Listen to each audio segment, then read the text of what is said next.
It's not right.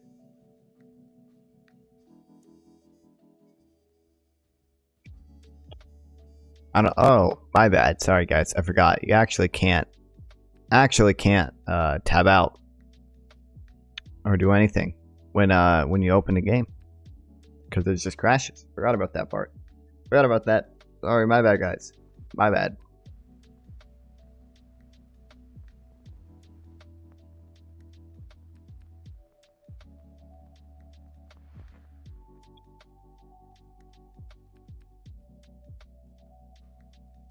Okay. Oh shoot, I was tabbed out again. So it's gonna break, isn't it?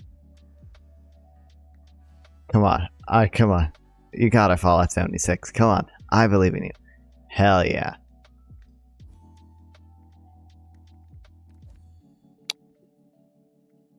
Oh, it's free today. Grab kit. No way.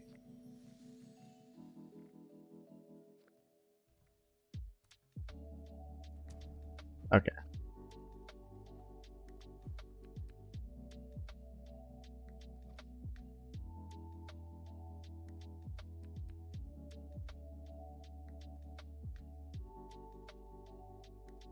Once some people get here, we'll start the awesome reaction content that you all love me for. Well, unironically, that people don't seem to mind their reaction content. So.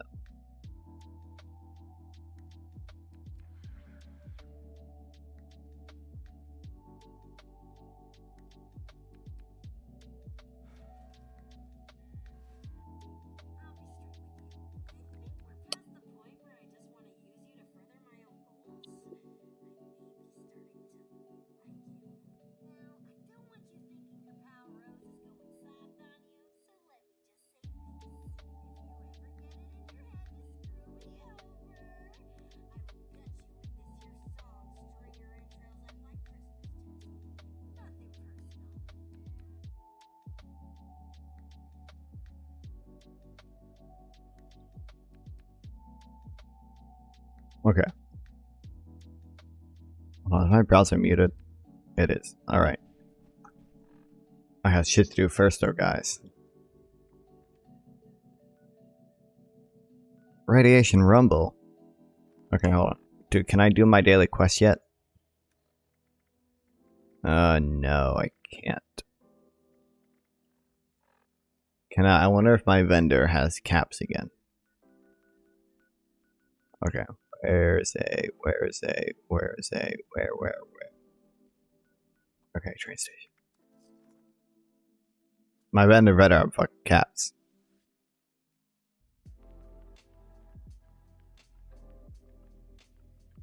I want to make it more bigger.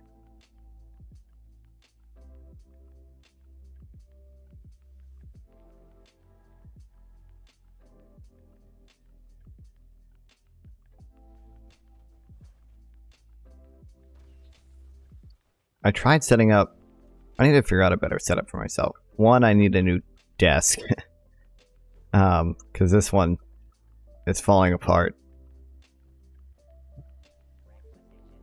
Because it's falling apart, my mic. Yes, my vendor's caps. My mic stand falls down a lot. It hasn't happened recently on stream ever, which is good. But I'm worried it's gonna happen one day. And I'm like in the middle of a debate, and I have to fucking say, hold on, guys, I gotta fix my mic stand.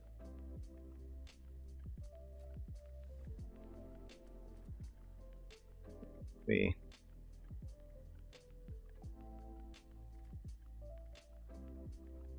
'86.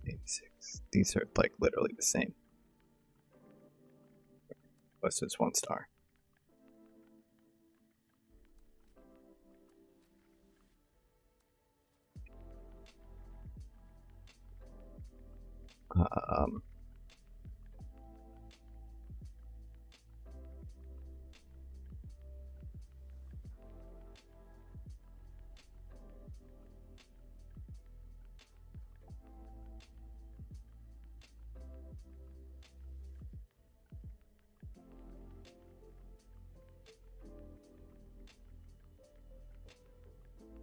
Do I really need this? Oh yeah, no, I don't need that.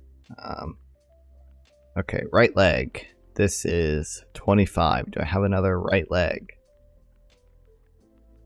I don't. Okay, left leg. This is 13. This is 22. Don't need that. Right arm. 54, 27. Don't need that. Don't need this. Don't need this. Don't need this.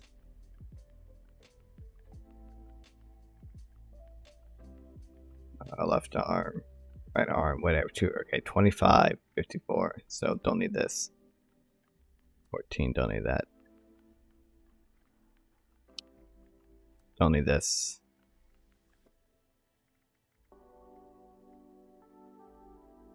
Okay, wait. 54, 17. Alright. Time to make my vendor run out of caps immediately. Let's go.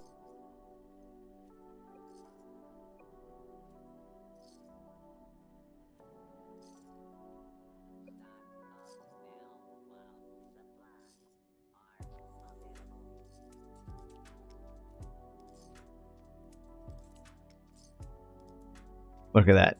Only 400 caps. I feel like this stuff is worth way more than 400 caps. I gotta start like selling to other people. By the way, can I not sell this? I have to scrap it.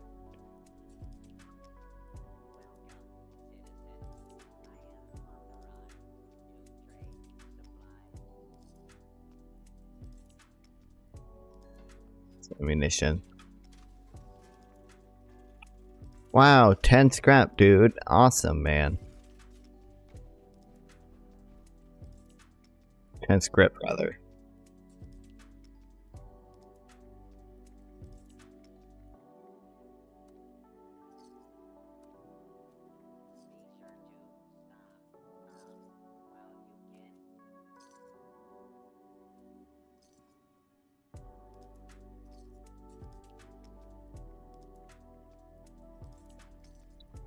I have so much random ass junk.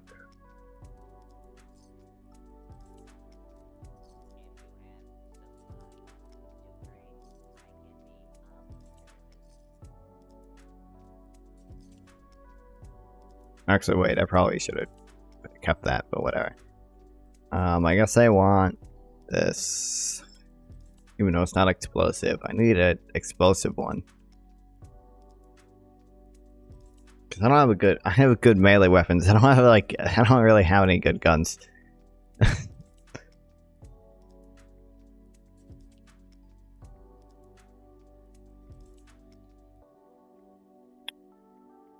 Could probably sell it. How much does this sell for?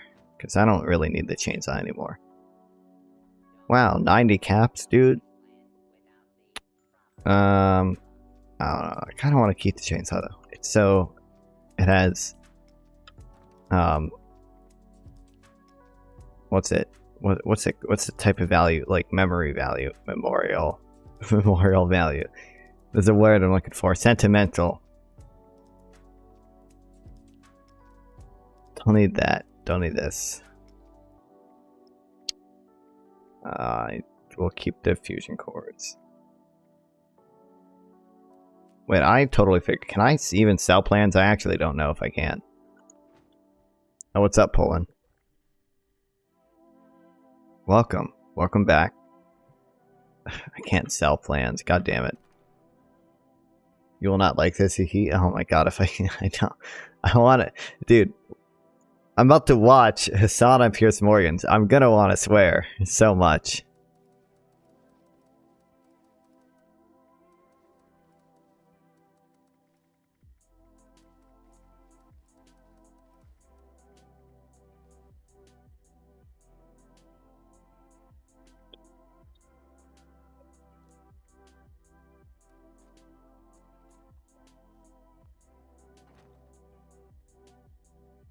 I suspended from school. So, did you? I don't know. I don't know whether or not to believe you.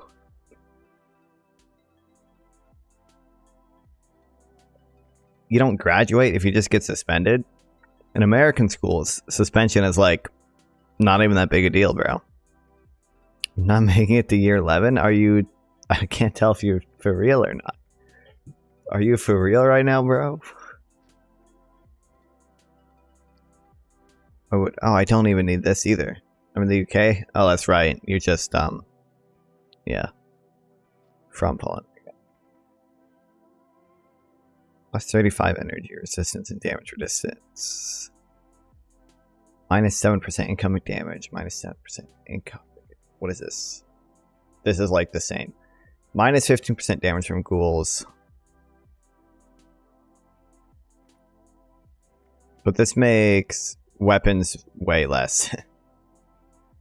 So I don't really want this. I'm like on the last warning? Really? What do you keep doing in school, bro? Oh, that's right. I can't even... Can I not even scrap it? What?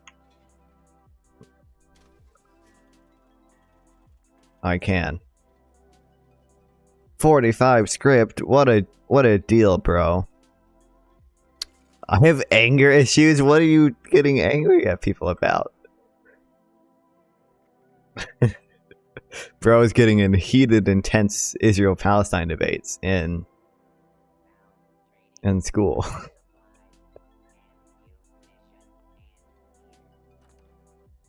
Guys, for once,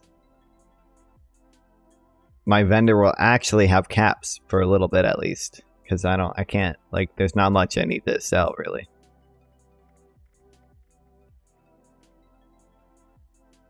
They annoy me by making fun of my fingers and point out, oh. I mean, that's fucked up, but you shouldn't really. You should be trying not to fight people. I think she's put about gas prices. True.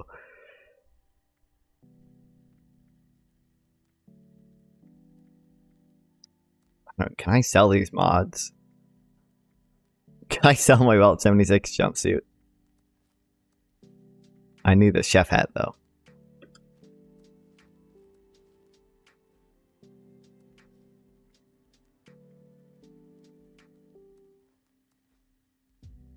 I made fun of one of his friends. He came to beat me up, so I pulled out a sharp pen but didn't use it.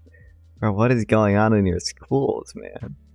Bro, I shouldn't be. Actually, American schools are way worse. Why would I say that? Yeah. There's plenty of fights that happen at our schools.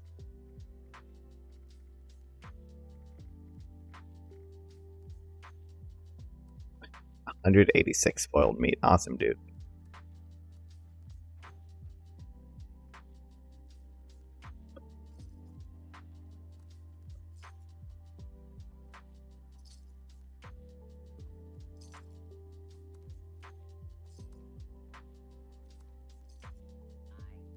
I'm noticing my vendor's running low on caps. Can I not sell the spoiled meat? I thought I could. I guess I'm just gonna drop it.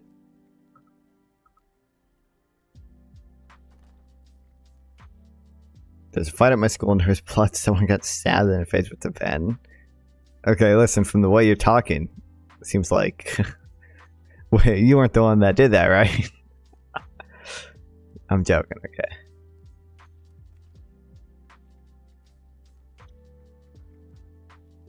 No.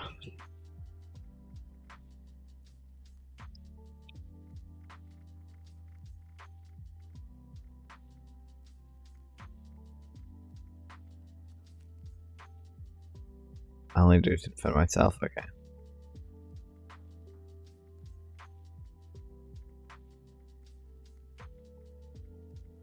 What is the chill hop playing? It is, okay. I need to remember to mute that when I start the video.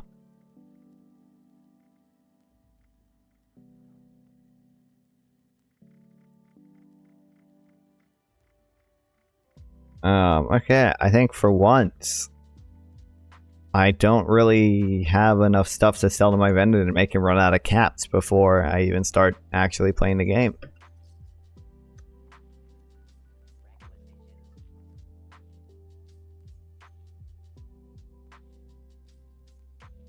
Alright.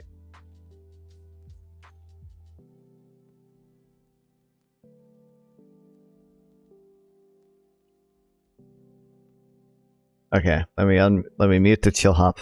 I'll mute my browser. Thank God no one redeemed no swearing, because I think this video is gonna make me pissed. By the way, me and Isaac, okay? He might actually be here right now. Or Sample Text might be here too. We got some stuff cooking, okay? We got some stuff cooking. I'm just telling you.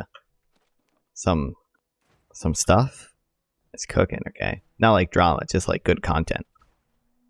Okay. Let's get into this. Not only performative, but public demonstration. Are the gods at war protest performative? Hold on. My browser is quiet. Okay, well. I saw a tweet that just said Piers Morgan is just becoming a Twitch streamer. And I mean that is what Piers Morgan is doing at this point, and it's awesome, dude. Mass, the ones who are chanting about intifada and pretending it's not about a violent uprising. I mean, do you accept that a lot of that is not only performative, but public demonstration of support for terrorism? Absolutely not. I don't think that. I mean, all protests are technically performative, obviously, but there's a very clear-cut goal for the group of students at Columbia and many other universities.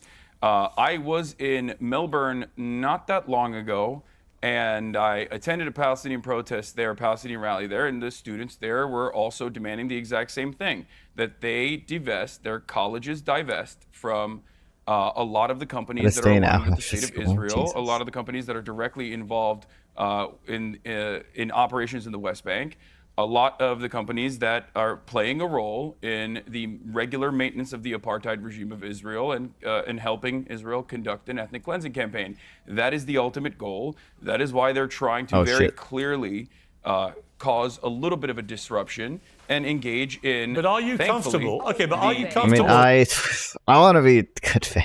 Okay, I'm sure there are college protests where like people actually know what's happening and people actually have clear-cut goals. Okay, but we've all seen the clip of that lady. We've all seen the clip of the girl. I think someone sent it to my server.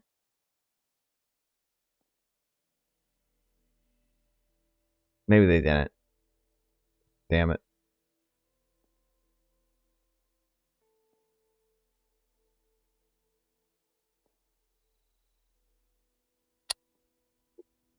We also sent a clip of a girl who didn't know like the reason why she was actually protesting. Okay, I think there are a lot of college kids like that. Okay, did you see the statue of the singer? I believe it had a star David on it. Covers it. No, I didn't. We were all lost that one. I'm trying to find. Oops, not my Twitch. Twitter. Oh my God, Twitter.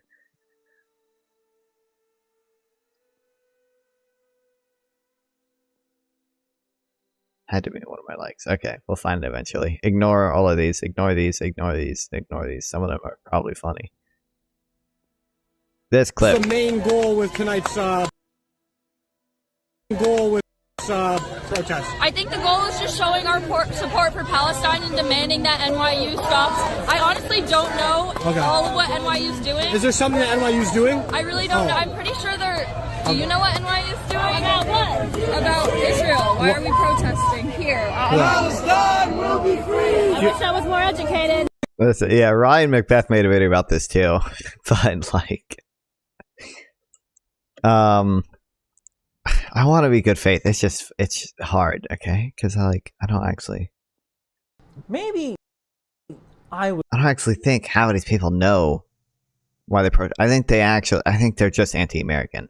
I think they're just like anti-establishment, anti-American people, and they just like hate most of what America does. Yeah. About TikTok, you know, I made it. We're radicalized by TikTok. I'm about to show you. Oh, and we'll go over to TikTok stuff later too, but. Oh my God, it seems like I would, again, not at all be surprised if a lot of the protests were I don't want to say orchestrated, but informed by Russian bots. That there were at least like Russian and Chinese bots in Jesus, like in these groups, like promoting these TikToks and stuff. Because like there were like Russian bots promoting like BLM stuff.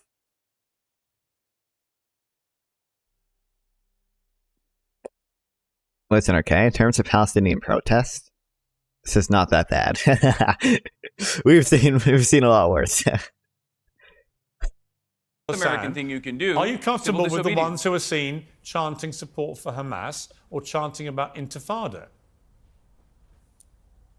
I am perfectly comfortable with people chanting about the intifada. As far as the Hamas thing goes, any kind of protest is always going to have a litany of random people, but ultimately it doesn't really matter. You have to look at the actual tangible goals that the protest movement is stating. Second guy looks like my history teacher. This guy, Hasan? This guy, Hasan, is your history teacher? I don't know. Oh boy, man. You might not be getting the most accurate history. I hate to break it to you. If Hasan is your history teacher, man. And I think that those goals, and I think you will agree with me on this, Piers, I think those goals are pretty valid overall. I think that they want to, one, recenter the attention to the genocide that is ongoing in Gaza, and two, demand that their tuition dollars do not go to operations in Israel. I don't know if you're aware of this, but there's a campus. There's going to be a sister campus that is being built in Tel Aviv right now for Columbia University. This means that Columbia University, which once housed the likes of the late great Edward Said and many others, and that currently has many Palestinian students who pay tuition for projects such as this one, will not be able to go to that sister campus. I find that abhorrent, but it's everyday existence in Israel. Let me bring in Emily. You've been listening to all this. Your response. With all due respect, Hasan, why do you feel that Columbia, or any college for that matter, owes you to divest from Israel? Why do you think your opinion is correct? Because so far, I heard the classic buzzwords: why do you think your opinion is apartheid, discriminatory, ethnic cleansing, and genocide, which is funny because it's all the exact opposite. So if I may ask you, what about Israel is apartheid? You also just said the students in Israel, the campus in Israel would not allow Palestinians. By the way, I'm out of energy drinks. Before it's free college campuses, I mean, obviously, I don't actually know. Like, I haven't read into like all the student protests, so like I don't actually know like what the laws are surrounding like encampments and stuff. I have no problem with people.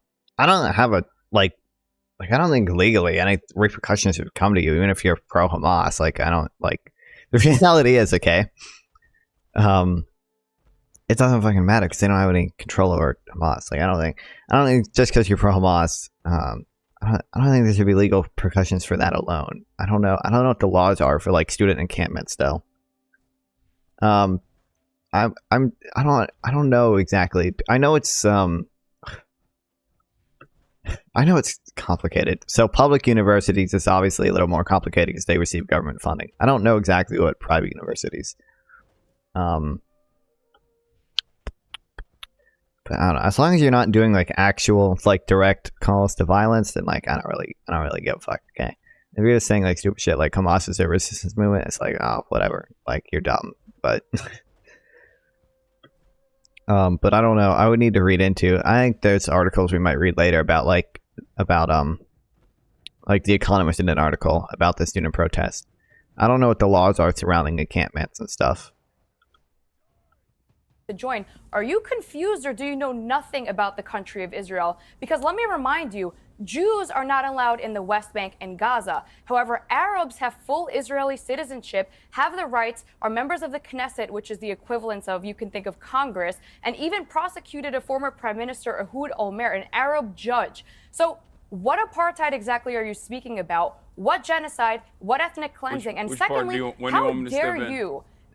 how dare you say it's okay to talk about an intifada? Let me remind you, the intifada last time it happened. I hate when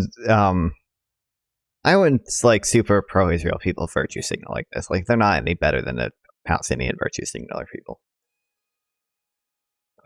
Actual direct calls to violence is debatable. One of the leaders of Columbia University had a recently viral video where they sing Zionists don't deserve to live. I think I saw that. Are you talking about? I think I saw Ben Shapiro talk about that. Yeah, they're definitely. Like, those people definitely should be like prosecuted. Yeah. But I don't know. I'd have to. Weren't there like encampments and stuff that happened during like the civil rights movement? The problem is, okay, if you like legitimately, Jesus fuck, if you legitimately think that there's a genocide going on in Palestine and the U.S. is aiding and abetting in that genocide, then, like, the bar for what you're willing to do is like rightfully high. Like, if you genuinely believe that. Now, obviously, it's a dumb belief, but I understand why people are doing it. Pro-Israel versus singlers are better than pro-Hamas versus singlers because there's no more. Well, kinda, yeah. In terms of like what the position is, I don't. I more just hate like the kind of like set talking points that people like just go down the list of like Palestinians will say genocide, apartheid, genocide, apartheid, genocide, apartheid, open air prison, concentration camp. Yeah, and then it just seems like the other side will go, oh, Jews aren't allowed to the West Bank. Oh, all the Jews were kicked out of the Arab states. It's just like I think it's better to just like challenge the pro-Palestinian people. I'm like, oh, well, like, do you think this, you know, do you think there are legitimate security concerns in the West Bank? Like, is that a thing you think is real? If you genuinely believe, okay, the Jan 6 will rioters. I'm just saying I understand. I didn't mean to like justify it. Yeah, but I'm just saying I understand why people are doing it. Yeah, I don't know.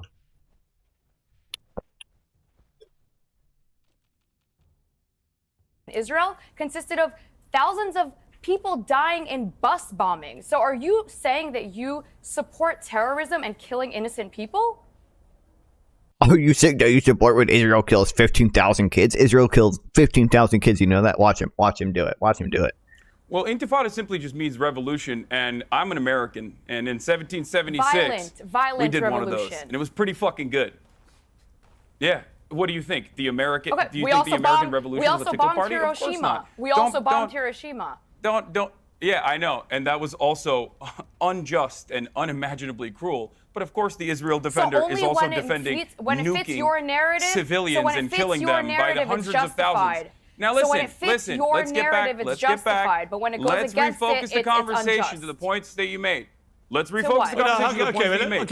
Damn, he just to didn't remind everybody, virtue I'm signal about actually the dead moderating kids. this, but that's an interesting point that Emily just raised, Hasan. It does seem that you're very selective about the violence that you support. That when you support it, it's justified. When other people use things in a violent way that you don't support, it's unjustified. Seems like it's all skewed to what Hasan Piker thinks. Well, not necessarily just what I think. I think that there are obvious markers, obvious boundaries. I don't think violence against civilians is justified. I have talked about October 7 on this very same show, saying that it was a tragedy. It was atrocities that occurred on October 7 specifically. To be clear, you're also like after the UN rape report came out, held this like weird interview with like two whatever cucked journalists, okay, who like repeatedly lied to you. And like you were just repeatedly like downplay the sexual assaults. I forget the exact person, but there's like a person he had on, and like he applied totally different and like double standards to like the alleged IDF rapes and the alleged October 7th rapes. It was insane. It might have been. Hold on, let me look him up. Hold on, let me kill the Scorch first. I remember this was so funny. Okay, awesome. Max. No,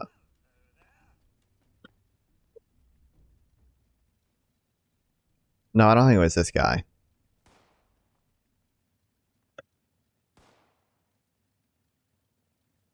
Hasan, Israel, rape, interview.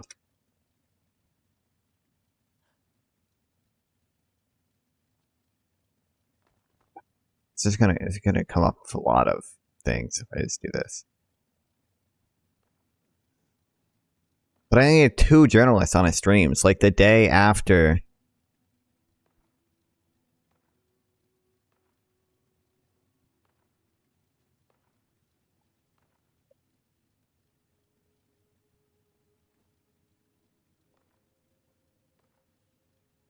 God damn. I don't know if I'm gonna be able to find it. Hasan, journalist, interview, October 7th.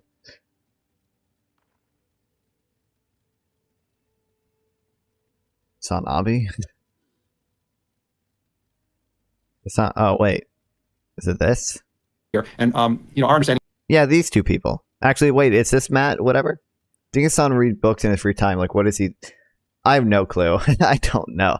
I don't know what Hasan. I don't know what Hasan actually believes. I don't know. I can't tell. Listen, the charitable interpretation of what Hasan does is he takes money from Iran. The uncharitable interpretation is that he's just stupid. Okay, so. Who target civilians in any capacity, I think that that is unacceptable. However, this does not mean that violence will not occur in many circumstances. Violence has occurred in every single revolutionary action, many good revolutionary actions. Obviously, America bombing Hiroshima and Nagasaki with an atom bomb, that was not a very was what good Hamas did on moment October for the 7th. anybody. It was not a very good moment for human civilization at all. Was what Hamas did on You October have, to, you have to talk about like what the actual goal of the revolution is, okay? Because the goal of Hamas isn't just free Palestine. The goal is kill all the Jews in Israel no longer exist. So, 7th. Was what Hamas did on October the 7th an example of what you would call a justified revolution?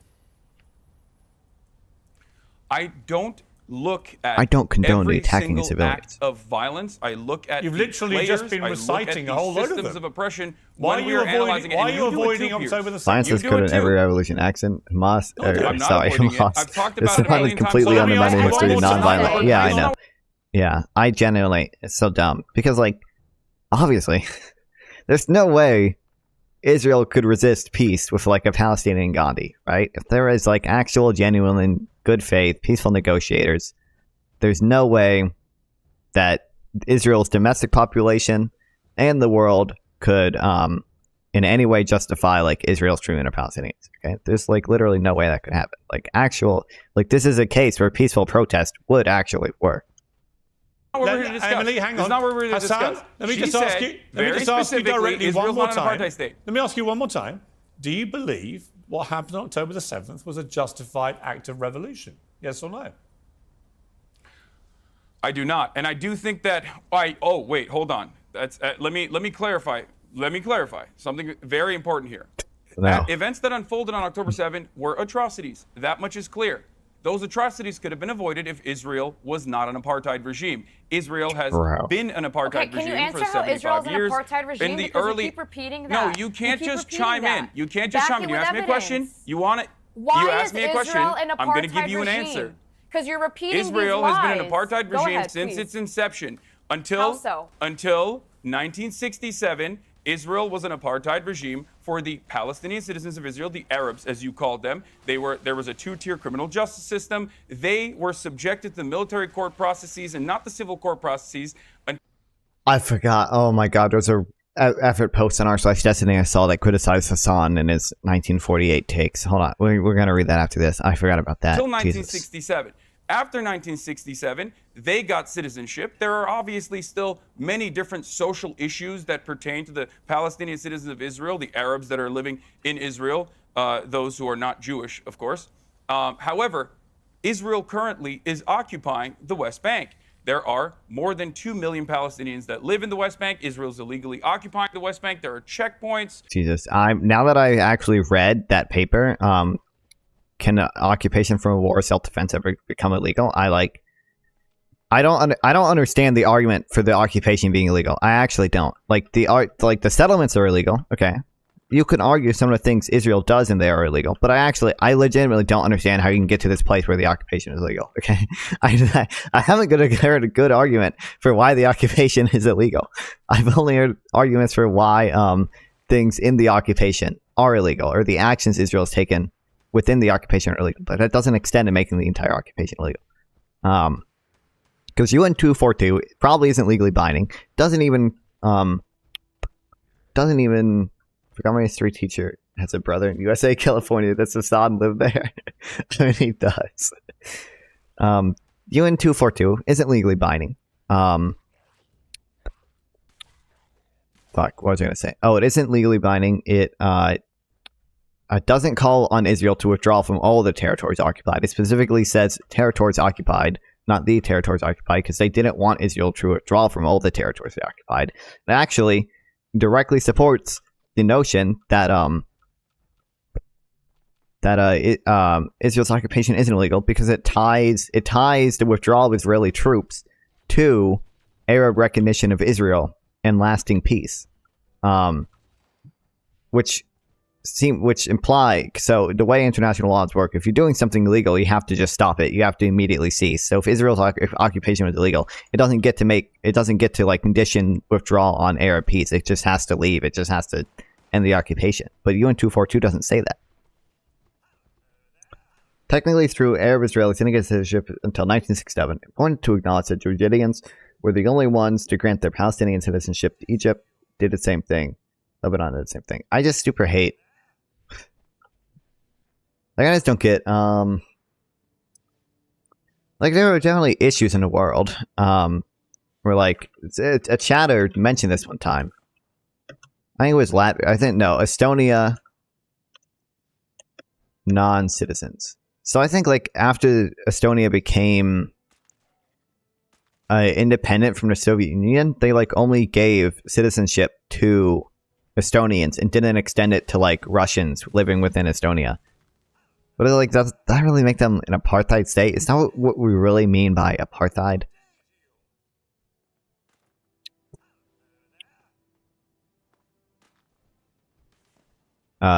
Person who is stateless or of undefined citizenship residing in Estonia. Maybe it wasn't Estonia. Maybe it was like Latvia.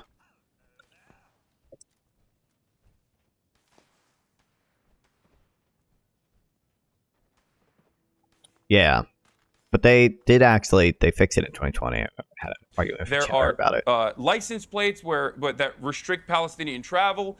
The Israeli operations in the West Bank have destroyed Palestinian statehood. Now, of course, all of this is readily available for those who want to learn about it, yourself included. I hope you look it up. B'Tselem is an Israeli human rights organization which declared Israel to be an apartheid regime in 2021, in the April of 2021. Amnesty International declared Israel to be an apartheid regime. Let me, before I move, hang on. Before I just want to bring in our two British panelists here, but just finally, just to clarify, Hasan, I can't quite work out whether you said you do think October the 7th was an unjustified act of revolution or whether you changed your mind. So can you clarify? Well, it's unjustified, but it's inevitable I think to Israel's actions. Violent means of maintaining an apartheid is inevitably going to yield violent retaliation. So was it justified? When I think of apartheid, I think of a group of living as second-class citizens, which probably include that. Then, yeah, I don't know. Like, the problem is, I need to do more reading on stuff like in like history of how Palestinians have been treated within Israel proper, but like, because I don't know. I just know now, like, they generally tend to have equal rights, and there's some like sort of de facto discrimination because there's some level of like systemic discrimination in a lot of societies. Like in the U.S., we can talk about systemic discrimination against Black people, but like, I don't think that makes us an apartheid regime. Fuck. Who is the guy in my Discord? I know who is Don't Emmy on YouTube, and I think he was. Oh my god! I hope he's still in my Discord. He's the Darkness. I don't know. He's talked to me a little bit before about the way Palestinians are treated. I don't know. I can ask him some completely stuff. Avoidable. Was it justified? I think if you condemn Israel's apartheid, you probably have to say it was apartheid. Which, yeah. Hang on, Emily. It's again, it's like it's connotation denotation. So it's like the connotation people get from Israel as an apartheid is that Israel is doing a racism because they're racist and they're evil. And like what Israel's actually doing is like, you can say like some what they do is unjust, but it's not like because they're racist and evil. It's because they have security concerns. It's because they have legitimate interest in maintaining the safety of their citizens within the occupation. Poland's mother in the eyes. No, you look this person's mother in the eyes and you tell him that this was justified.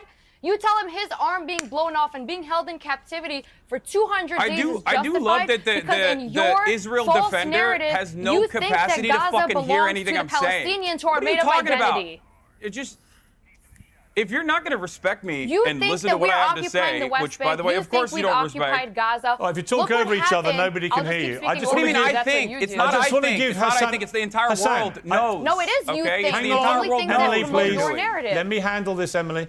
Hassan, just before I come to the two By the people way. who are with me here.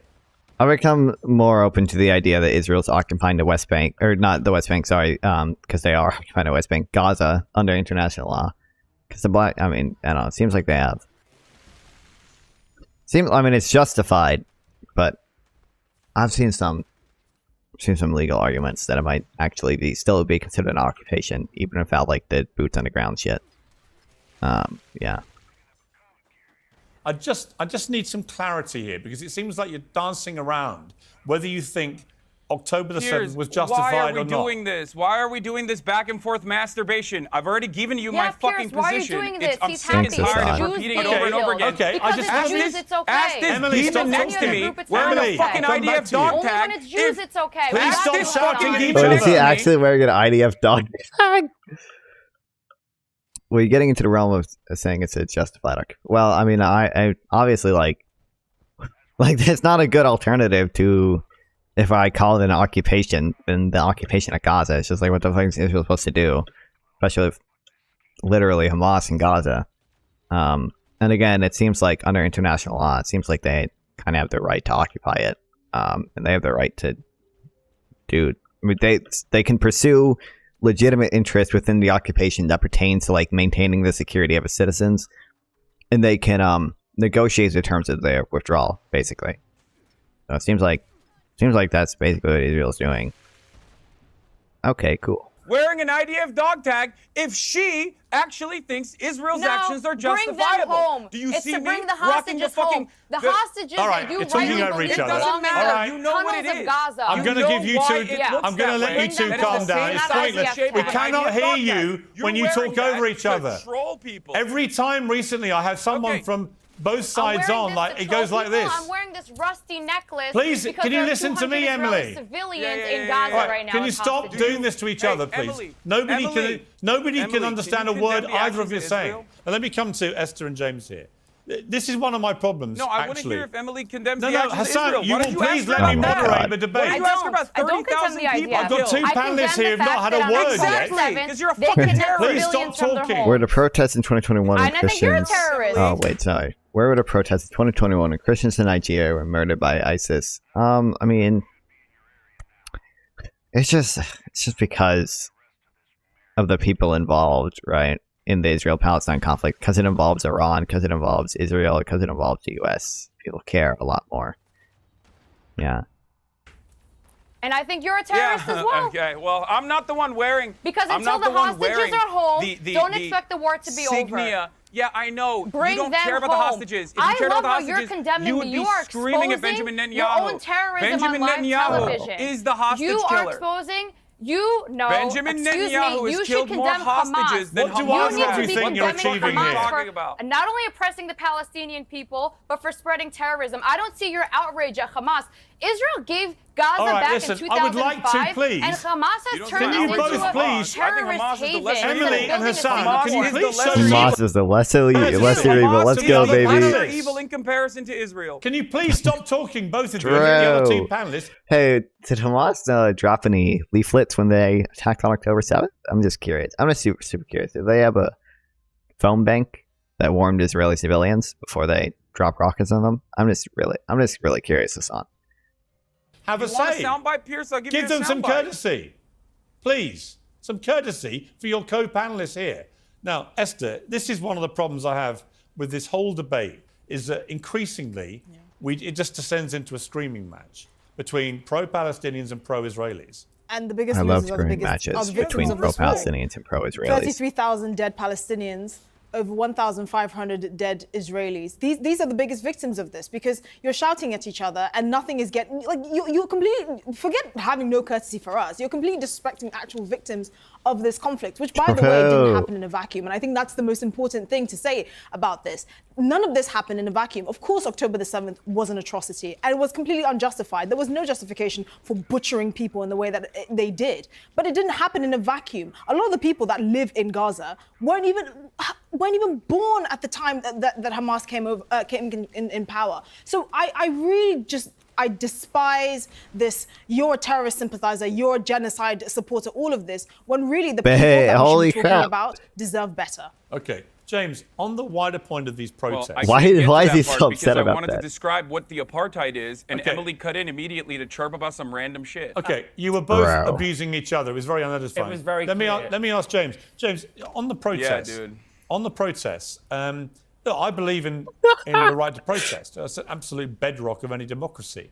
But I don't believe in the right to support terror groups publicly, or to chant about support for Hamas, or to chant about Intifada, which is a violent uprising. Where's the line for you with these? I agree. I think we have to condemn what Hamas did, and I don't think the words that have been used so far have been strong enough. I mean, it was the worst thing we've seen in a very long time. It was disgusting, appalling, awful for everyone involved. I also have a lot of sympathy, if not, I can't think of a bigger word, for the people of Gaza. It's awful, and I will agree with you. I do want a free Palestine, and I also want a free and successful Israel, but I don't want innocent people murdered. So yeah, you can't go to a protest and start shouting about support for Hamas. I don't think that many pro-Palestinians wave ISIS flags now. But I don't think it's... I mean, if you're waving an ISIS flag, I don't... Like, who gives a fuck? Okay. It's just because, like, you know... Like, most of the people waving ISIS flags are white college students that don't have any intention of, like, actually joining ISIS or, like, harming the U.S. in any way. There was that one guy with Hezbollah flag, though. Yeah. It was like, I don't know if I care. Like, I don't actually think they, like, pose any threat or anything. So, like... Isn't it ironic that something like this has become a haven for, like, the mentally unwell? You're talking about something as serious as a conflict in Israel and Gaza, and for some reason you have really uneducated people that are clearly 20 years ago would have been in an asylum, supporting this openly, not even knowing the conflict, not even knowing the context of what they're supporting, and for some reason we even give it airtime. That's what upsets me. These people don't deserve airtime. Right? Everyone is so triggered on both sides, on all sides, and rightly so, because a lot of terrible stuff has happened. So that's where the emotion is coming from. But really, I think we all want the same thing, and that is for innocent people to not be... Overnight event. We need to look into this.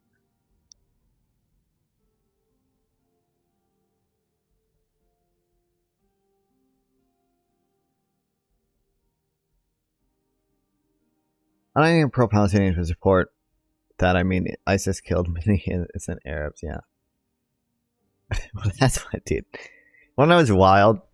Okay, I'm talking about high school students here. Okay, listen. When I was in school, before I did my fucking research, I didn't know a ton either. Okay, like there are people who are pro-Palestinian who don't even know the whole Shia-Sunni divide. Like, this was like one thing my teacher would point out to people, and he's like, well, you know about like all this stuff because it's like oppressive or suppressed U.S. versus the oppressed Palestinian people. You don't actually know, like, you don't know, like, are there Houthis Shia or Sunni? Is Iran Shia or Sunni? And, like, they don't actually know that there's a ton of conflict between Muslim countries because of the Shia-Sunni divide. There was one girl who said the only thing she knew about Yemen was that there was a genocide that happened there.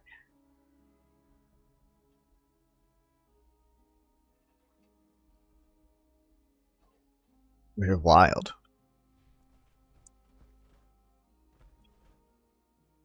Yeah, I need to get better. I need to be a better apologist for Israeli atrocities.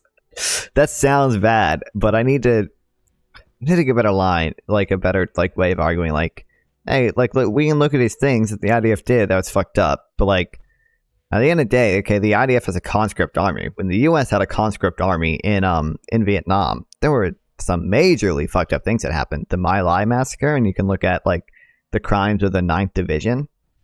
Does those indicate that we were committing a genocide against the Vietnamese people, or do this indicate that we had a conscript army and we had bad oversight? And like, yeah, you need to become a better fox. Don't clip that. but that is. But like, well, if you clip it with the longer context, okay? I just need to get better at arguing. Like, we can talk about like these atrocities that happened, like whatever, like the Flower Massacre or whatever, and like talk about like what they mean. Like, does it mean Israel's committing a genocide, or does it just mean Israel's a conscript army with poor training that's fucked up things? Twitter probably isn't a good source for people actually protesting, I believe. I think most of it is horrified by the level of violence. God, yeah. Murdered or slain in the streets.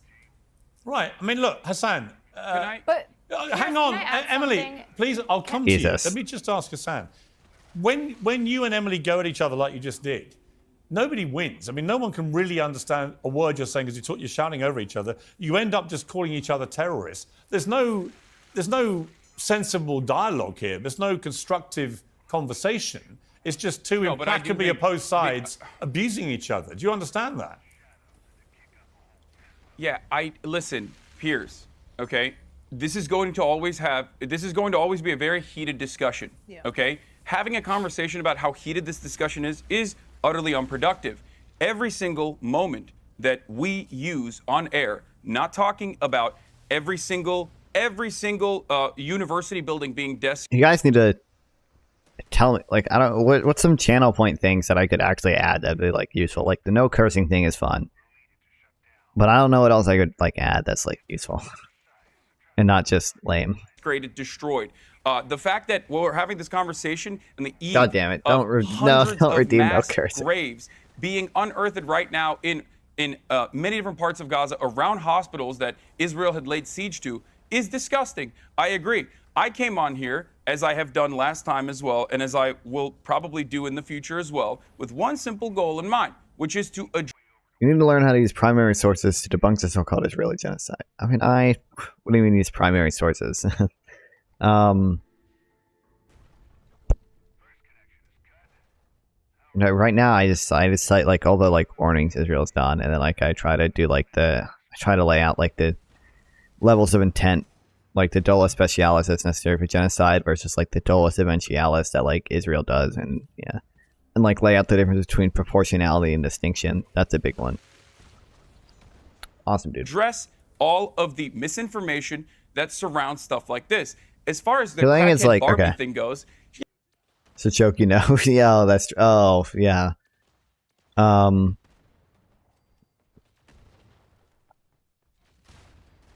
What the hell? What was I gonna say? Oh fuck. Fuck, I totally forgot because I'm fucking playing Fallout 76.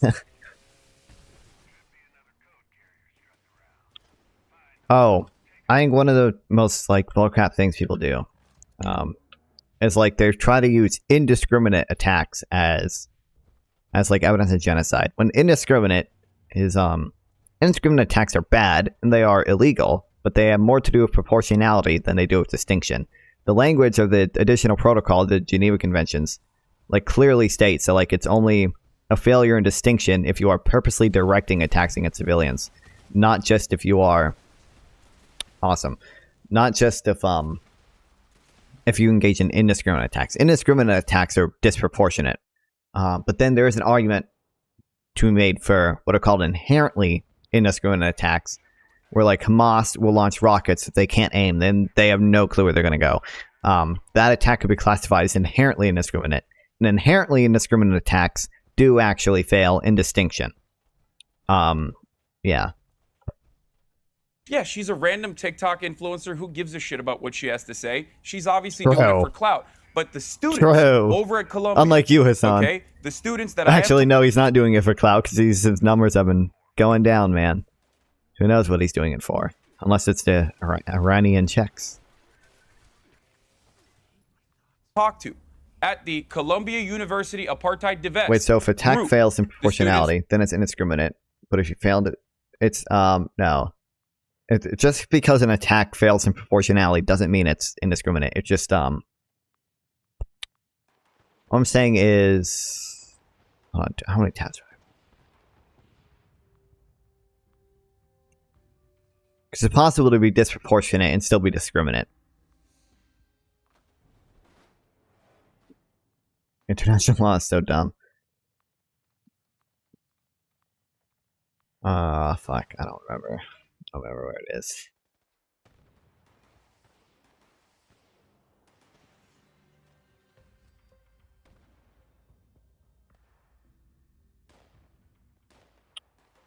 It was in like one of the actual like legal things we read.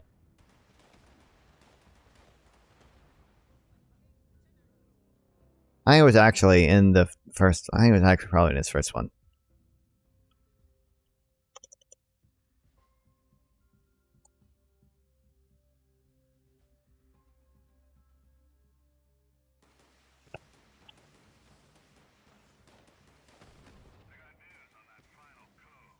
Here it is, I think.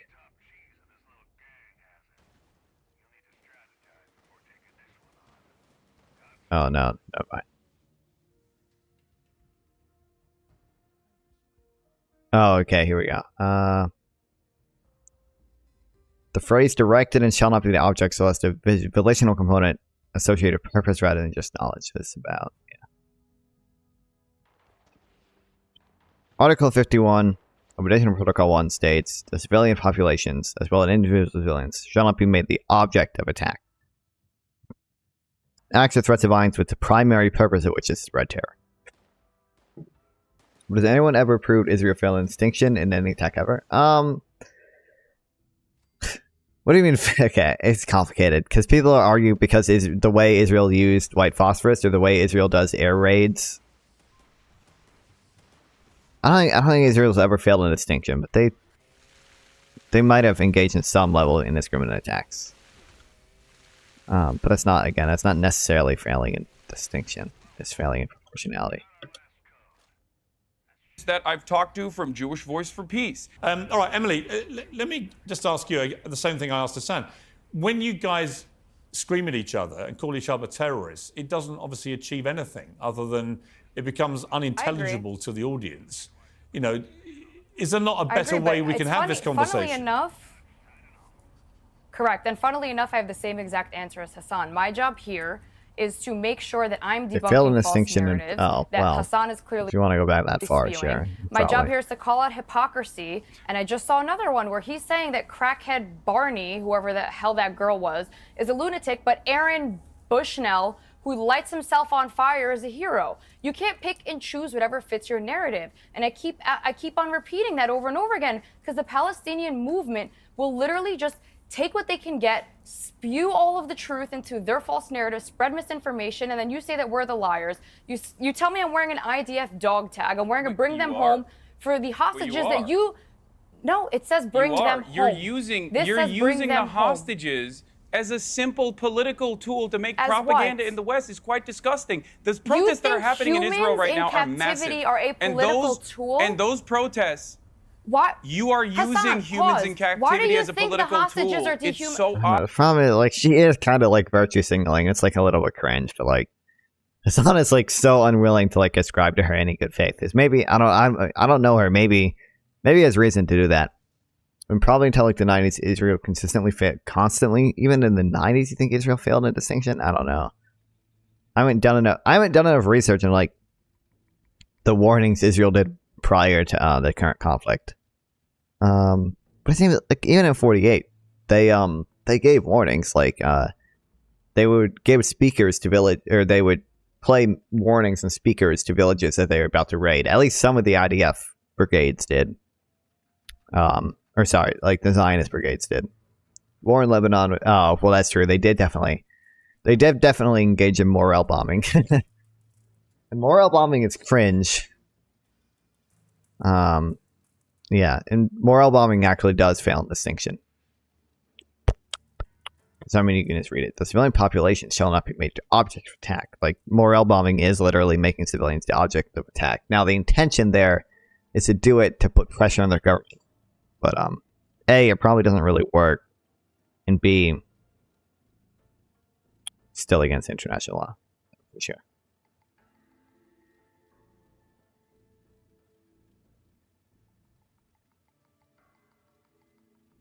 God, I didn't take super good notes on this. Mere knowledge of the risk nearby civilians is insufficient to establish a violation of the principal distinction. Obvious. Why, Hasan?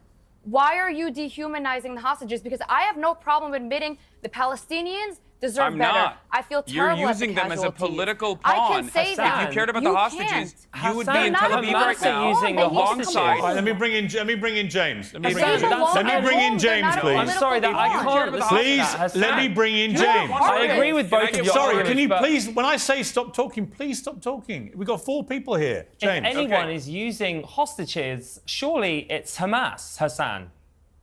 How can you say that? How can you use that argument? That's a crazy thing to say. It's Hamas What do you that mean, how can I have use that taken argument? these There are people from their currently homes, tens of thousands of people in murdered their Israel. relatives. There Like, are Oh my currently God. tens of thousands of Israeli citizens right now in the right now in the streets of Israel, okay. in the streets of Tel I thought Aviv, it was going to draw an equivalent to the West Bank prisoners.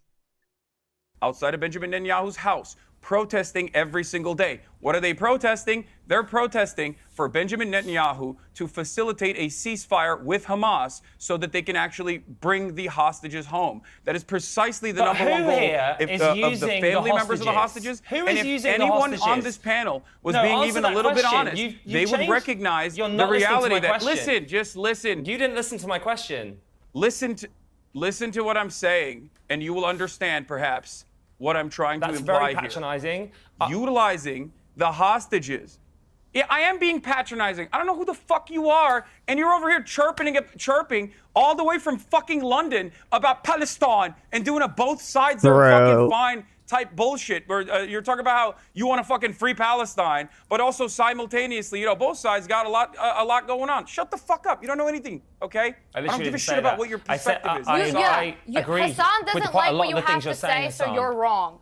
It's Hassan's way or the highway. I mean, you Wow, are. You really are. There is no clever you both sides are. on a genocide. Is there Oh a both my sides on God. a genocide? There is no both Well, sides. the thing is, it's there? interesting Dude, I you should hate- mention the I- hostages. There because is no Such a fucking, like, thought-terminating phrase. Hamas, well, no. You see, Hamas is perfectly willing to accept a ceasefire as long as it's a permanent ceasefire that keeps them in power. So, you're just wrong. They've actually offered to release the hostages so many times as long as they never actually lose power. As long as they never actually face consequences for their actions. True, I hate British people. What was I gonna say?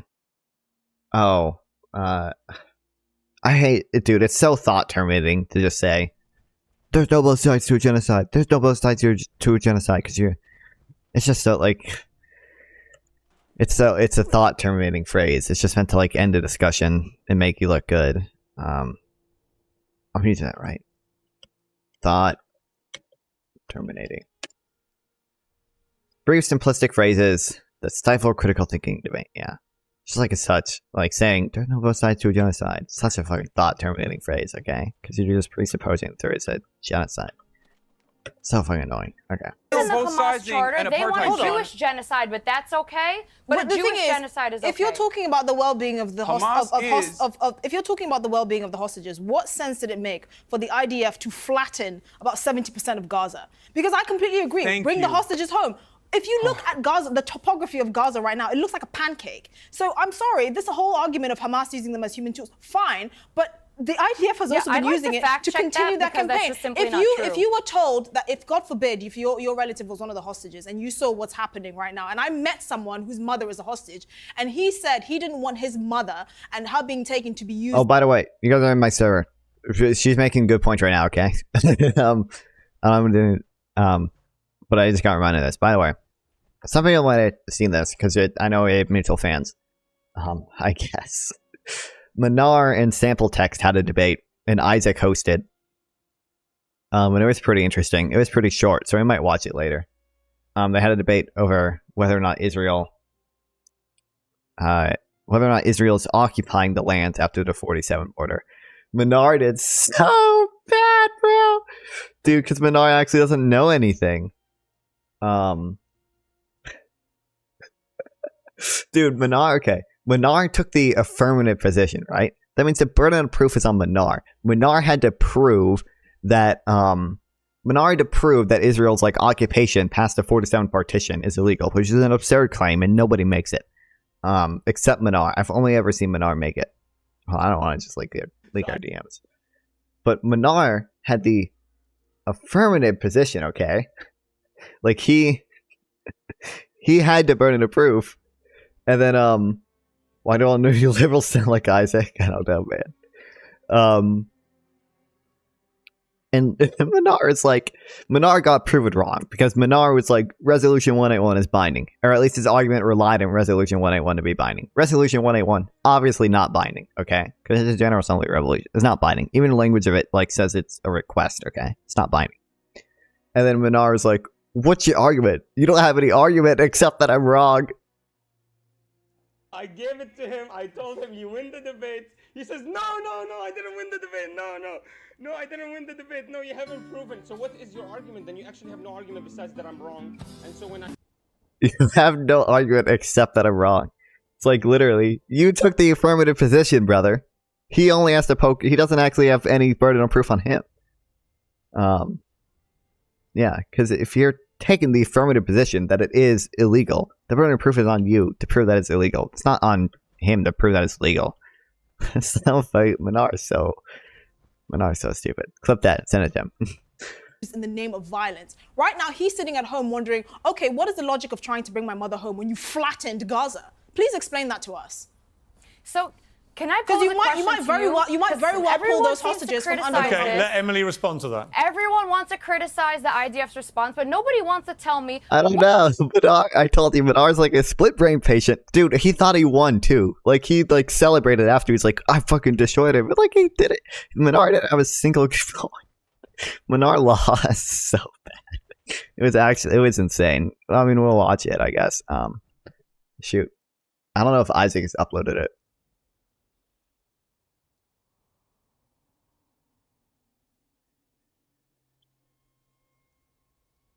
You want to know what's funny? If you search Isaac, this little child comes up before he actually does.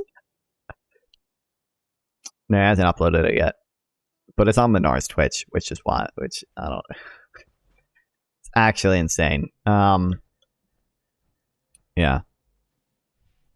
By the way, I take a little bit of credit, okay? Because Sample Text told me we were doing a debate, and I said, I've argued this with Manar before. Here's all the, like, things that, here's all the things that are helpful.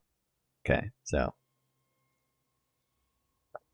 Like all the UN. Oh, also, one of Manar's like weirdest points, and he's like, well, Israel doesn't have any legitimate. If you say Resolution 181 isn't binding, then you can't say Israel's real because Israel only got legitimacy through its General Assembly resolution. I don't understand how you can say Israel is real if you don't accept the partition and you don't even know what Israel's borders are. He never answered my question in this in chat. Does he think every country had a Security Council resolution assigning it borders? That's just not how it works. Israel joined the UN and it was accepted into the UN. That gave it legitimacy as a country, okay? Not every single state has a UN partition defining its borders. Almost every single nation state, in fact, doesn't have that. It doesn't have the UN deciding its border. Like, it doesn't. That's just not a requirement for joining the UN. That's not a requirement for legitimacy. His argument just doesn't make sense. Saw a bunch of people wearing. Yeah, my school today, spreading everywhere. Yeah, it's cringe. I should buy one. Okay, listen. I am a Palestinian supporter. Okay. Just in a different way than everyone else is. Yeah, but it's absolutely wild. Wild argument from a dog. I'll probably talk to him about it at some point. Yeah, because like, so fine. I don't understand. And there's states with border disputes. Like, I don't understand. Does he think you can't be in the UN if you have a border dispute? Because there are major border disputes between Egypt and Sudan, between China and India, between I think Israel or India and Pakistan solved most of their border shit. There might still be a little bit. I don't know. What should Israel be doing to retaliate October 7th, eradicate Hamas from preventing another October 7th, and bring Russia and Ukraine border dispute. the hostages I have home? an idea. Do you have a solution? I have an idea. Do not flatten Gaza and potentially pull your own hostages up from under the rubble, like have been done with thousands of Palestinians. That's a good idea. Well, listen, Have you they're found doing any of it them under the rubble? to show their support for oppressed people. Okay. You don't have an answer. That is the So answer. you Don't have kill an your own answer. hostages. But you're quick That's to an condemn the answer. IDF, How but you does that don't have sound? an answer. I also How have about an not killing the answer. hostages? Very interesting. I have an answer. Thank you Okay. for proving my point. It's called the Yes. Dude, I just realized it would have whoever like it would have been genius to invest right after October 7th instead of you're putting your money in like Lockheed Martin. Put it in, how do you pronounce it? Kaifas? I think Kaifas. I don't know. It would have been genius, bro. I should have done it. That would have been genius. Solution of the apartheid regime. That's what it's called. Dissolve the. Does Hamas not have bases? Why are they not bombed? Hamas operates exclusively like out of civilian infrastructure. Hamas doesn't really have like dedicated military bases. They have tunnels, and they have the basements of buildings. The tunnels are the only like dedicated military purpose things, but the tunnels are placed under buildings. Apartheid So regime. what would you like to allow see happen, Palestinians Why are you Hasan? talking about breathing room. Allow. Israel's special military operation to take out the Do you not true? understand the English language? We're Dissolve delayed. the It's delayed. apartheid regime. You need a Xanax, first of all. You need a Xanax. Okay, so should Israel do Yeah, I'm to sorry. the West Bank what 30,000 they did to Palestinians have been Gaza? ruthlessly slaughtered by the Should Israeli Israel state. give It makes back me a the little land so upset that it can when turn someone is into another defending that. Gaza? Is that Bro, what you'd Hasan. like to see? Another terrorist haven launching rockets all day instead of turning it to Singapore? Because that's what they did in 2005. God, why are they both so unwilling to extend any amount of good faith to one another? Hasan is like, do you want to see another 30,000 children dead? You want to see another 50 billion kids dead? And she's just like, you want to see another terrorist attack? You want to see another terrorist attack? Jesus fucking Christ. Wait, hold on. What is Singapore? The The West billions Bank. of dollars in Hold on, aid they is the turned West into Bank building Singapore? tunnels. Is that what you Wait, like wait, to wait, see? wait, bombing? I don't know. Who's Have I bombing gone Singapore deaf? every day? Sorry, What, Emily, is is the Singapore West an Bank open-air supposed to be prison? Singapore? What are you talking about? Is the West Bank supposed to The be Singapore? The West Bank has a port. They can import and export. Israel gave them a great piece of land. They received billions of dollars in aid, not only from Israel the gave U.S., them a great but piece of Israel land? gave. Are you No. mad? They had a chance to rebuild, but they spent the last 15 plus years crying that they don't have enough Okay. The land West Bank because there is is never Singapore. enough land for them instead of rebuilding. But that's okay. Build terrorist tunnels. Don't build hotels and don't rebuild civilization. When I'm kid, Just okay, build she was making a good. terrorist- She's actually kind of making a good point because, like, the West Bank is obviously under less restrictions than Gaza. And the West Bank, like, the conditions in the West Bank are not bad, but they're not Singapore. Like, she's making an actually good point, and then conversations got derailed again. Allowed Tunnels to keep hostages Palestinians in. to have a nation state that they deserve by international law since the inception of the Israeli nation state. What you are saying is insane to me. The fact that you brought up the last 15 years as Palestinians crying is disgusting. Oh, I have one more question. You are a disgusting little monster one more question. who thinks One more question. that not offering contiguity to the Palestinians in the form of a state, which is under international law, is just simply Palestinians I have one crying. question. Okay? This West Palestinians Bank don't Singapore. want a two-state Hold on. solution. This they want West a Bank one-state Singapore. solution that eradicates the Israelis, which is not an option. Fine. This West Bank You're wrong. Singapore, what place You're wrong. does the settlements play in that? Please paint a picture of how the West Bank of Singapore. You want Lego sets? The ads told you, man. I don't know if comparing Gaza to West Bank is exactly fair. If you think about it, the history of the two land areas, poor Palestinians tend to go to Gaza, while those in West Bank are richer. I mean, I guess, but like I like her point was just that despite the West Bank like being under less restrictions, the West Bank is like not it's not Singapore. Yeah.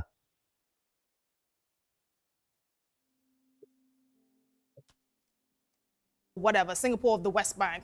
How does this illegal settlements fit into Ma'am, that? I think you're completely missing the picture. Just explain to me Israel how the wanted to settlements give fit into them that picture. a piece of land I'm explaining it. Okay, I'm listening. The picture is they got a great piece of land to turn into society. Instead Who of turning got it the into land? civilized society, Who did? Israel gave the land to Gaza. They So then why the they Israeli removed settlers? It's Israelis not Why Israel's they're land to blocking it? give. But It's then not why Israel's them land to Israeli give. settlers? It is not Israel's land to 2005. give. There are no Jews or Israelis. There are no settlements in Gaza. In the West they Bank. gave it to in the West the Bank. Palestinians. They're not in the West Bank. I'm speaking about Gaza, and Oh, now I'm you're asking changing about the West narrative. Bank because I was interested I'm in knowing about showing Singapore.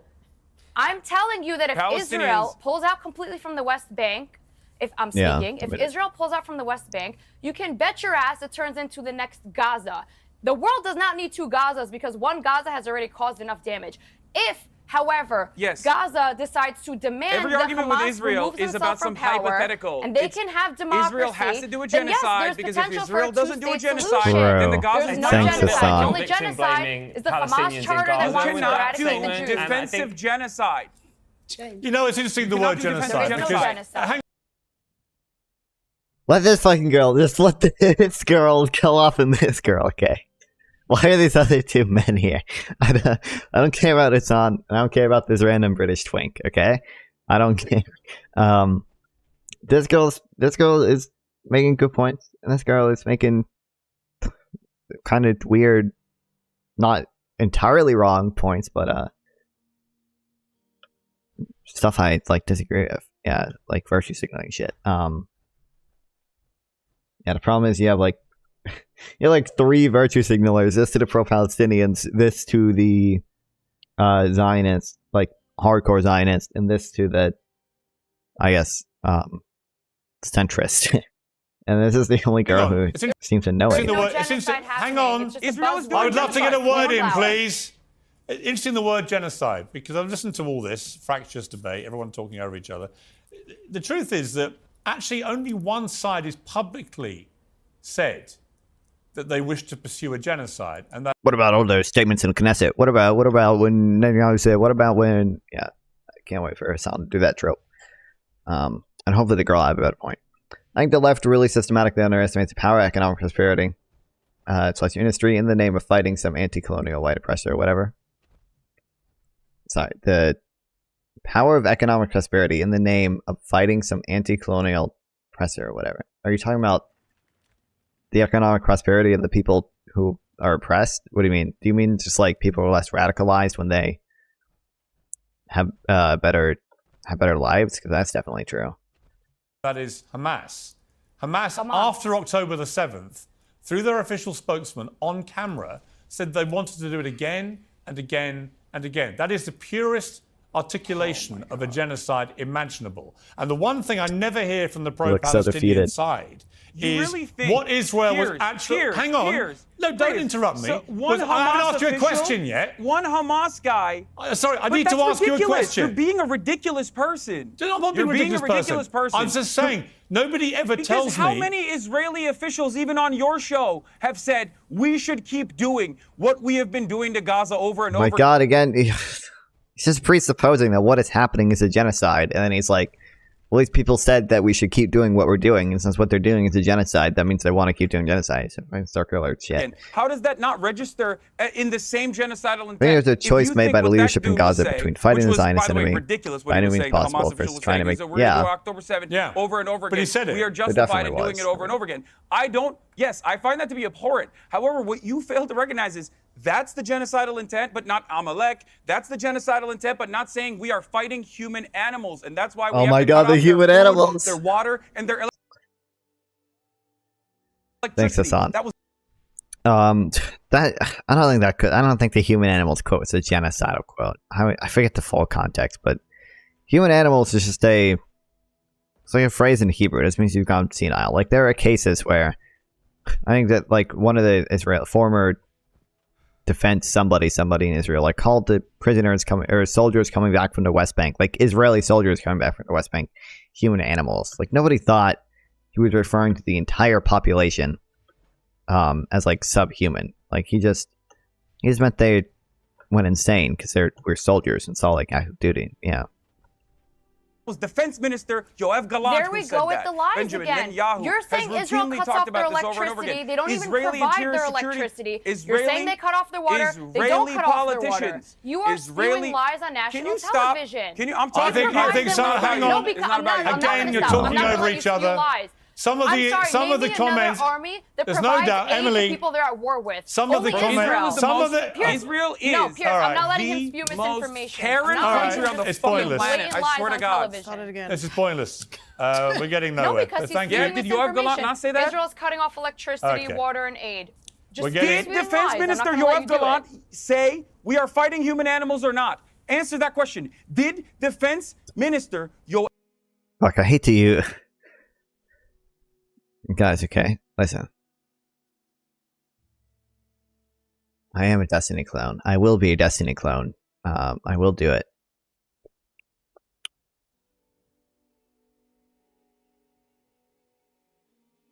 Just... damn it.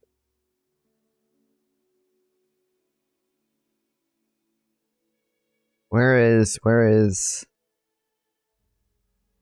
Finkelstein would be neat. Northern Finkelstein. Or debate outline. UN animals. I'm not expert in biblical what I don't know how to pronounce that. But I feel like the story of Amalek could easily imply killing Hamas, not the Palestinian civilians. True.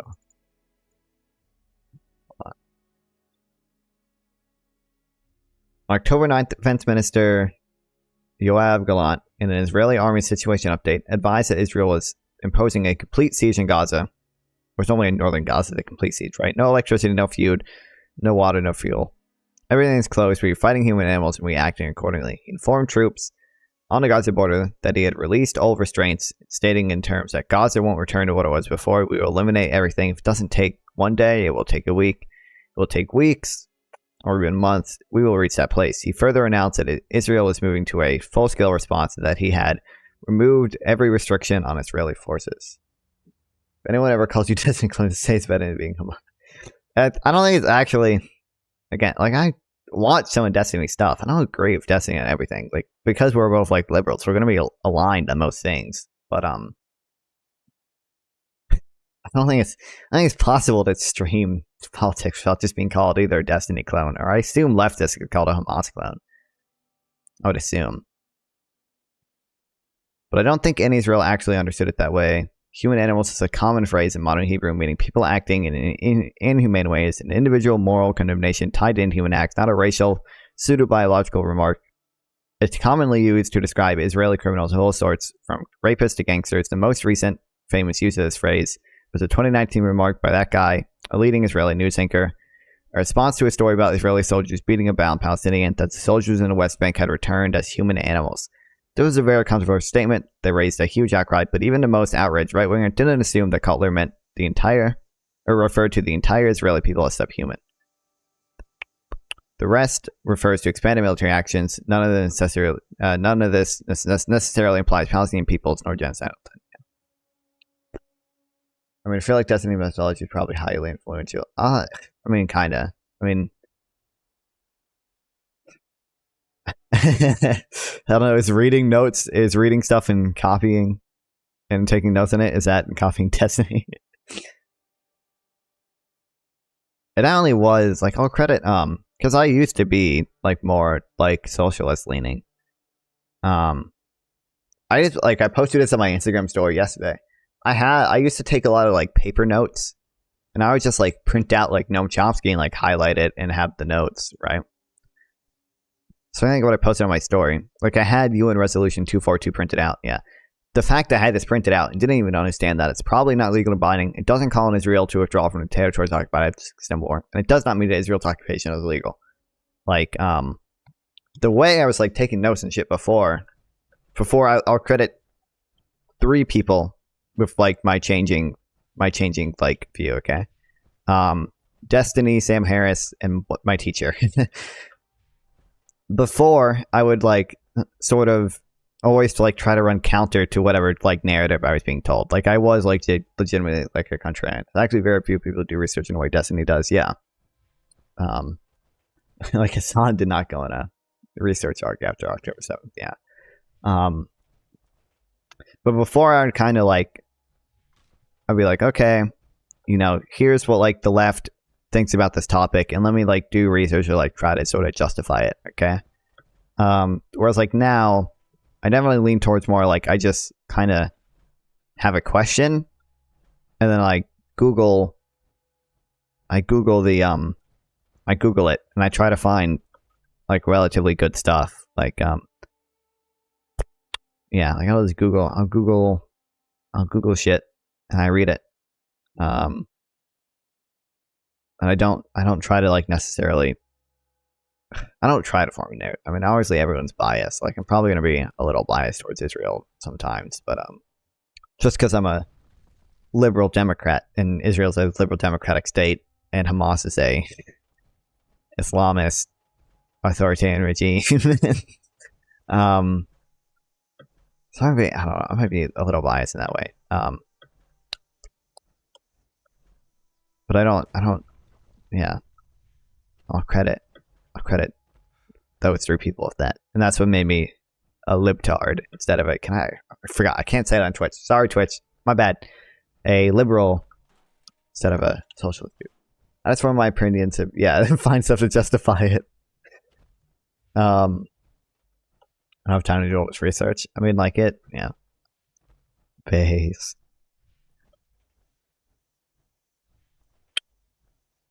Yeah, I'm definitely, like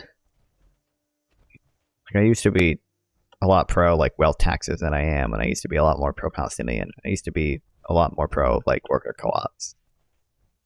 And like, I don't know, just like the more I read into it, it's like, oh, well, doesn't really make too much sense.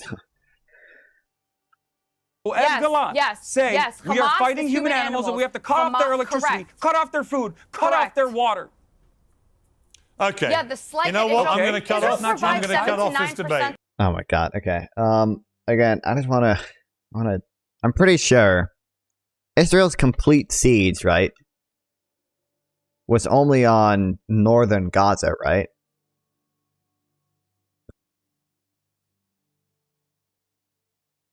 I thought it was only on northern Gaza, and they only did it like after they warned. I thought the complete siege was only on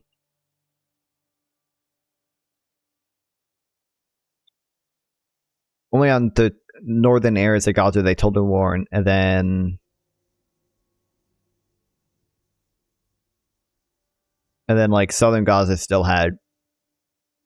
I think they were probably under more restrictions, I would imagine, but still had like aid coming in, fuel and water and shit. Of their electricity, the rest is Hamas. I'm going to cut off the That's debate not because Israel. we're getting absolutely provides... nowhere. But I appreciate everybody joining me. Thank you very much indeed.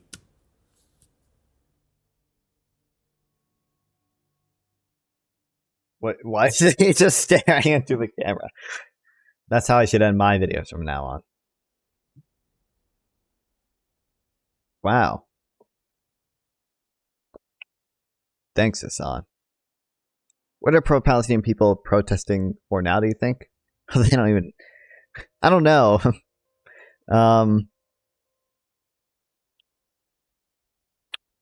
Because it used to be a ceasefire. I think that... I think a lot of it's still a ceasefire, right? Because the one college students like issued their demands, and they were like, I mean, I think the college students are calling for the colleges to like divest in like Israel stuff, Israel shit, and for the college to call for an immediate ceasefire. I need more channel points. No, you don't. You guys have plenty. Nothing is even that expensive. I think the most expensive thing I have is run ads. Listen, if I could control how many channel points you get, I would make it like 1 million channel points every minute, because I think it would be really funny to hugely inflate my channel points things. Here, I'll give you an opportunity though.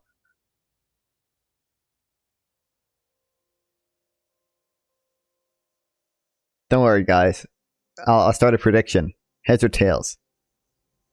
How divestment doesn't work? I I haven't read into it at all, no.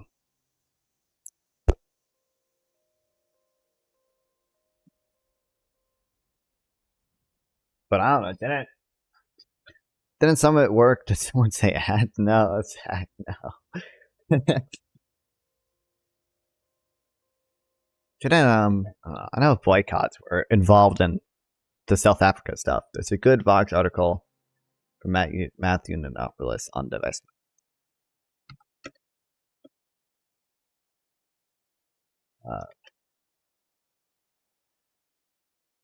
I can't play ads right now because ads just played, Zach.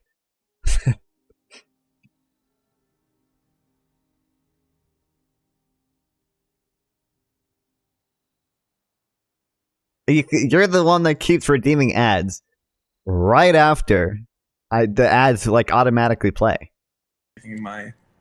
It's hurt poor people that they can afford housing in Berkeley. I don't know how that works. My understanding is that the property owners who have properties there choose just not to rent it at all. Yeah, kill them. Kill those motherfuckers in a video game. Sorry. Holy shit. Murder Thanks, Hasan. those motherfuckers in the street. Let the streets soak in their This is like a 5-year-old clip. fucking red capitalist bloods, dude. Oh my god, in a video game, of course. Holy shit. Holy You know if Finkelstein doesn't support BDS? Well, of course he doesn't, because Finkelstein supports Hamas. Holy fucking shit, dude. Why would he support a moderate liberal movement? Sorry. I meant in a video game. For Dan here, the nervous laugh is so shouldn't live in this world. Oh, isn't this the clip you were talking about, Koptenok, earlier? Truly in it, and when I say in it, if we're truly living life and living in this world in order to achieve peace, the existence of Nazis, white supremacists, Zionists, these are all the same people. The existence of them and the projects they have built, i.e. Israel, it's all antithetical to peace. Why doesn't Finkelstein support BDS though? Like I don't understand. I can't think of a good reason why you wouldn't. It's all antithetical to peace. And so, yes, I feel very comfortable. You think I can get them on my stream? Calling for those people to die. And with that being said, Kamani is signed out. See you in New York real soon. I like this clip of Columbia student because it makes me cringe so much. I mean, yeah. Well, there's a call out to, what was your name? I don't know. I forgot. I'm not a Destiny clone guy. I'm not, okay? I'm not. That's because I posted a subreddit. Listen, there's a funny post. Alex told a Canadian Iran Supreme Leader should come on to Bridges podcast to address the recent attacks. That's a funny post, guys. Okay. I don't actually think that student should be expelled. I don't know if they should be... I mean, maybe... Actually, I don't know. They should probably be... fine, maybe? I don't know. What's, I don't actually know what the punishment is for...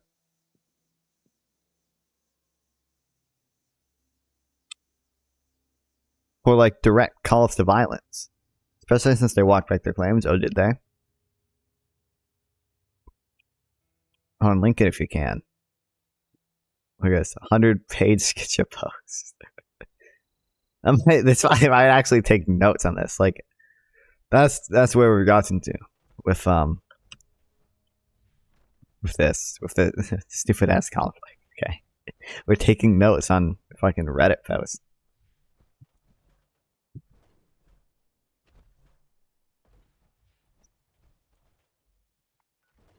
I don't actually have anything to do in Fallout 76 other than grind like the daily ops and the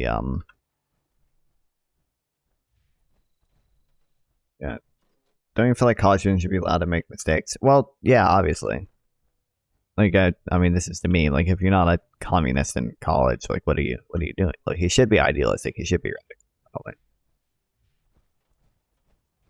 Well, social media in there here. I mean, yeah. Listen, it's the damn TikTok, okay? This is why we'll get to the TikTok ban soon, but there's some data that people have been discussing about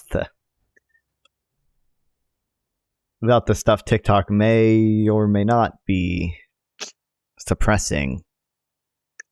Pro-Israel stuff. Why am I getting a sofa ad? Because I need the money, okay? I need it, bro. I need it. Listen, if you don't want ads, just sub. How easy to get banned in a stream?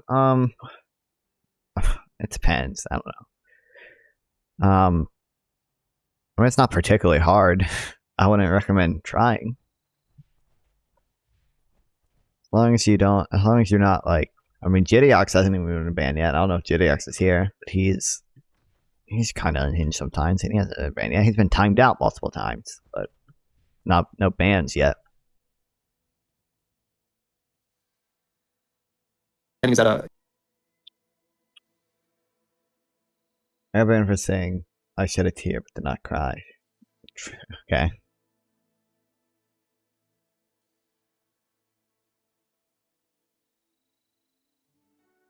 This is about fossil fuels. Is this the one you're talking about, Koptanok? Or is this Jidiox,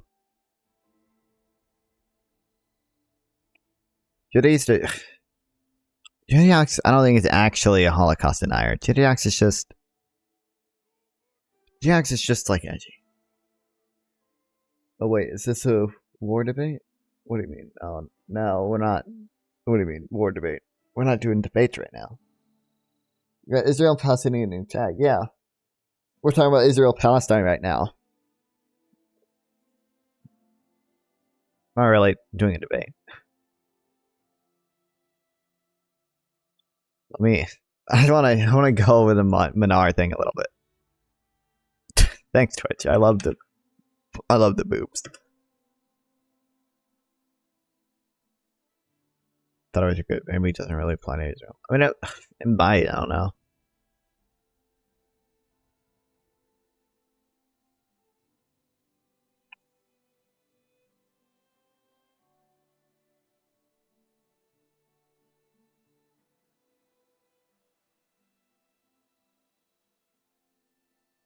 Ask your opinion on what? Or is this just a gaming stream? No, this is a...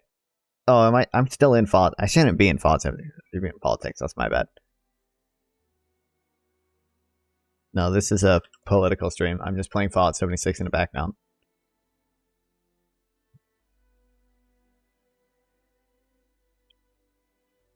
Why did he stream for 7 hours? Yo, not sure what happened there. We got... What is he reacting to Destiny? Of the stream.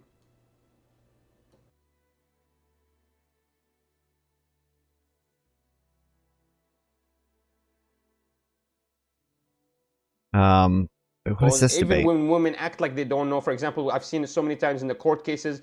You are not the father, and turns out she knows exactly who the fucking father was for the past 25 years. You know, it brings me so much joy that Minari doesn't have subs.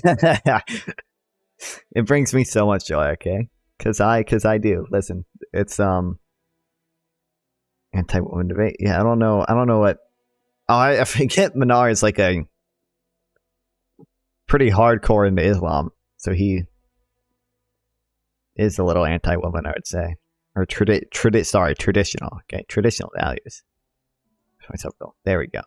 I do have subs. 5 subs. Thank you guys. Thank you guys. So I don't know if any of my subs are here right now, but thank you. And she's still talking to him. So women have this inherent knowledge because they actually are the ones carrying the baby. They felt it. They felt what inseminated them. And so they feel something that we don't. So I can believe you that the man needed the virginity so importantly because forced to argue socially. And I don't know what is this? Even what the social construct is. You guys made it up yourself and you're forcing me to argue through that. That's why I'm telling you. You're forcing me. You're acting like that's the correct way to think about things. I'm telling you that's not. There's only a biological standard. And you guys left that standard. Does Minara actually have any actual fans? Controversial opinion. Men are naturally stronger than women. Wow. Crazy controversial. Bro, I don't know where in 2024 that's considered controversial.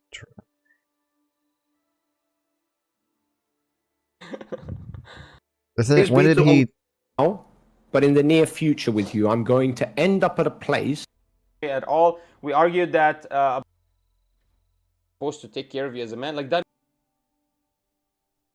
doctor is supposed to take care of you as a man. Like, that makes no sense. And if it doesn't, then why the fuck do I even care It about doesn't you? have. What's society? Where'd the VOD go?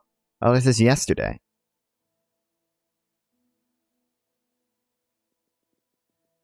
God damn it! Hold on? Let me ask if Isaac recorded the debate. God damn it! I actually like Piers Morgan. I don't actually. I mean, I like Piers Morgan's content sometimes. God, I really think Destiny should do a one-on-one debate with that Benny guy, Benny Johnson, because like they are only having these like surface level discussion at Piers Morgan. What? They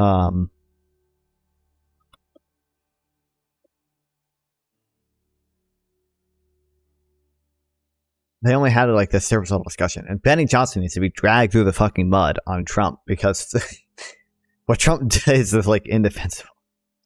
The best video on the internet is Andrew Tate and Piers Morgan. True. Like, yeah, it's just like they can't get like super far into it because there's too many people on the panels. Action. Because they had Like there's 3 people, and the format of the show doesn't allow like in-depth too much conversation. pomade in his hair and was willing to fight Corn Pop with a rusty razor blade and a chain.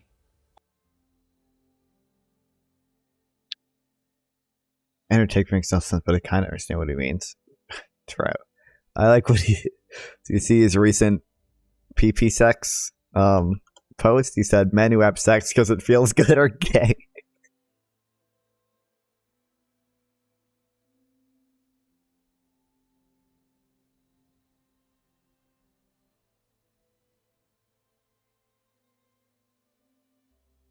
Yeah, I know, it's wild.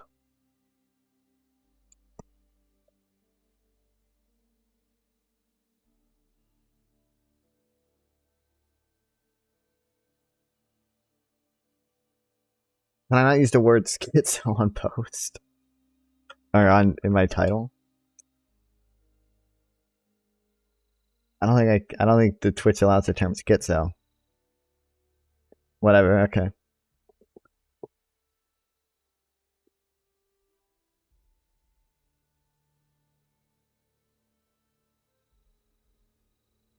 You have to do just exclamation points. I don't think you can do.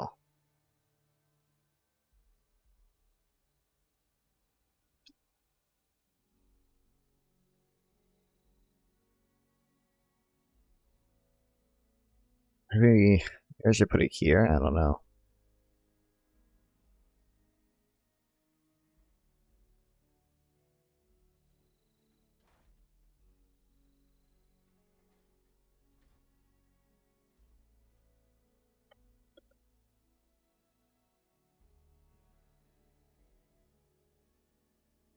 All right, guys, let's go. Let's was Real Iron Dome pretty good? It is.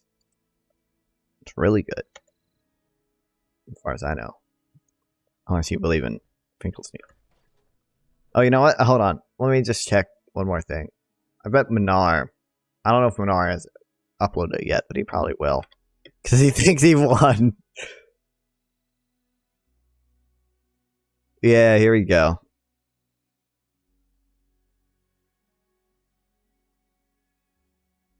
Two, one. Man, he went all out for the thumbnail on this one. 2, 1. I don't think this is the full thing. And welcome back, guys. Today we're hosting another debate. It's Isaac. I didn't think I was going to be seen with Minar again, but we're good now. And today the debate is on: is Israel in violation of international law? Okay, we're not going to watch all this unless we holding get dragged into it. I just want to go over Minar's insane talking points. Pre-1967 borders, and did they steal that land? The debate rules are pretty normal standard to the other ones. 5-minute opening statements. Then we'll have a conversation. Minar will go first in the opening statement, and one of the rules is to try to have no interruptions. Minar, you're free to go first. We all agree Hamas needs to go home. I'm pretty sure everyone here can agree to that. Well, not Minar, but Minar's not actually here. Thank you so much, Isaac. Give me 1 second. I always forget about doing this. I'm gonna make this not voice activated. Sorry. Can you guys hear me? Hello, hello, everybody. Thanks so much for coming to this debate. I'm so excited to have everybody here. Sample text, I cannot believe he accepted this challenge. Today, we are going to prove, me specifically, with this amazing argument that all of you should keep in your minds, that Israel has occupied the lands illegally from 49 to 67. What's funny is I don't think you ever looked at my chat messages. Until the Six-Day War, and we can also BRB. prove later, I would like to do that in another day debate, that even maybe after Resolution 242, they're still illegally occupying those lands. So this is happening because the land, and I can prove this, because the land didn't belong legally to the Israelis. And the only resolution, the only documentation I can find post-47 that was in any way accepted by the Arabs and that was declared with the Arabs was the Armistice Agreement of 1949 between the Arab states surrounding Israel, that the Arab state and it was so clear that the Arab state did not view the Armistice Agreement as a boundary legally at all or a border, and they were extremely clear in its own text. Bro, like, literally look up the boundary. Another gypsy not on stream. Yeah. This during the an signing of the insane agreement, take. and I I'll don't give you understand. examples. Egypt, Israeli agreement, and I quote. Can we wait for another balanced, well thought out takes? Thank you. I'm glad I'm your. Well, actually, we're looking at some not balanced, well thought out takes right now. I don't think we're not going to watch all this because it isn't balanced and well thought out. Here, the Armistice But this was wild. demarcation line is not to be constructed in any sense as a political or territorial boundary. End of quote. What are you watching? So this is a debate that happened earlier today between Minar, who we've had. Me and Minar have gone back and forth before. In fact, me and Minar have argued actually with this guy he's arguing with right now. This is sample text. He's a orbiter of a few different political streamers. And he's arguing with Minar on whether or not Israel occupied the lands after the 47 partition. I don't know. Minar's takes are insane. And Isaac, my boy Isaac in moderation. Also between the Jordanians and the Israeli agreements, Article 4, Abstract 2, it says, quote, the basic purpose of the armistice demarcation lines is to delineate the lines beyond which the armed forces of the representative party shall not move, unquote. So true, the Minar. armistice agreements were not official border lines, rather they were demarcations of which territory or military or I don't understand. I don't get why he's so insistent on saying the 1950 lines aren't the official border lines, but then he's so willing to say the 1947 lines are the official border lines, even though the Arabs rejected it, and it was a non-legally binding General Assembly resolution, which he thinks is legally binding. He doesn't know it's not legally binding. He's which actually territory, a military or unhinged. paramilitary force for either party shall commit a war like Hostility Act in. It was an attempt to a peaceful end of the 1948 war, and it was always meant to be a temporary resolution, the Armistice Agreement, of course. Unfortunately, again, the goodwill of the Arabs was used against them when the highly trained militia swore a victory in 1967, and then they lobbied the UN to draft Resolution 242 that gave them the authority over that land, and they called it the It's not what UN 242 Green Line did. Agreement, the pre-67 lines. Until then, He knows what the green lines are, though. He didn't know what the green lines were when I debated him. 1967, Israel had occupied that land illegally. That's why I want to talk about that in a different debate. We would have to debate Resolution 242. But now, until then, I wonder what argument he could make for Resolution 242. Maybe I should debate it on 242. So between 49 and 67, they occupied that land illegally and were in defiance to the Resolution 181 when they expelled the Arabs post-48, and they were occupying that land. Resolution 181 only gave them 55% partition, and they got plentiful, beautiful bounties of lands and seaports and agriculture. They were still not happy. They wanted 80%. So, and this is true because according to the Geneva Conventions, guys, the Geneva Convention Protocol post-World War II of the law of non-reciprocity of international and non-international law, the law of non-reciprocity of international law says that it doesn't matter, basically I'll paraphrase, but it doesn't matter what the other state says once the legal resolution has been accepted and passed. He doesn't know. It's a General Assembly resolution. It doesn't matter. It's just a request. The other representative does. So Israel is bound by the legal resolution, even if the Arabs believe they're not bound. So after the war, they were supposed to basically go back to the 55% if they actually cared about international law. And this is why it means no matter what the Arabs do to Israel, he just doesn't know. So like I said, because of the law of non-reciprocity, whatever the Arabs do to Israel is still bound by the resolution 181 of 47, even post the 48 war. So then kicking the Arabs post 48 and occupying the land till 67 was a completely in defiance of resolution 181 and all known international laws of that era. I was going to have a recap. This is Manar. He basically thinks, for whatever reason, this is an insane take. He thinks that Israel only has a right to the 47 borders, and everything past the 47 borders is illegally occupied. People often talk about the 67 borders, or in Israel's occupation of the West Bank and kind of occupation of Gaza. People will often talk about that as an illegal occupation, even though arguably it isn't strictly illegal. Yeah. And this is sample text, and he argued against it. Also, we cannot oversee the conquest of territory by war is not admissible according to international laws. And finally, so war is my opponent is going to have to concede that declining to accept resolution 181 as a binding resolution means also to decline accepting the legitimacy of the state. This is the second point. First point is that resolution 181 is secretly binding. His entire argument kind of relies on resolution 181 being binding. It's not. The second point is that if resolution 181 isn't binding, then Israel isn't a legitimate state, which makes no sense. He thinks the only reason Israel's a legitimate state is because of the partition plan, which set out the borders. So few other UN member states have had plans to set out their borders. Okay, you just join the UN. The UN doesn't have to issue a Security Council resolution determining your borders. Okay, this is not how it works.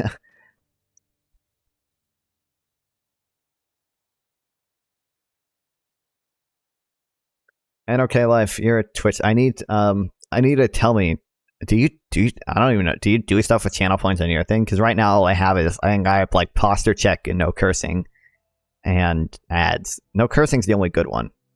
I don't know. I don't know what to do with them. I don't know what to do with the non-fun points. In question, the Israeli state. So that also means that Israel had no right to anything and is illegally occupying the land. Case closed if you don't want to recognize the 1947 lands. Go ahead. Can you repeat the last thing? I think I didn't Listen, I know it's the absolute destruction of your point. Finally, you have to conclude that declining to accept... thanks, Jimothy. PCs. Thanks, man. Resolution 181 as binding also means that you are declining to accept the legitimacy of the Israeli state. That's it. Okay, cool. So I'll start. I'll share my screen because I'm playing a video as part of the... Dude, it's so funny. He played a clip. I'll grab the clip. Manar is wrong in a territory won in a defensive war is admissible. But let's say it wasn't.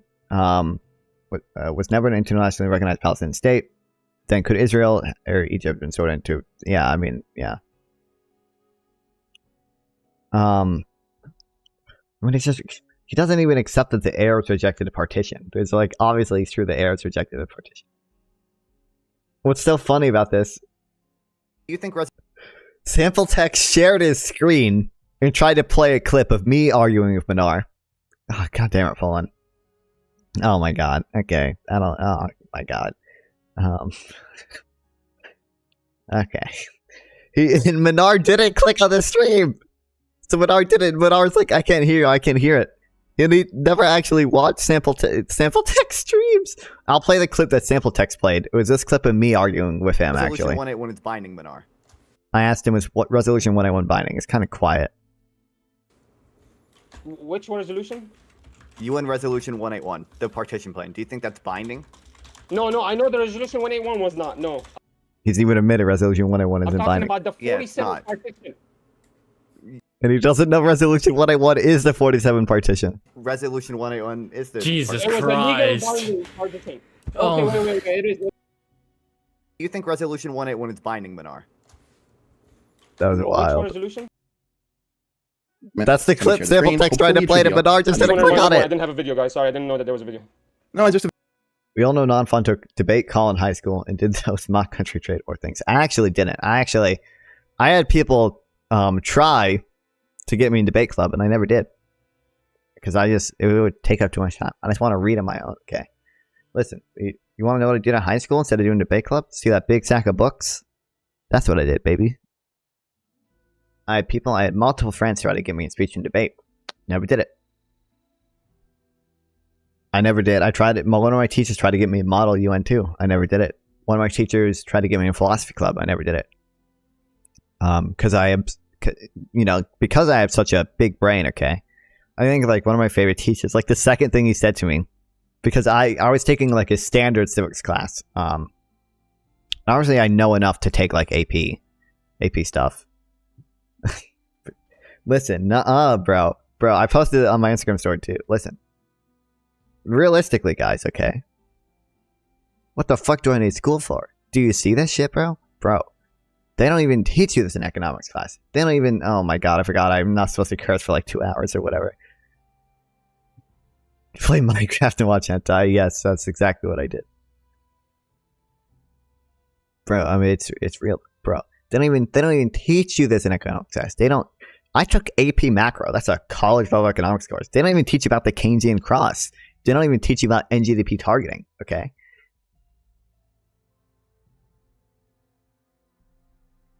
Do I even need college, bro? Look at this. Look, I can read this shit on my own. Look, we got a ton of shit to read today about like tax policy. Okay. 10 minutes. I can't. There's no way. I'm not gonna be able to curse for 3 hours, 10 minutes. I have to raise the price of that, man. Listen, I'll try my best, but there's no consequence if I don't swear. I need to set one up. The video to support or if I do swear, there's no consequence. I mean, you're gonna speak in your opening statement, correct? Oh yeah. I'm just using it as a support for one of my arguments. I'm not it's not my recorded opening statement. Don't worry about it. So okay, I'll start. Should be quick. They don't teach you about this in economics yet because it is very high. Because it is a very high school level. They'd rather make. Okay, so that's partly true. But I took what's called AP Macro and Micro. I did it in reverse order, actually. That's a long story. It's supposed to be a college level course, which it kind of is. It counts as college credits in some places, but they don't even teach about the Keynesian cross, okay? How do you not teach about that? I love the Keynesian cross. So, okay, the proposition of the debate, Israel was in violation of international law by holding to the pre-1967 borders and stole that land. Here are the debate terms. We went over this. Okay, opening statement. Hi, first let's take a look at what the debate is about, and more importantly, what it is not about. This debate is not about the Corn War in Gaza. It's not about the Six-Day War. It is not about the October 7th attack on Israel. This debate is... They don't teach that in college because you're supposed to come out of school socialist. True. I actually was a pretty socialist-leaning person up until like recently. Taking economics actually made me a little bit less socialist. AP Macro and Micro aren't substitute for college level economics courses at the top level colleges. That's why. I mean, it's supposed to be college level. I know some colleges accept it as credit, but yeah, obviously the top ones won't. Yeah. I had a thought. Oh shit! I didn't even realize I needed. Okay, here's the story real quick. Okay, basically. Because I'm such a smarty pants, okay? I will brag about this. I didn't take AP Micro. Because I was like... I had conversations with my teacher about it. I was like, I didn't just fucking read about AP Micro on my own. Do I really need to take it? I didn't take it. Even though my teacher wanted me to. And eventually he convinced me to take AP Macro. And you usually take AP Macro after Micro. But I just went straight to AP Macro, baby. I did that. And then the next year, first semester next year, which was this year actually, I didn't like have anything to do. So I was like, fuck it, I'll take AP Micro.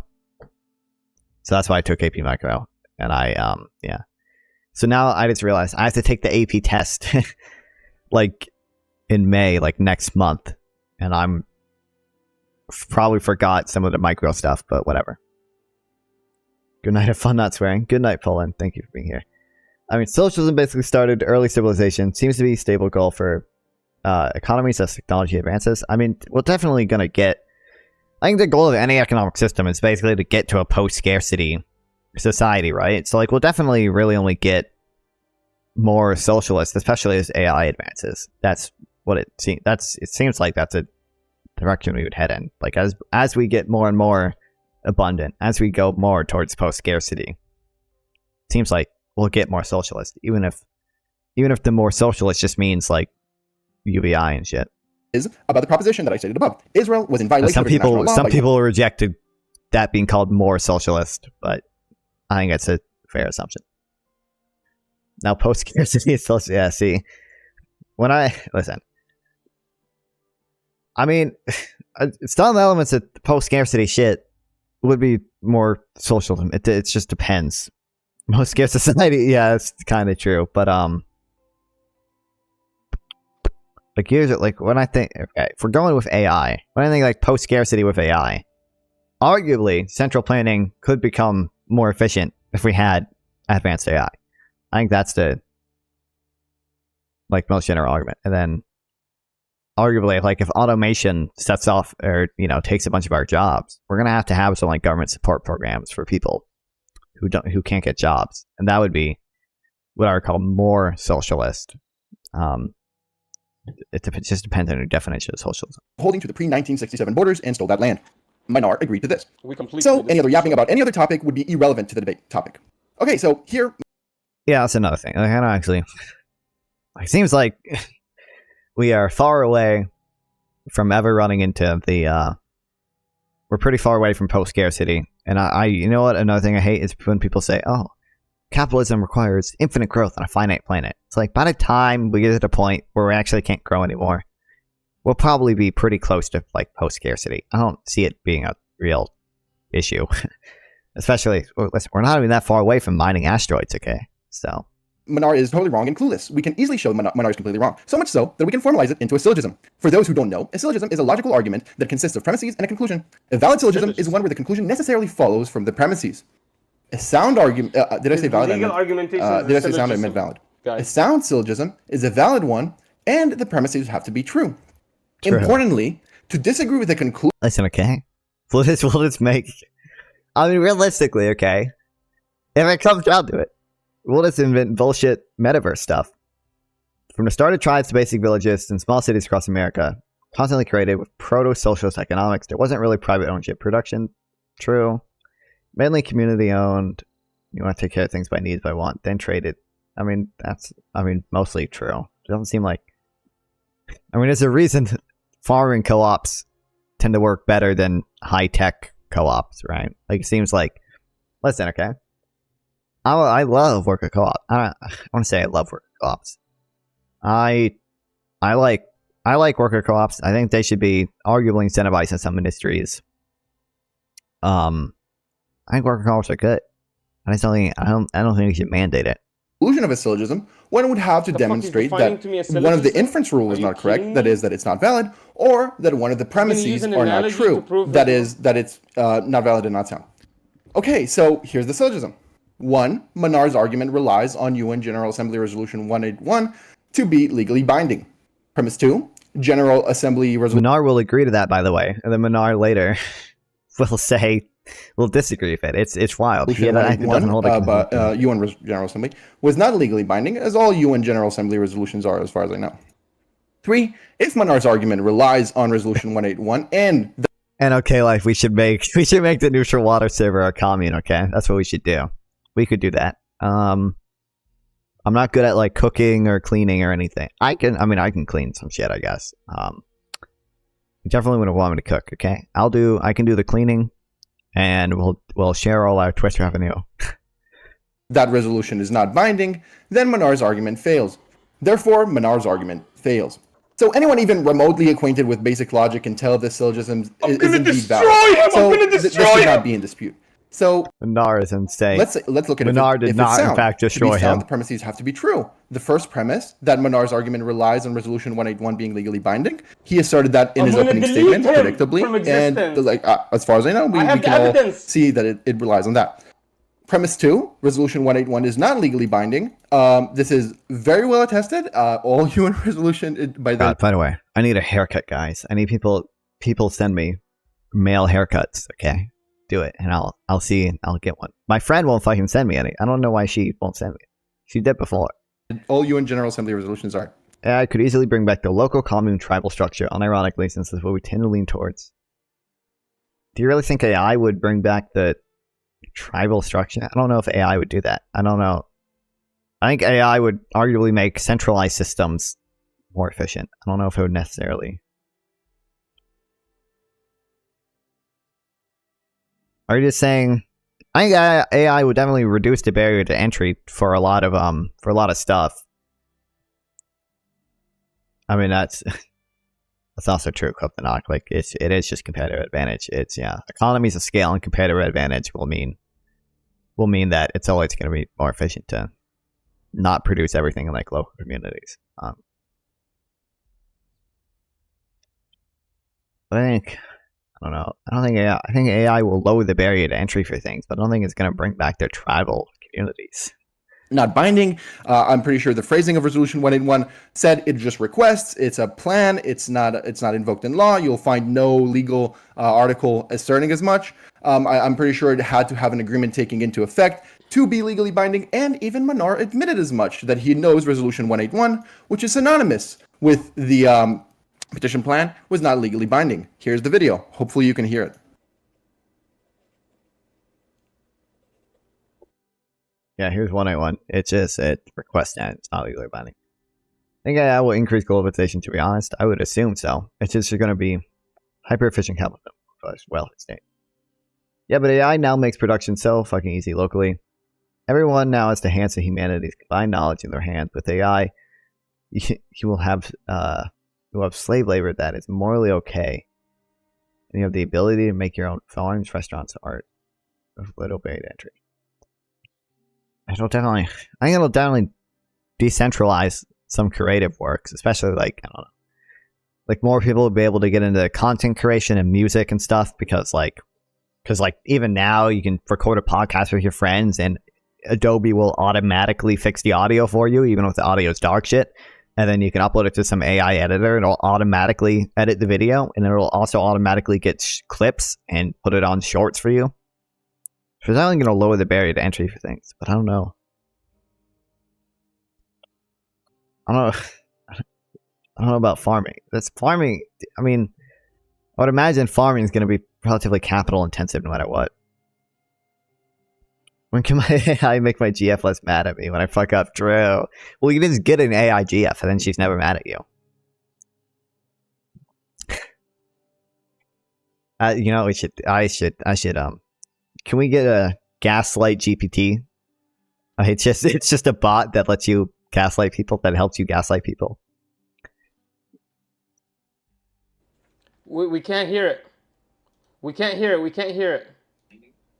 No, I know that Resolution 181 was not. No, I'm talking about the 47 Dude, I can't. Yeah, he doesn't watch the stream. Thank you, 205 Quiet Ninja.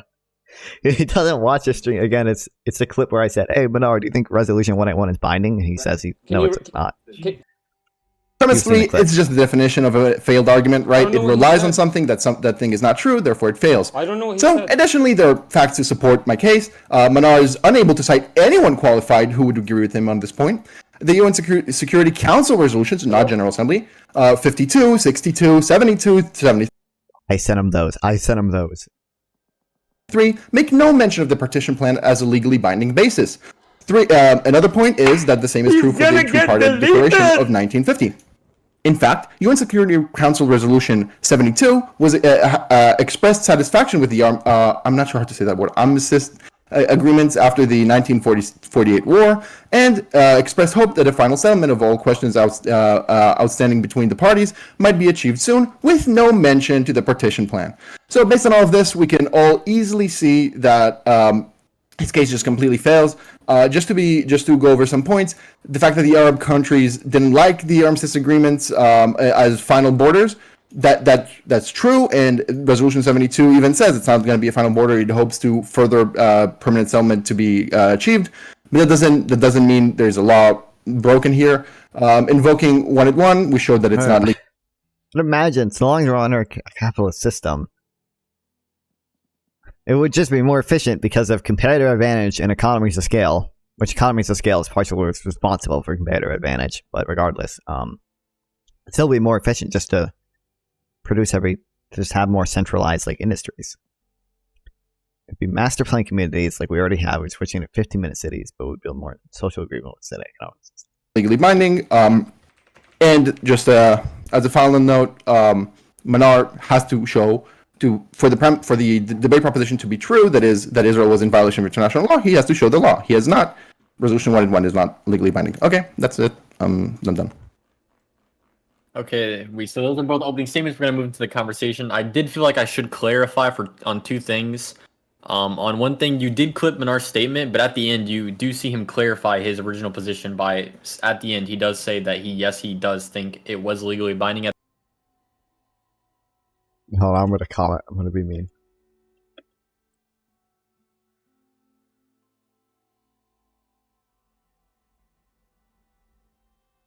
Jeez, if I was him, I wouldn't even upload this debate. End of the clip? That's not true. I don't really care if I do bad in debates. Oh, okay. So just a Google search can disprove this. Okay, anyone can just. I just Google wanted to make search. sure that that's his position. I Unless wanted to ask, can we hear from his own words what I heard? Because we couldn't hear the clip from my... Oh, I could. Oh. The clip was, so you say... yeah, I can quote it directly. Hi, could you react to my last music on YouTube? My channel is called Lorenz.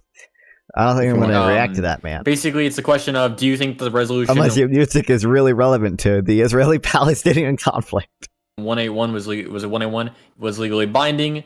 You're confused because you're not. I was confused after a 6-hour debate, and I said that's all good, all good. And then you clarified after. Yes, exactly. Just to be clear, it's not me clipping out of context. That's all the video I had available to me, and I put all of it. So maybe like you changed your position later on in the debate. No problem. That's fine. So on what basis?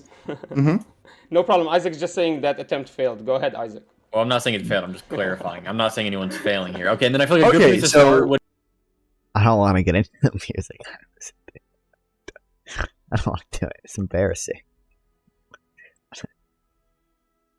I didn't do a lot of Midwest emo. A lot of radio. Like here we have my playlist. Zombies on Your Lawn. This is just Plants vs Zombie songs. Elliott Smith. You have the Angry Birds theme song. Cry Wank. Give us your top 10 hentai suggestions. I think the only hentai I know is Boku no Pico. It's the only one I know just because it's like a popular meme online. I think that's the only one I actually know. That's the only one I can name drop at least. Is another thing I see. My favorite album of all time. Favorite's complicated, okay? Favorite changes, okay? The best album. That's not very nice. Listen, the best album is between OK Computer and Kid A, okay? As cringe as it is to say. Top 1% of earners. Is she going? Oh, Jesus. I love Twitch. I love my community. Mind face to bills. Listen. He's such an internet kid. God damn. Listen, I know. Okay. My favorite album, I think right now, God, don't look at this. Oh my God. The album called Japan, Virus Party Ever. They're probably my favorite right now. The playlist isn't the...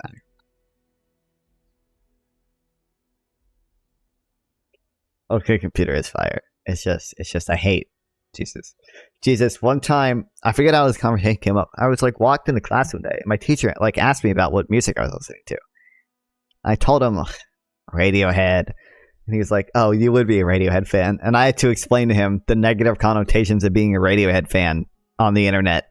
That's I literally had to explain to him. I was like, "Don't say that." I was like, "Dude, the image of Radiohead fans is that they're all loner, virgin people like me.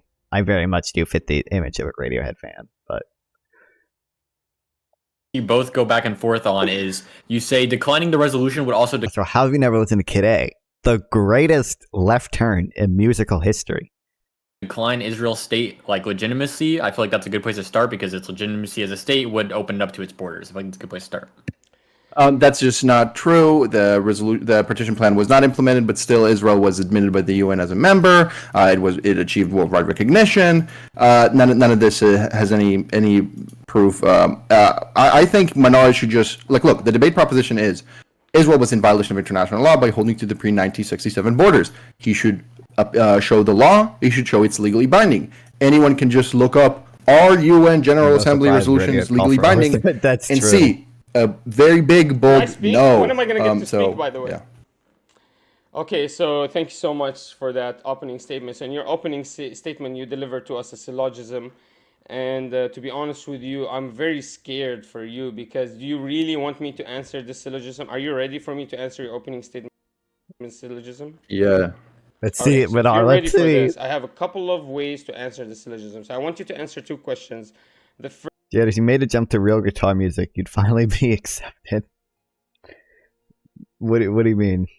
If I made the jump to real guitar music, what do you mean real guitar music? My music is real guitar music. What do you mean me playing the guitar? I don't know how to play the guitar. first one is if you don't. Listen, Kid A doesn't even have any guitar. That's why it's such a masterpiece, okay? I think Kid A does have guitars. Whatever me and Zach listen to. Listen, Kid A. Right? Kid A, I think, has guitar on How to Disappear Completely, and that's it. And How to Disappear Completely is one of the best songs of all time. Probably second best song of all time, behind Nude. Nude is probably the Nude by Radiohead, best song of all time. Not even close. Nothing's even close. What am I gonna say? Oh, Radiohead, Kid A, no guitar. My guitar. I think Kid A isn't completely without guitar, but severely downplayed. It's awesome, dude. Greatest left-hander in musical history. I want to accept. So you said UN resolution is 181. So this is the premise. The UN resolution 181 is legally binding. The second premise is UN resolution. Also, a moon-shaped pool is underrated. A moon-shaped pool is so good. I love a moon-shaped pool. 1 is actually not legally binding because this is a contradiction. Basically, Manar has to show that this was a legally binding resolution, or he's committing a contradiction. Walter told me that the National is actually everything Radiohead is trying to be. True. In saying that Israel was illegal because there was no binding resolution. So am I clarifying that syllogism correctly? The syllogism, I can repeat it. I think you kind of messed it up. I'm not pointing to any contradiction in your view. I'm just saying your argument relies on something false. That thing is false. Therefore, your argument fails. So that's an argument of contradiction. So you. But I don't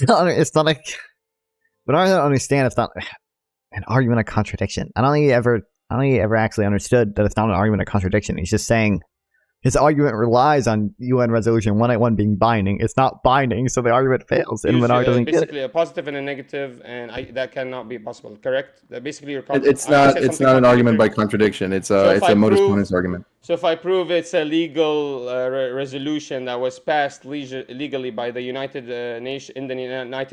Nations General Assembly, that was accepted by Israel itself. By the way, I think for all my fans, okay, I think me and Isaac are probably going to start a podcast together, okay?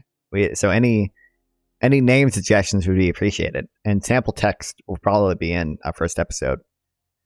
Why are we discussing logic now? Because Menard doesn't understand what argument sample text is making. So it's sample text has to lay out and maybe you're the right, logic the Arabs declined it, but because my argument says international law is non-reciprocal, that doesn't matter what the Arabs just do. Mm-hmm. If I can prove to you that the United Nations passed it and Israel accepted it, would you accept that actually makes this a legally binding resolution? No. So for one, General Assembly resolutions again are not legally binding. For two, Israel's recognition as a state does not rely on the partition plan, as it was not implemented, and the UN accepted it. My argument is not an argument by contradiction; it's a modus ponens argument. I laid premises, said from them follow a conclusion, therefore the conclusion follows. Let me ask you this then: can you tell me what else besides Resolution 181? In 1947 gives Israel the legitimacy of its own state? It was accepted as a state after its declaration of independence. Yeah, using the United Partition Resolution 181. No. Yes. It cited the partition plan. Wait. You asked me a question. Let me answer it. Just clarify my question so you don't answer a different question. Yeah. Can you tell me what other resolution of that era actually declares the legitimacy of the Look state at of Israel? Palestinian legitimacy in the resolutions they rejected. He doesn't. They get to that eventually, true. Like, because the 1988, right? The Palestinians declared independence. 1988, Palestine independence, and they never actually like sent out borders.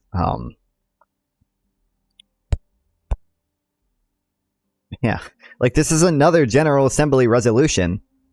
That isn't legally binding because it's a General Assembly resolution. But they never. It doesn't actually set out borders. I don't understand. It doesn't make sense. Israel if it's not Resolution 181? I don't think it has to be by resolution, so that's a non sequitur.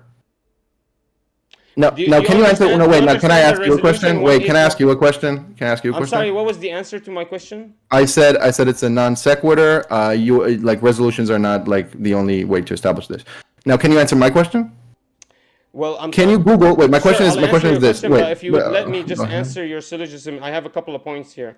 So the first one is, besides Resolution 181, what gives Israel its legitimacy? I don't know if you can provide. Can you provide an actual legal binding resolution that gives Israel? As a radio expert, can you explain why Radiohead appeals to incels? Well, I know it's funny. I didn't expect to be talking about this. Hold on, let me flip my camera so you can read it. My friend Ness got me this crew neck.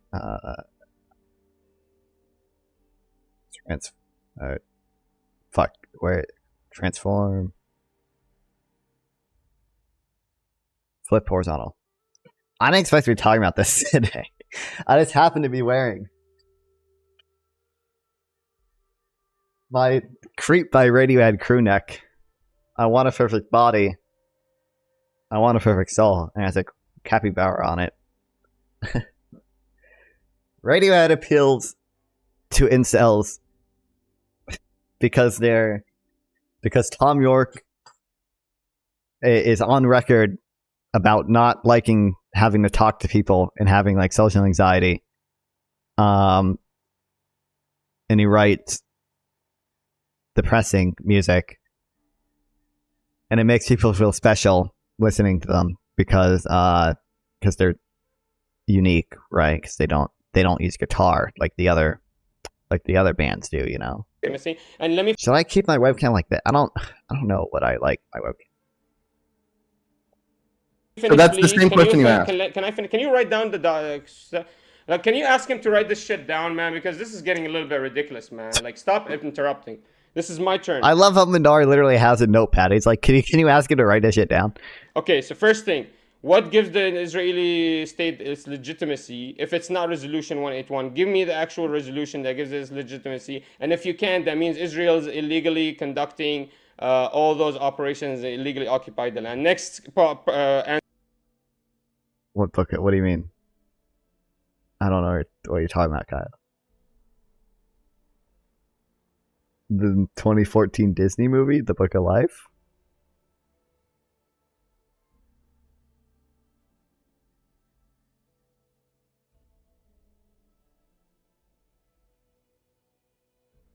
We found the scene in the movie where she screamed at Carl and thought it was an edit? Wait, what? I've never seen this before in my life. I'm gonna get copy striked if I... Do not make it worse by apologizing. Oh wait, I've seen this. Oh.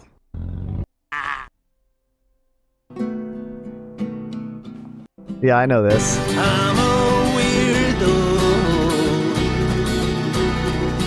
What am I doing here? Israel. I don't belong here. That's the Radiohead fan, the true. The Radiohead fan gets the girl.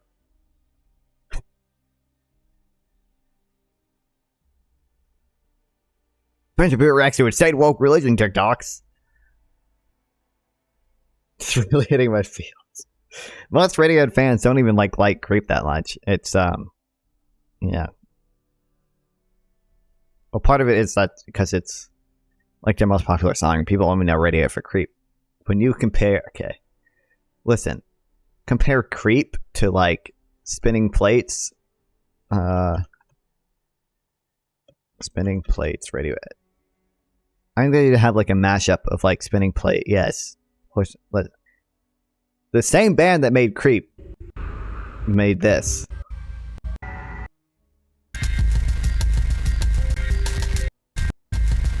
Push/Polk is a amazing song, by the way. No matter what they tell you, okay.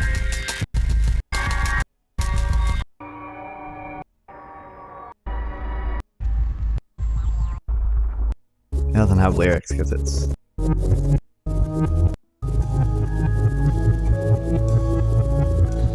Monkey spinning monkeys is better. You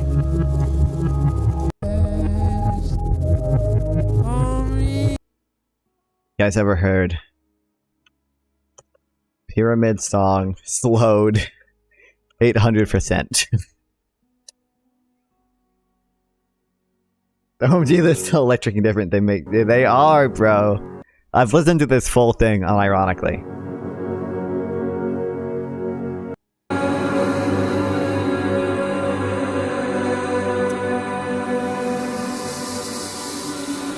It goes hard, bro. Okay. Answer to your question, and I want you to write this down. Wait, I didn't get to ask my question. I didn't get to ask my question. Well, you gave me a couple of syllogisms in your debate, so let me, in your opening statement, let me answer all of them. Now, there's another one problem that your syllogism relies on, and that's a little bit of contradictory that I can find here. The second point is, what about the declaration of Israel itself? Israel itself, in its own Ministry of Affairs, in your own website, and I will quote here, says... Menard doesn't know what he's doing. Menard thinks the fact that Israel cited the partition plan, he thinks that makes it legally binding, when it obviously doesn't. There's no reason that makes it legally binding. Is that accordingly, listen, it's going to be a little bit long, but listen to this. You're talking for over 2 minutes now. I gotta... members of the People's Council, representatives of the Jewish community of Eretz Israel and the Zionist movement are here assembled on the day of the termination of the British mandate over Eretz. So when they terminated the British mandate over Eretz, what standard did they use? Look at what they said. The state of Israel is prepared to cooperate with the agencies and the representatives of the United Nations in implementing the resolution of the General Assembly of the 29th of November 1947, and will take steps to bring about the economic union of the whole of Eretz and Israel. So even in your own sources, the declaration... Your own sources. The Ministry of Affairs... Okay, it's my turn to talk. You've been talking for over 2 minutes. Yeah, Menard, can I get moderation here? He's been talking for over 2 minutes. It's my turn to talk. Both of us. Menard, you can wrap up, but yeah, you gotta shorten these. You do go on many rants. Because the problem is you propose like 3 points, and then when he goes to respond to the 3 points, you'll end up cutting back. Because obviously you do have a problem with one of those points. But if you propose him 3 points and he's not able to respond to the 3 points accurately and in time, it's just a bad look for him. Okay. So I'll just go ahead. Go ahead. I just wanted to say that basically even Israel itself, the Israel Ministry of Affairs declared that they are respecting and they relied on the resolution that was passed in the General Assembly to create their own boundaries. So I don't know how you can actually argue against that. So the UN... Is there actually... How many... we should look into this. How many UN member states have had their borders partitioned? I would assume some other, ex-British colonial states have, just like Palestine had, because, that was the partition of British mandate. I would assume that's happened before, but, this just doesn't, he's just applying the standard to Israel, and he, wouldn't apply it to anywhere else ever. So Resolution 181, if you read the legal document, it says request, it's not establishing a legal law. You have to show that the General Assembly resolution was legally binding. They cited it as a case for their legitimacy, but you don't have to have a legitimacy for a state just by a UN resolution. That's just simply not how it works. Additionally, just to be clear, my question to you is, can you... Well, you're kind of right, but also, if Palestinians accepted the partition plan, they would have had a state. It wouldn't necessarily be occupied. Google, are UN General Assembly resolutions legally binding, and tell me what the first result says. Just a simple test to see if you have any, capability to read. Now, this is not a debate. He never does this. We would try to get him to Google it so many times. He never does it. about if Israel has legitimacy as a state or what basis in law it has for legitimacy as a state. The proposition is only and solely that Israel was in violation of international law. You're in the affirmative. The burden of proof is yours. So He you also doesn't understand the burden of have proof. to show. You can cite an article that says this. You can cite a legal scholar that says this. These would be good indicators that the resolution 181 is binding. Any failure on your part to do this is just making your argument totally fallacious. Go ahead, your turn. So I'm relying on your own claim of legitimacy of Israel to explain to you that you need Resolution 181 to even be able to declare the state of Israel as its own state. Besides that, you're committing basically an act of occupation, breaking all international law. So if you don't want to recognize Resolution 181 as the legally binding resolution that forces you to... Yeah, I've had this conversation with Manar before. Even the Arab states accept the pre-67 borders. All the Arab states want a two-state solution on the pre-67 border. I don't think is there any exception to that with the Arab states? I know Iran doesn't recognize Israel, but Iran isn't an Arab state. I think Syria probably rejects it, but Syria's just fucked. Like, Syria's a failed state. But I think Jordan, Saudi Arabia, Yemen all accept this. Like, international recognition of Israel. So these like countries, so Egypt and Jordan do. Saudi Arabia doesn't. But Saudi Arabia, I know, particularly Saudi Arabia wants a two-state solution on the pre-67 borders. Saudi Arabia doesn't care about the 47 partition, because nobody cares about the 47 partition. Yeah. I guess, is that Qatar or Bahrain? I think it's Qatar. Qatar doesn't either. Bernard thought, yeah, I remember. But listen, it looks like Bernard did a little bit of research for this debate. To only hold 55% of the land, then you have to also accept that you are illegally occupying all that land, and there is no legitimacy to your statehood, basically. Okay, do you remember my question? Yeah, you tried to tell me about the legality of resolution. So go ahead and answer my argument. You're trying to tell me Wait, about the you didn't legality answer of my resolution. question. You tell me what declaration do you have besides Resolution 181 that gives you statehood? Like, you have nothing. So you're Okay, actually... was the UN admitted as a state? Was the Israel admitted into the UN as a state? That has nothing to do with this debate. I'm asking you, what is the resolution that you're relying on to say the legitimacy of the state of Israel is true? Because It's the side eye true.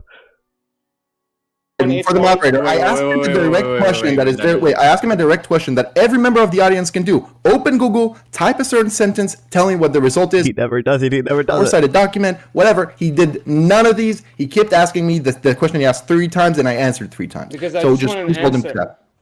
True, but he wants. So you need to explain, which I think you have, but that's why I've unmuted to step in. So the problem with the question is that you're saying, what resolution can you point to? What he's pointing to isn't a resolution, but will still give him what he would describe as validity as a state, right? The UN accepting Israel as a state is what he would point to. It isn't. You don't need a resolution to have a country become a country. Basically, is what I'm trying to say. Yeah, but the acceptance of the United Nations into the state, is that what gives its legitimacy? So what's its boundary then? If the only record you have to give a state its legitimacy is its acceptance to the United Nations, how can you prove what the boundary of that state is then? Okay. Again, so many states have been accepted to the UN without a partition. Now, can I answer? I don't Okay, get so this statement betrays immense ignorance. When the Palestinians declared a state in the 80s, they did not specify any boundaries, right? You don't have to have specified declared boundaries by the UN for your acceptance as a state. That just shows betrays immense ignorance. And for it's the UN recognized borders, right? I mean, yeah, everyone recognizes the pre-67 borders. Yeah, the UN doesn't think UN Israel recognized borders. I don't know if the UN holds an official position. Israel's formally 2 formally recognized and confirmed borders exist with Egypt and Jordan. But I don't know. I mean, it's complicated. I don't know if the UN stakes out like an official position on it. When the UN recognizes a state, does it define its legal borders? Also, not. I don't think it does in the way Minar thinks it does. It doesn't like. It's not like every state has a partition plan, and like there are border disputes in the world where the UN, I'm pretty sure, doesn't take a position. Like, does the UN? The UN doesn't like have a position on border conflicts. Some of them, like between, like I know Egypt and Sudan have a border conflict. Does the UN have a position on that? Is Egypt not a legitimate state? Like, I don't.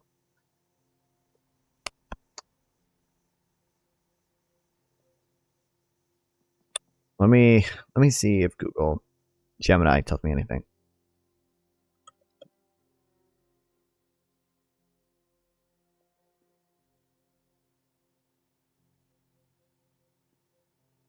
Three 67 borders. If so, provide a source.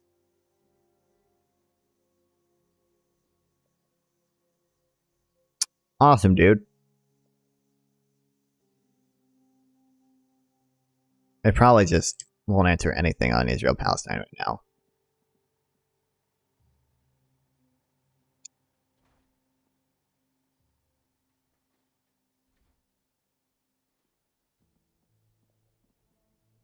This resolution has been interpreted by various parties. Generally returned, yeah, like no one cares about the partition.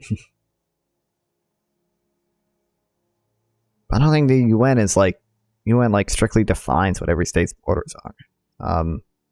I think certain ex-colonial states have like partitions, like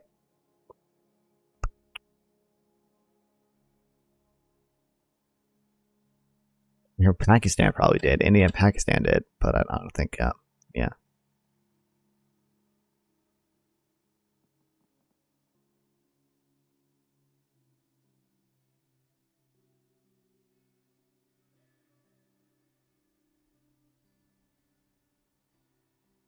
What the hell?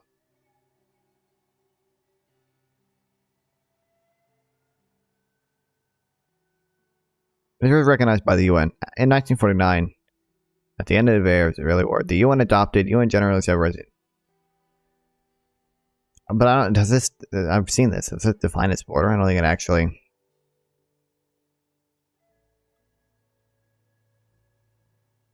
Wouldn't it be useful for the UN to define legal borders, so that if anyone tries to evict those border lines, they're clearly territory? I mean. It would probably be useful for them to do that. I just don't think that's how it works. I just don't think anyone. I just don't think that happens. Like, it doesn't happen in the way Menard thinks it happens, at least. Like, this is the UN accepting Israel's into the UN, but it doesn't actually lay out its borders.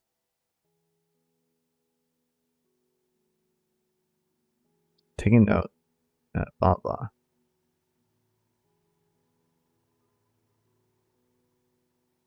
mean, it says recalling, but recalling doesn't actually mean abiding by. Like, it just, yeah.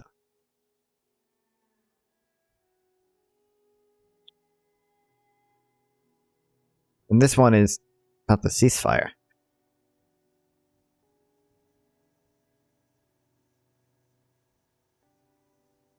Maybe Minar is a point in a sense that the UN has to deal with too many border conflicts that defining borders would make.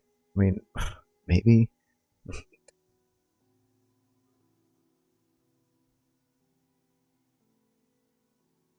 Does it ever mention? I don't even mention borders. I just don't know. Like, states just don't have like an official boundary like that. Like, that's just not. Like, the UN just doesn't have like a list of every country and says this is the official territory of this country. It's just going to be decided by like parts of the UN Charter and stuff. And like the UN Charter would recognize that Israel probably has a right to keep that land. For the second time this in a row. And again, all the Arab states accept the 6-7 borders. It's just Minar and this weird. Did not answer my question. Please, Minar, open Google, type, are UN General Assembly resolutions binding, and tell me what you read. please do that. Everyone can do that. Sure, you can. Go ahead. So if no UN resolution is binding, then Borders seem official in some sense, right? Yeah. But I don't know. Again, I don't. To be fair, I don't know entirely how it works, but I know it doesn't work like how Minar thinks it works. that means why do you even care? Like, why do we even have any respect for any international law? So you're basically saying that no General Assembly recommendation is ever a recommendation that's respected or actually looked upon. Like that's actually doesn't map onto reality. We actually rely on the General Assembly's recommendations to actually be able. Basically, it's the standard that tells us are we following the legal, basically international law and everything that we commit to. Basically, what you're trying to say is we have to declare that the United Nations is not the arbiter of all the standards of international law, and then but you have to give me a new arbiter then, but you don't have one. Okay, buddy. So first of all, you again didn't do what I asked. Yeah, he doesn't know that. He never Googles are UN General Assembly resolutions legally binding. He never does to do any one of the. I urge the audience to do it. If Manar won't, just Google and tell me what you see. Now to his question. If you don't think UN resolutions, UN General Assembly resolutions are legally binding, what is? Well, Manar just showed to the audience, exposed himself, that he doesn't know the difference between a UN General Assembly resolution and a UN Security Council resolutions. Not all UN Security Council resolutions are binding. Chapter 7 definitely is. So there are many resolutions that can be passed that would be legally binding, just not through the General Assembly. You're interrupting. The General Assembly just expresses the opinions of the nations at the time. So Manar has not answered my question and betrayed, again, immense ignorance. So go ahead. So actually, I can use the same argument against you. The General Assembly is not always non-legally binding, but this specific one was legally binding because it actually was necessary to the basically effect of naming the territories of 3 states: Jordan, Palestine, and Israel. So you have to rely on that to name these states' boundaries. If you cannot rely on that resolution, I cannot find another resolution that to rely on to even find the statehoods until 1967. So again, my question stands: if we cannot rely on Resolution 181, what boundaries and what resolutions are you declaring the legal boundary and the legal resolution, and when was it in effect? That's the question here. If we cannot rely on 181, what is the one that we are supposed to rely on then, and so when was again, it affected? Yeah, so again, he has not answered the question about just Googling and telling me what he sees. I'm sure he's not going to do that throughout the debate. Well, let me finish. Let me finish, buddy. Moderation. I actually accepted it. I said General Assembly did not accept it. I would step in, but I feel like watching Manar's low-hanging fruit, kinda. We don't even need to watch. But all you have to this. understand. Hold on, I want to find. No, you're it's also just insane. It's just talking points are insane. Or trying to you're making an appeal to the audience. You can point out his flaw, but don't point out his flaw as it's like a sitcom, you looking to the camera thing. Just you know what I mean? Get to the point. I'm not looking to the camera. I'm saying it's very clear. Any document will tell you this. UN General Assembly resolutions are not legally binding. There you go. Yeah, you that's can a just better way to Google say it. and see this. Now, Okay, wait. I agree So with you. he asked me what resolutions can I appeal to This for one was international special. law, and This one was I don't know special. why he's talking over me. Moderator, can you do something about this? So look, I told him. Hold on, we might. Not impossible. I'm like it's my Go turn ahead, to go talk. ahead. He's Sorry, interrupting me all go the ahead. time. Let me just say one thing. I'm going to respond. This is the only reason I'm hitting on this is vital for my argument, because I want to destroy your argument so thoroughly, and I want my viewers and your viewers to see this. You have to understand that I want to make sure to understand what gives the state of Israel its legitimacy. You have to give me that border. I'm trying to draw the borders at 55%. If you cannot give me the borders at 55%, then you have to show me what other borders are you looking at. And I need to know, because then I'm going to tell you what international law you're breaking. So if you don't accept Resolution 181, you're breaking all international laws, because you're basically occupying the land illegally. You have no right to occupy it. And even if you were accepted United Nations, you didn't accept the resolution that drew your border. So that means you have no legitimacy to your own statehood. Actually, Resolution 181 was relied on to give Israel its own legitimacy and its own declaration in 1948, in May 1948. So it's kind of crazy to me now you're saying you don't even want to rely on it to even be a legal boundary of this debate. Then tell me, what is the legal boundary? Because you're breaking every legal boundary. You are a state. He's breaking every with legal no boundary. legitimacy. If you It's so. I forget. I have the notes actually. Menard border of like all the UN General Assembly resolution, or this was Security Council resolution that like expressed satisfaction with the ceasefire, satisfaction with the armistice agreements, the party involved 1948 conflict. I wish there was a answer to like. I don't think there is an actual answer to what does the UN recognize. It's only like what the UN member states recognize, and the overwhelming majority of UN member states recognize the pre-67 borders.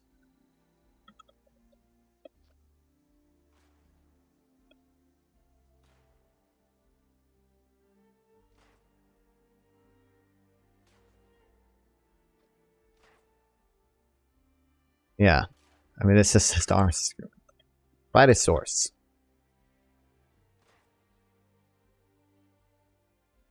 "242 is the comfort withdrawal of troops."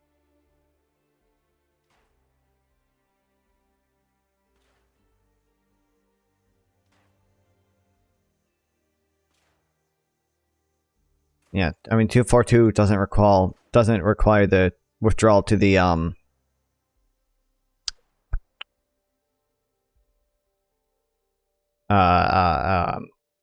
partition. The 47 partition requires withdrawal to the armistice lines.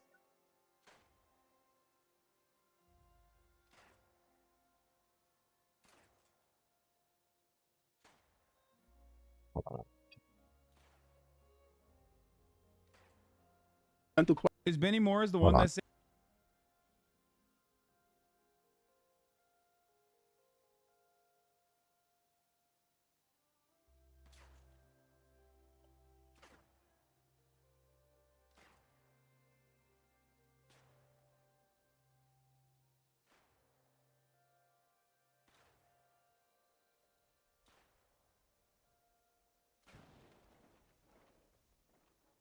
Who is blowing up my shit? I heard something blow up. I don't know what it was. Gotta be the port scorch, but I don't know where he is. Oh, there he is. Bro, what are you doing, bro? What did he break? He broke this wall. Awesome, dude. Sick.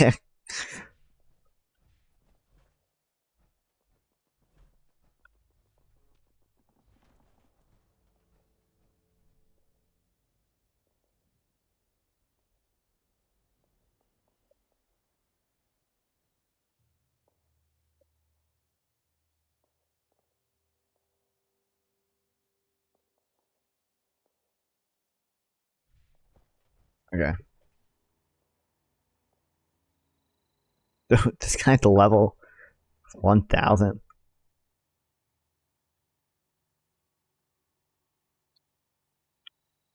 Okay. 100-page Hasan schizo post. Let's go, baby.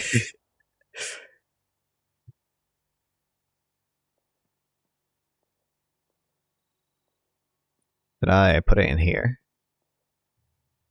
I did.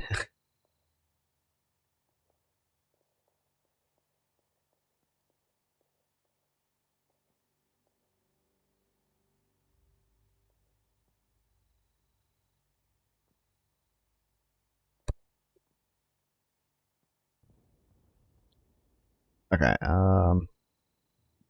Hi everyone. A few weeks ago, I one-guyed Hasan while discussing Israel-Palestine. In doing so, I made a few blatantly false claims about the 1948 war and the refugee crisis, and what Benny Morris says about it.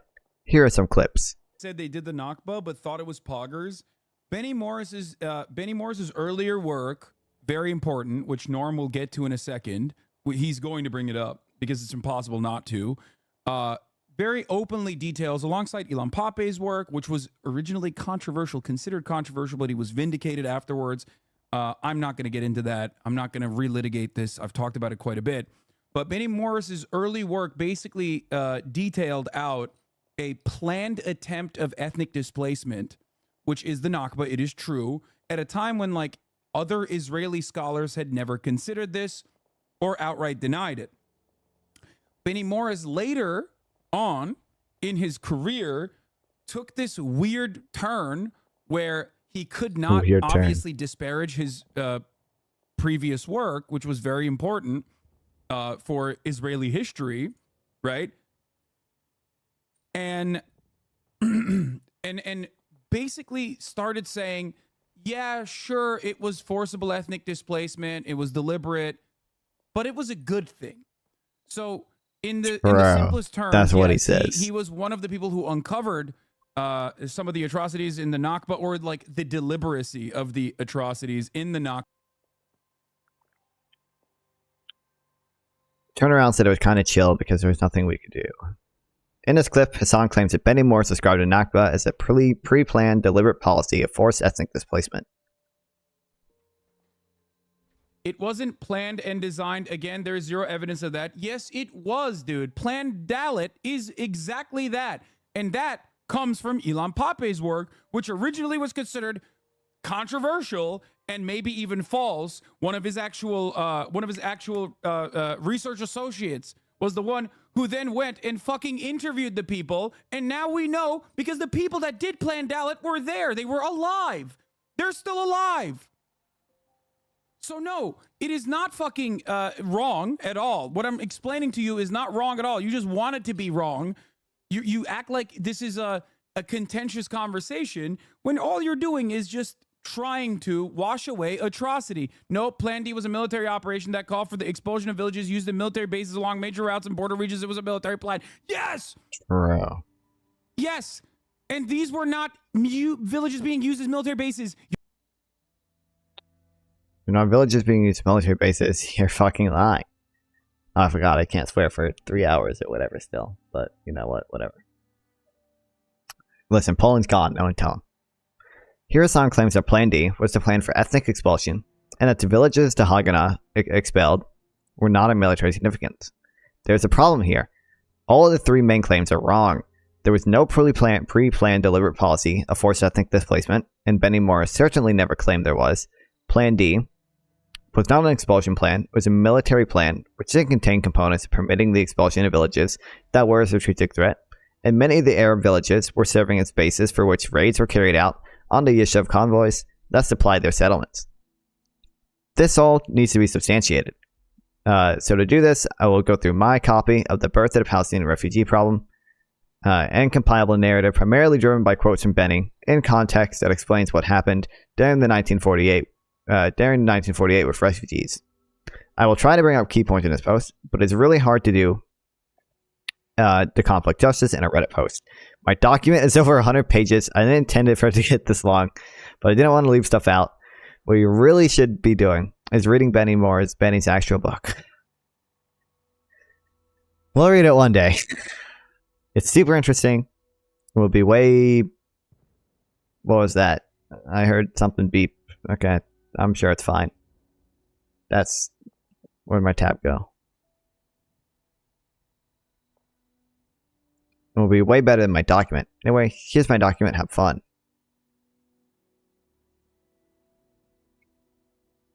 Jesus fucking Christ. So what is this?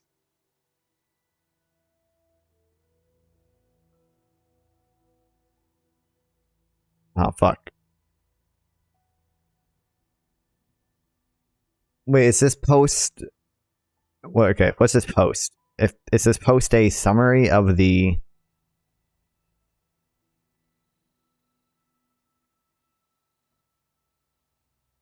Post continued in comments. Oh my god. Wait, do we have to read this? And this is 100 pages? Hold on, we're not reading 100 pages, but we'll take some basic notes, okay?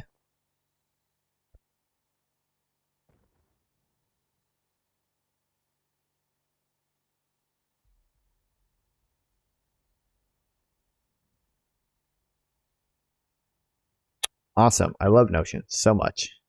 Okay. Let's just start with the plan D.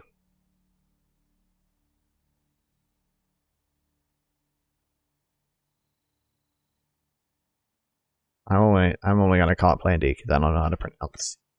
I don't know how to pronounce this shit.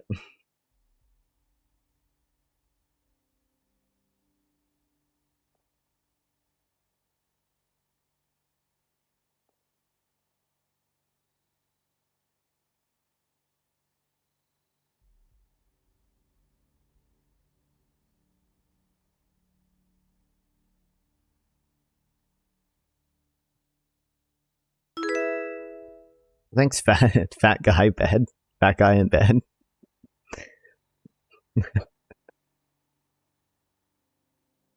Okay.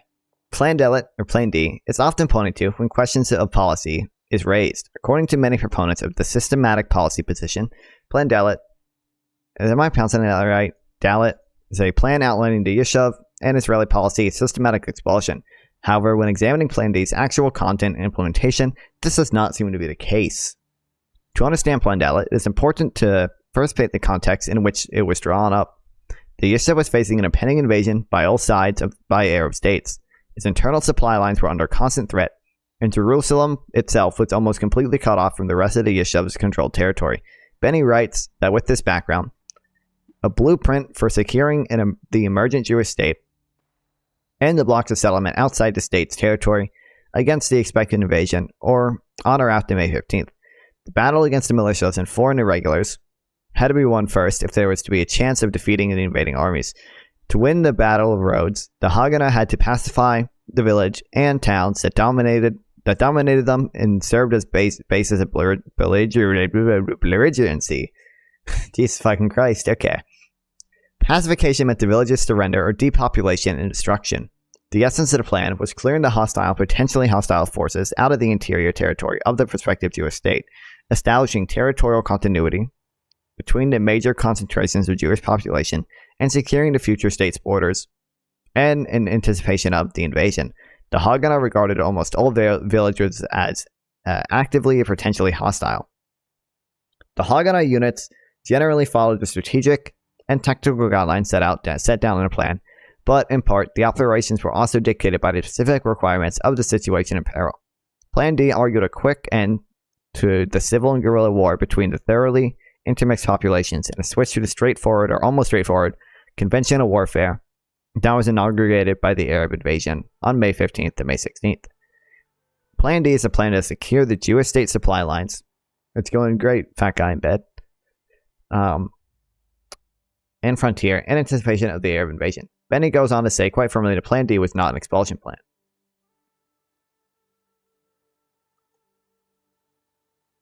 Plan D was Israel's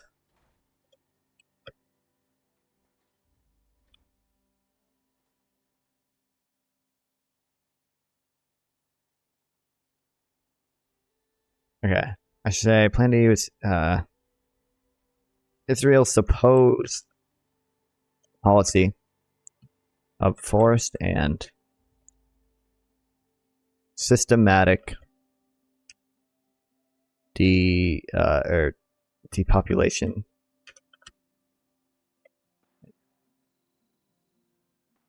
displacement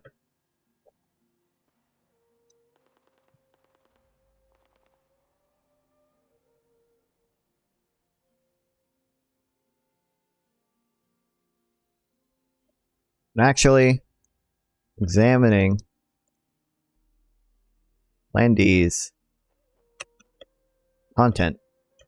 What are these notes for? For learning, for knowledge, for my knowledge specifically.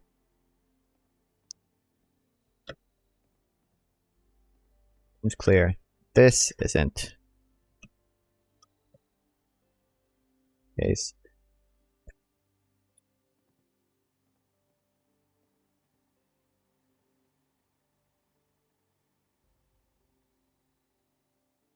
Yishub was facing an impending invasion from all Arab states and its own internal supply lines were often under threat.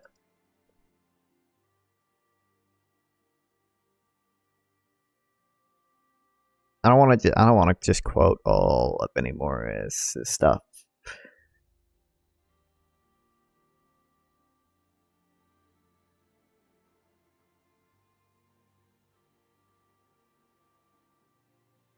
To win the battles, the Haganah had to pacify the villages that dominated them and served as bases of belligerence.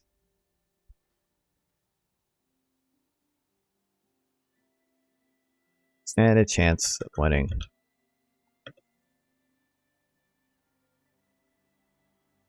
Haganah to pacify villages, serving as bases of Arab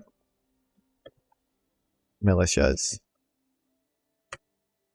belligerency.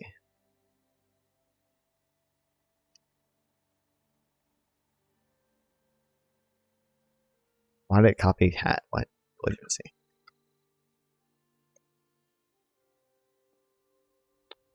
It kind of does seem like he's saying, well, it happened, but it's based. Pacification meant to villages surrender depopulation. Might copy this quote in.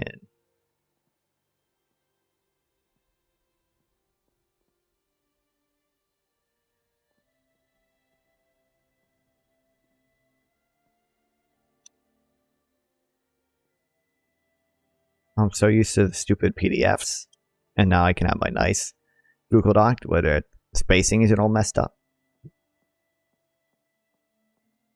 Let me flip this back now. I like it. I kind of like it. I don't know. I don't know which way I like it better.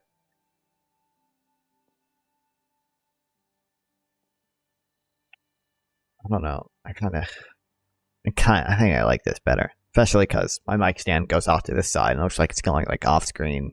I think it looks weirder if it goes to that side. Plan D is the plan to secure the Jewish state supply lines and frontier in anticipation of the Arab invasion. Bennett goes on to say quite firmly, Plan D was not an expulsion plan. Plan D was not a political blueprint for the expulsion of Palestinian Arabs. It was governed by military concerns and geared to achieve military ends. I might just quote that too, right here. The plan neither understood nor used by senior field officials as a blanket instruction for the expulsion of the Arabs, but in providing for the expulsion and destruction of villages that might threaten leadership, it constituted a strategic doctrinal basis and carte blanche for expulsions by front, brigade, district, and battalion commanders, who in each case argued military necessity, and gave its commanders post facto formal percussive cover for their actions.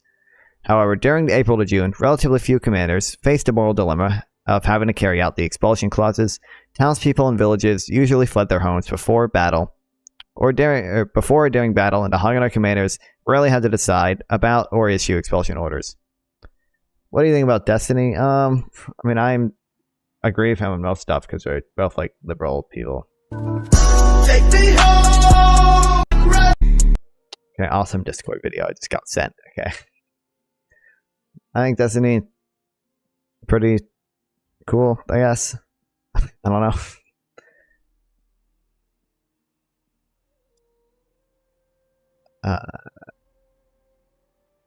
Though they almost invariably prevented inhabitants who had initially fled from returning after the dust of the battle had settled. Furthermore, the battles and operations took place in line with Plan D were not viewed as clear-cut execution of plan, instead having operations responding to local conditions. Again, Benny notes, well, how long is this? It was curious. Okay, it's not that long. Hold on, give me a second. Which side of the conflict are you on? I lean pro-Israel in the current conflict, is what I would say.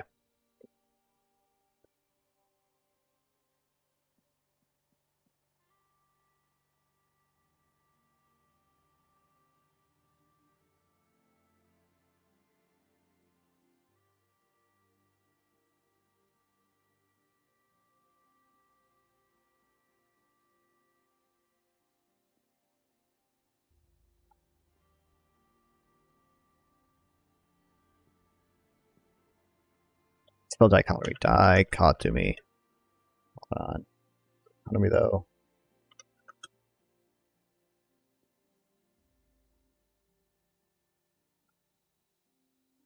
cash flow tax,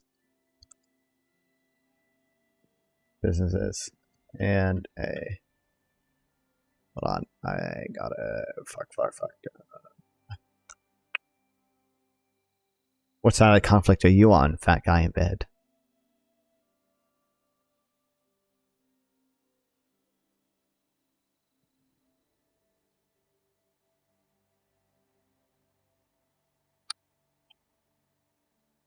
How are you able to read as much and side with the Israelis? I don't understand how it's possible. I wonder what side he's on. I don't know. Most of the stuff I read seems to point to Israel being in the right in this current conflict, at least. Or shouldn't say strictly in the right, but like, I don't know. I don't know what to say. They have the moral authority to try to get rid of Hamas, basically, is what I would say currently.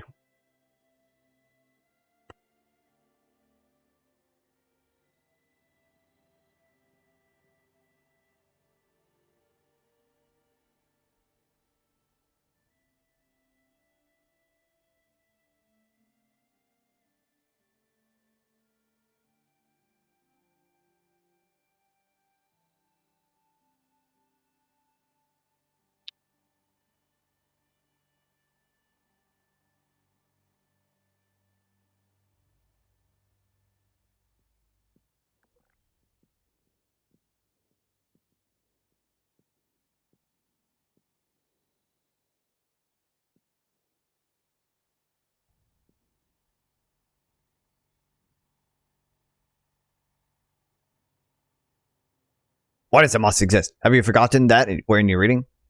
Who are you using for your notes? What do you mean, who am I using? I read a lot of different stuff.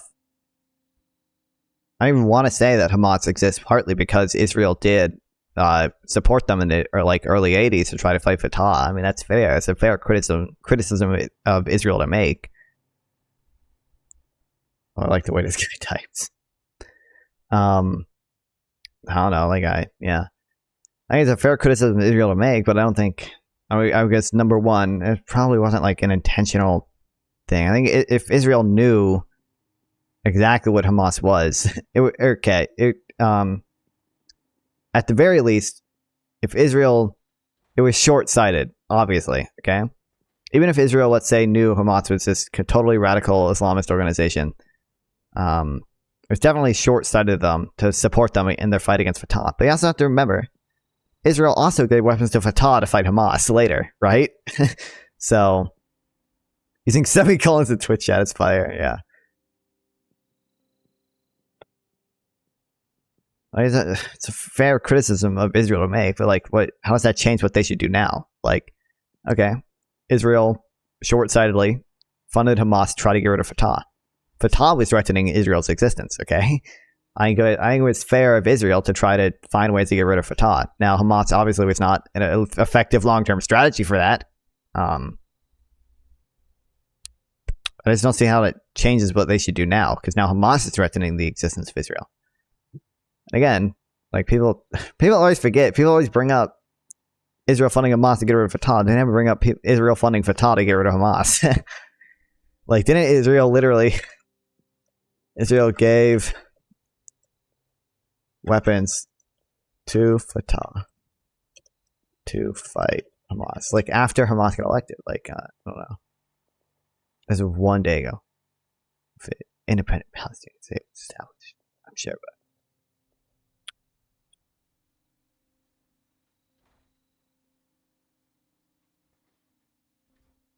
but how to Israel? Let us get armed to fight Hamas. I mean, yeah.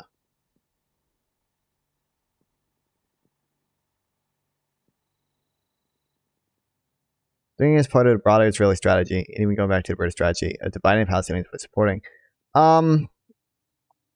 Maybe. The problem is, I think different prime ministers have had different strategies, right?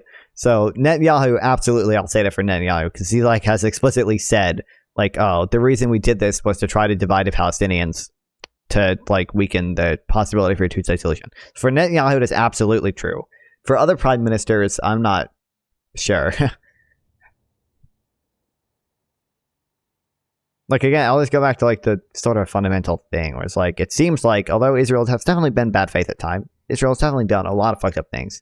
It seems like Palestinians have never really had like a good leader that was willing to negotiate like good faith and shit. Yeah, that's what it seems like. But Zionist ministers would want to initially put Husseini's in power. Essentially, yeah. Well, yeah, but then they ended up dissolving that They ended up dissolving the Palestinian Congress, didn't they, after the first Arab Revolt?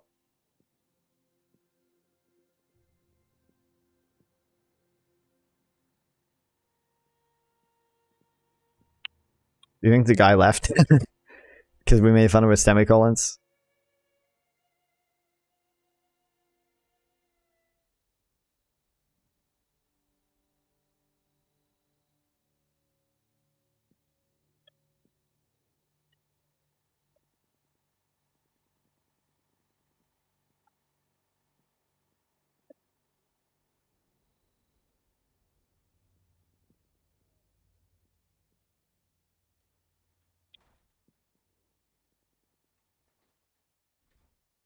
Yeah, but they were the ones who made him the de facto leader. Yeah, I thought I don't remember the early Palestinian shit. I should remember it better. But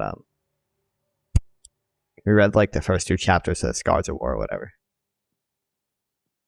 And how you have pro-Israel people? Oh wait, okay. Pointing to how bad Husseini was, your project put him. So what do you think in 1948? Israel killed upwards of 15,000 children in its current conflict. What do I think in 1948? I don't know what I think in 1948 yet. I'm still like reading on 1948. But even if I accepted that was bad, like how does that solve anything now? Like let's say I accepted Palestinians had a total moral authority to fight in 1948. Okay, they fought, they lost. Okay, the solution to the conflict can't possibly be they keep fighting for the land they lost forever and ever and ever. That they have to make concessions at that point. There's too much violence caused if we accept that. I would never accept that. Okay, what's the other part? Israel has killed upwards of 15,000 children in its current conflict. How do you explain this? I think Israel is fighting Hamas, and there's obviously going to be collateral damage while Israel is fighting Hamas, especially because Hamas co-locates with civilians. Or are you against Israel and these facts, but still side with them? I mean, I don't.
Is he still here? I don't know. He hasn't sent anything. But I don't know. We're reading about Plan D a little bit right now.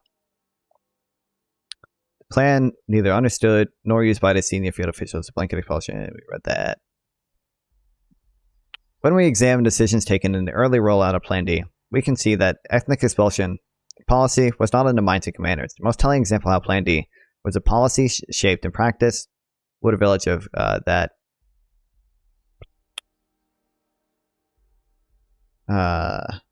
after taking over the village, local commanders had to decide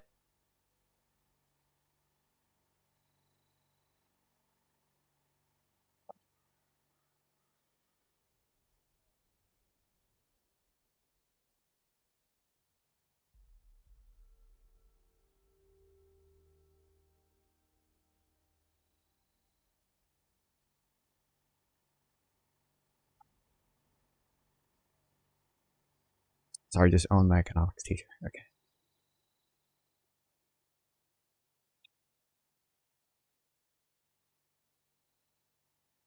After taking over the village, local commanders had to decide whether to destroy it. Ultimately, he opted against this move, which backfired.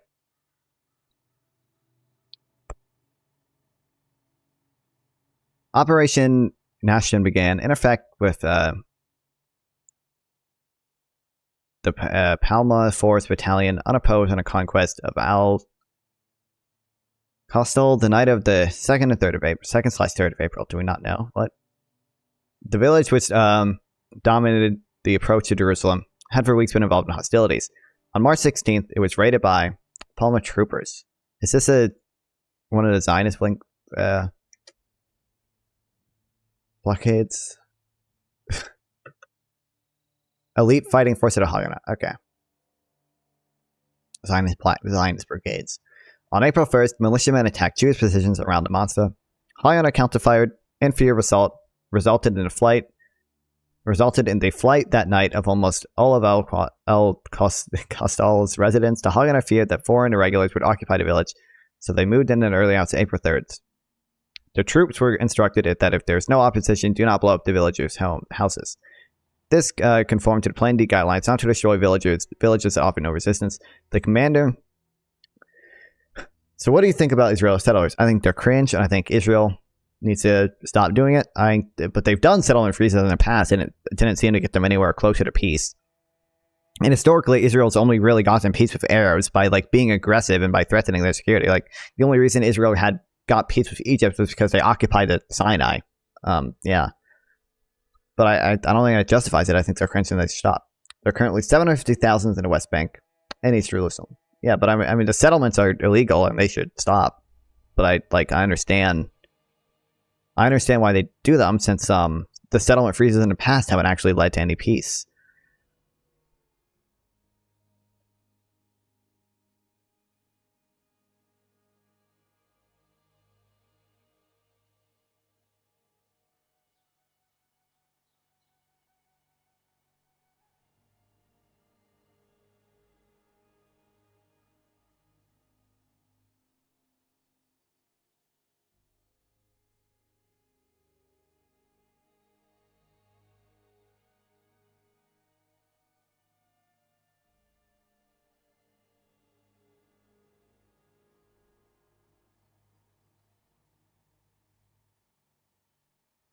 Okay. Blah, blah.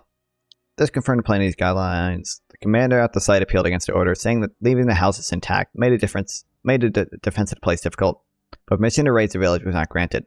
Ended on April 8th, the site was retaken by Arab irregulars following repeated assaults. Among the dozens of Arabs killed was Husseini, the Palestinian Jerusalem district OC, was shot while taking towards a Palma-held house during a lull in the fighting. The mistake of not demolishing after its initial conquest was rectified on April 9th, after the village renewed a Palma attack. The blowing up of these houses, not needed for the defense site, immediately began, reported the commander. Okay.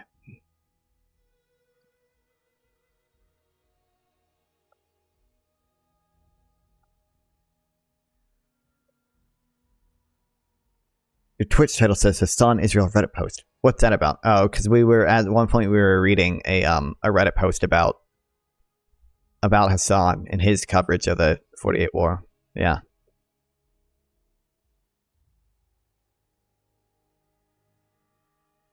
That's the intense research you get on non-fun streams, okay.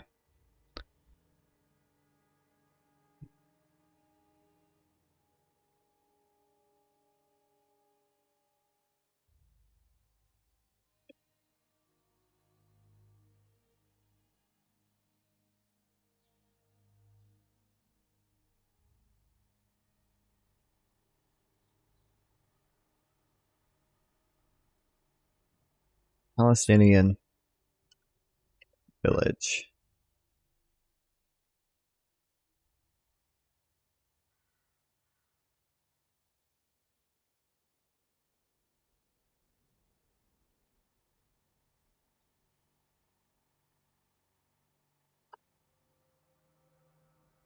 They're taking the village.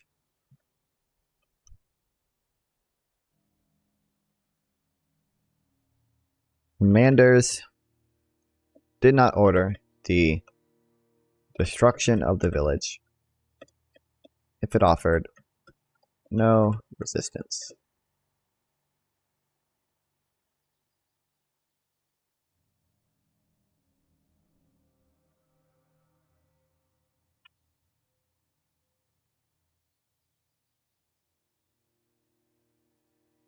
Blah blah blah blah blah blah.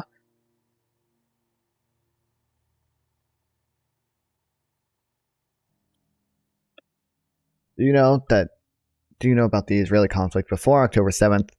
Yeah. I read I think 2 books in it before October 7th, yeah. What did you make up your mind watching people like Destiny? I mean, I did more research after October 7th, but I read 2 books in it before October 7th.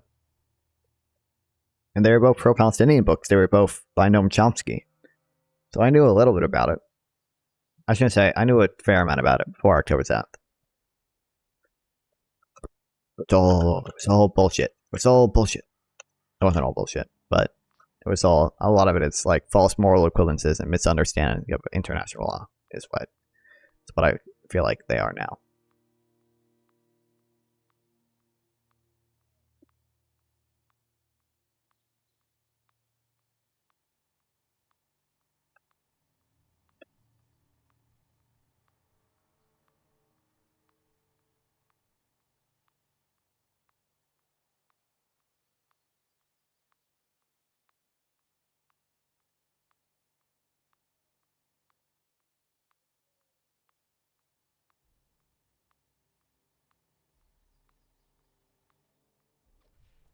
Oh, I can't get disconnection from Fallout 76. I can't do it, guys. I need I'm not even doing anything.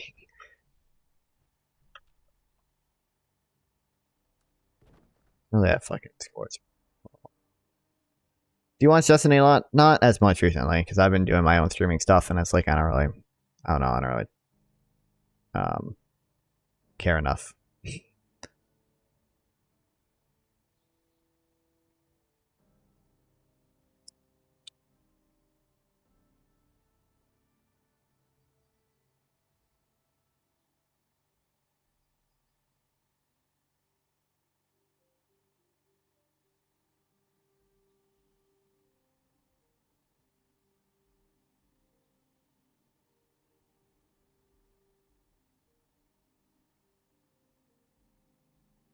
Man outside appealed against the order, saying that leaving the houses intact made the defense of the place difficult. But permission to raise the village was not granted. I'm going to quote that.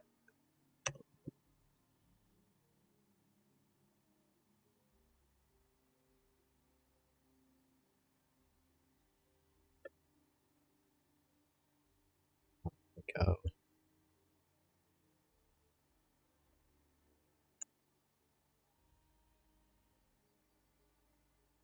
He doesn't have the citations, but oh well, he has the pages here, so I can come out and find a citation.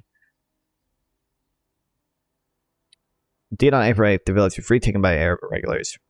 Following repeated assaults, among the dozen of Arabs killed was that guy. Yeah.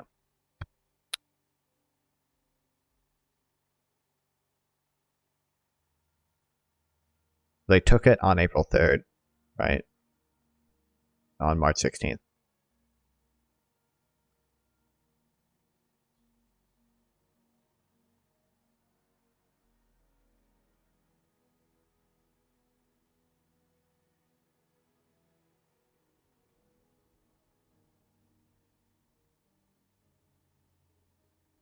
So April 3rd is when they occupied it. I assume you've watched enough to understand its takes on a conflict. Why are you so obsessed with Destiny? I don't care. What do you think about his comments and assessments of the conflict? What do you think of the Flower Massacre? I think the Flower Massacre, listen, when you have a conscript army Your army's gonna fuck up. I don't think that Flower Massacre is evidence of a genocide. I think it's evidence of an incompetent army. I don't even... What did Destiny say about the massacre? The Flower Massacre.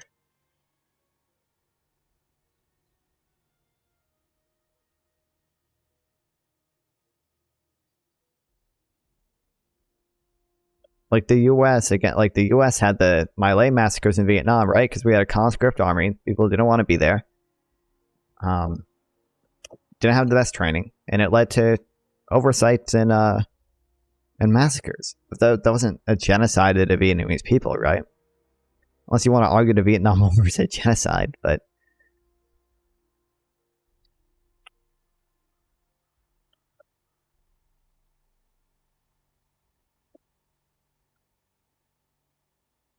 neighborhood concerns were realized when there were regulars.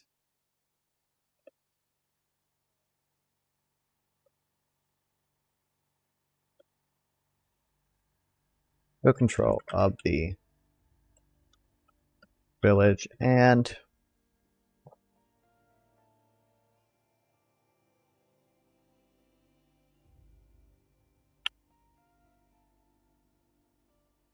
you think the U.S. was right in the conquest of Vietnam? No, but it was not a genocide. I don't understand why you. I don't think that. No, I don't think. I think the Vietnam War was obviously bad. I think the Vietnam War was arguably one of the worst wars we've ever done because it like explicitly started. It wasn't like a, at least like Afghanistan was like a good faith like effort, right? Like we actually wanted to get rid of Taliban. The reason we intervened in Vietnam in the first place was because we didn't want France to align with the Soviet Union, because France wanted to reconquer its former colony. And we thought if we don't help France, France is going to get the Soviet Union to help. That's the reason why we started in Vietnam. So we started financing France's attempted reconquest of Vietnam. Yeah, that's the reason we started Vietnam. It wasn't any actual good faith effort. So yeah. Vietnam War was a colonial war for conscript army. It was obviously bad. I don't know why you think. I don't know why you think that.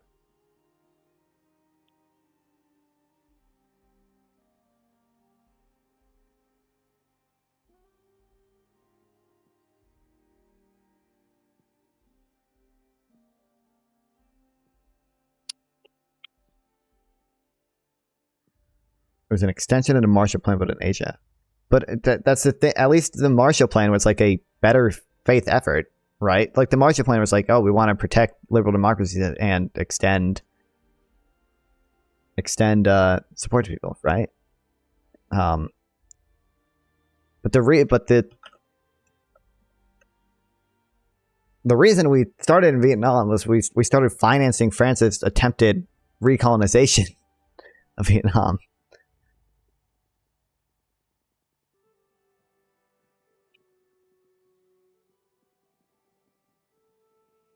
Who do you think that they didn't mean to kill 15,000 children? I mean, what do you mean to kill? Some of them were killed with knowledge, but they weren't killed with purpose.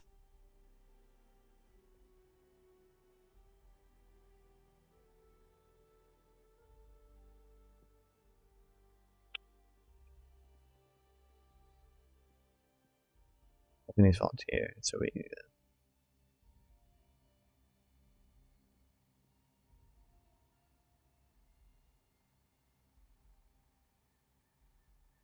What does that mean? Could you explain? I mean, they're killed as foreseeable collateral damage. They're not killed as intentional civilian deaths. They're not made the object of attack. They're simply incidental deaths.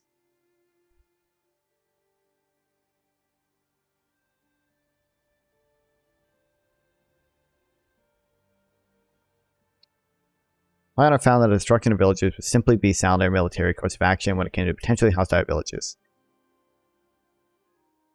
Could not allow the Soviet Union to take Vietnam into this sphere. I mean, that's part of it. But I'm just saying, like, the initial reason, my understanding, it's been a while since I read up on it. But we were worried.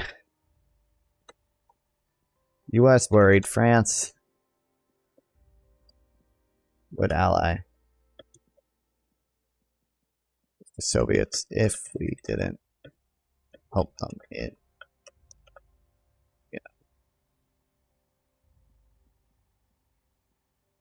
Did Galea threaten... this is a weird-ass thread.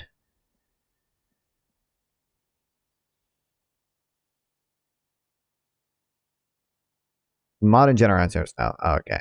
U.S. involvement actually started in 1945. Roosevelt disliked European imperialism, particularly French one, and during the war he famously favored a trustee over Indochina. This idea was shot down by the British. So the U.S. continued supporting French sovereignty over Indochina.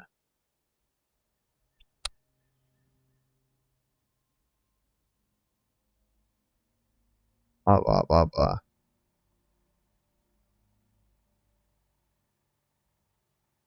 Then the U.S. never ceased to get involved himself in the Vietnam War.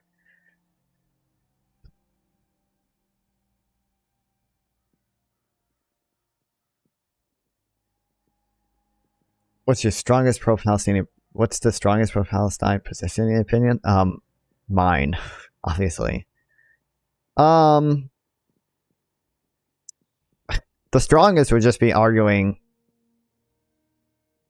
The strongest would be arguing that the violence we see is the inevitable result from Israel's occupation. Not even necessarily calling it an illegal occupation, but just saying like the Palestinians are treated unfairly under the current occupation. They don't have very good leadership. Violence is the inevitable result, and in order to reduce the violence, the root cause needs to be addressed, which means Israel needs to essentially stop doing some shit in the West Bank and Gaza. I don't know. My problem with that would be, in order for that to happen, there seems to also needs to be concessions made by the Palestinians that they don't seem willing to make.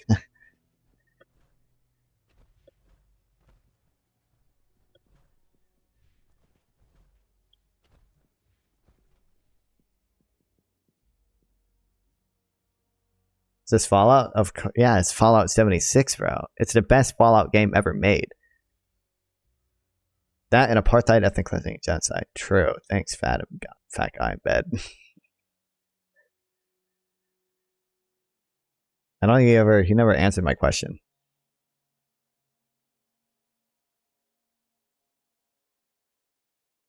A lot of people have died, so Israel is bad. Bay. So true. That's a definitely reasonable position to have. So I don't understand. Every war that kills a lot of people, both sides are in the wrong, or what?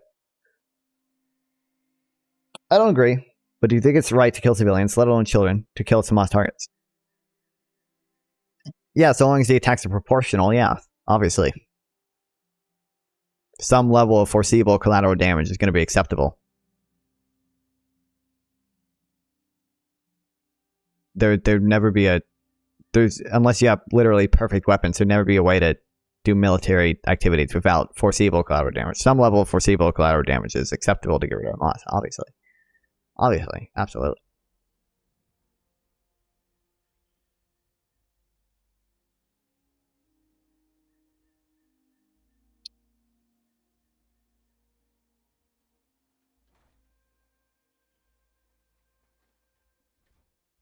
WF found out.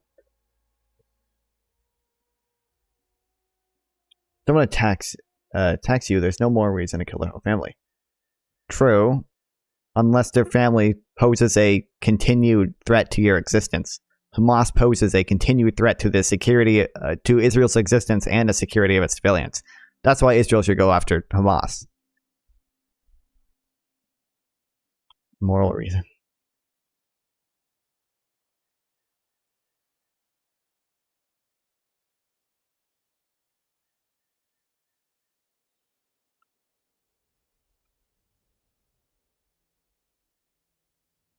Where do moral reasons apply? For God's sake, what? I don't know what you're asking.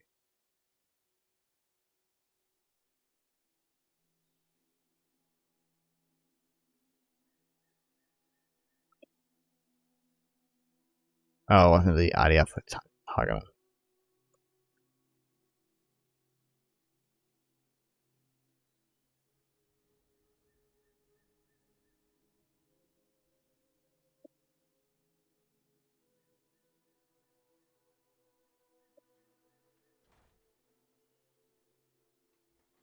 I don't know, Hamas for children too? Yeah, but the children are killed as foreseeable collateral damage, right? And some level of foreseeable collateral damage is going to be acceptable in getting rid of Hamas, right?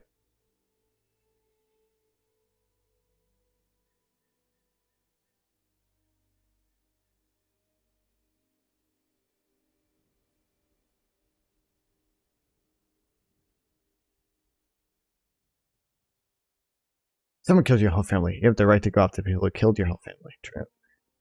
That's an impossible feat with 750,000 settlers, which is why one state is the only true solution. Okay, thank you, fat guy in bed. I still think it's true. You can't get rid of an idea.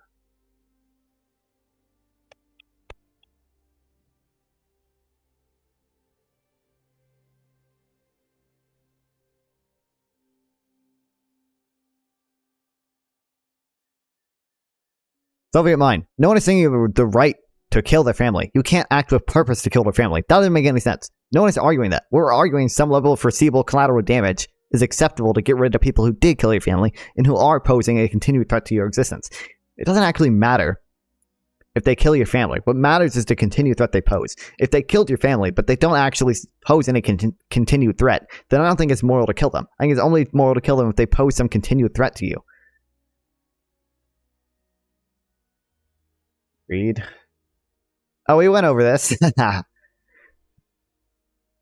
I'm pretty sure we went over this. Was this the AI thing?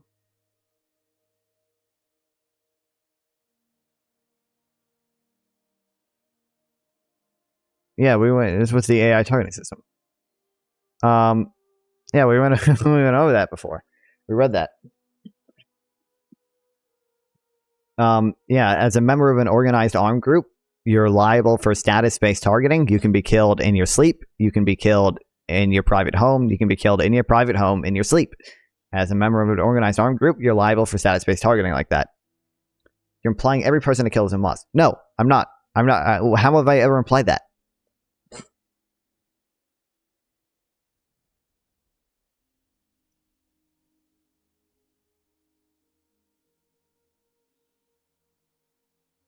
When low ranking runs with potential bombing targets. Yeah.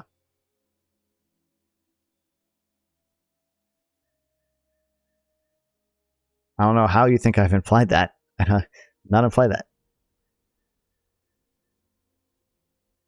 Israel disclosed. When did Israel disclose that? I mean, I saw Israel. I think Israel claims to have killed 13,000 Hamas militants, and what? There's probably 40,000 dead by now. Maybe 10 weeks ago.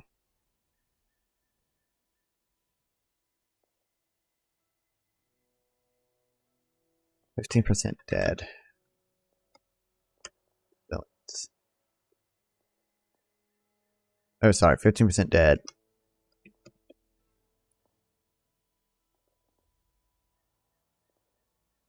I don't know.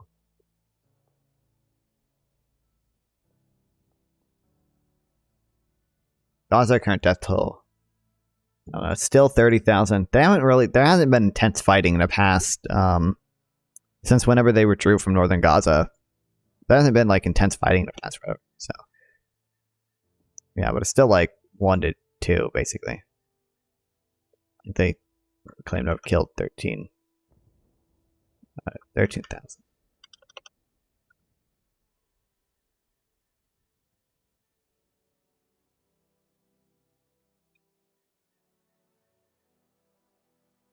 On the scale for which a one-sided war.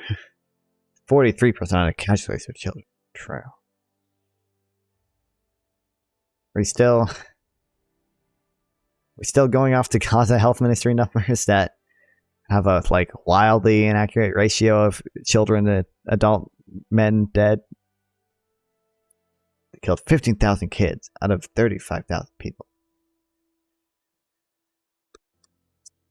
Fuck, we need to do more reading of this, but yeah, personally I couldn't believe it. Yeah, there's like almost no way that actually 70% of people dead are children. It like literally doesn't make sense. Like statistically, it doesn't make sense. Like you can look at Operation Cast Lead, 60% adult male. Operation Protective at 62 adult male. How is this one 50% children and 33% female? Like that just doesn't make sense. So you think killing a normal Hamas militant allows 20-ish civilians dead, and an important amount allows 100 civilians. Those specific numbers might be a little high, but the reason they're so high is because, first of all, fat guy in bed. What you're saying right now is Israel's failing in proportionality. Okay. We can have that discussion, okay? But if you're saying Israel is failing in proportionality, you can't argue genocide, and you can't argue a failure in distinction. Those are fundamentally different things. Any failure in proportionality, it means the attack was lawfully directed at a military target, and the excess collateral damage was simply excessive to the direct and concrete military gain. Any argument from proportionality automatically rules out any argument from genocide or any argument from a failure in distinction, okay? So if you're going to argue proportionality, you can't also argue genocide. Secondly, the reason why those numbers are so high, those non-civilian non-combatant cutoff values, the reason they're so high is because Hamas co-locates with civilian. Proportionality has a feasible aspect to it. Yeah, so when Hamas co-locates with civilians, it makes it really hard to kill members of Hamas without also killing a lot of civilians to collateral damage. Gaza is extremely densely populated, and Hamas doesn't have military bases. They operate exclusively out of tunnels and basements of buildings and civilian infrastructure. So that's why those numbers are so high.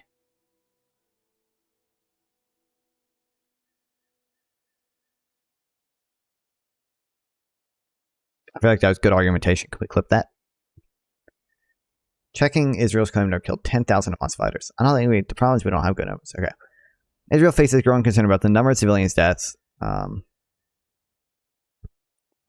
would mean Russian invasion of Afghanistan would mean 400,000 children died out of the million dead. Who are you talking to, Soviet mind? That would mean the Russian invasion of Afghanistan would mean 400,000 children dies out of the million dead. What's your point there? I don't know what your prescriptive statement. I don't even know I don't know what you mean that would mean. What's the statement where you're saying that would mean too? Israeli military says it killed more than 10,000 Hamas fighters in its airstrikes and ground operations in response to the October 7th attacks. The concern about whether it's able to separate fighters from ordinary civilians. President Joe Biden said in December that Israel had the support of the world as well as the U.S. They have consistently, blah, blah, okay. Hamas does not provide any figures for its military fatalities. The Reuters news agency reported that an official admitted 6,000 fighters have been killed, but Hamas denied this figure to the BBC.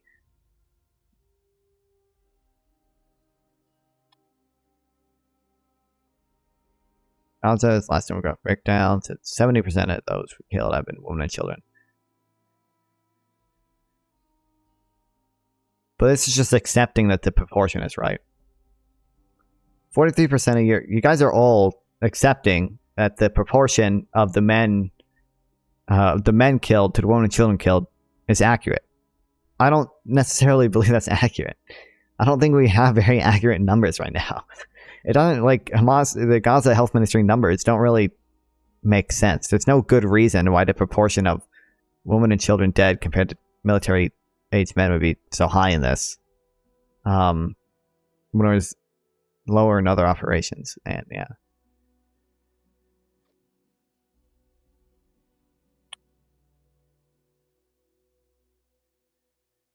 And I think people were concerned about. Oh, that's Eurobed.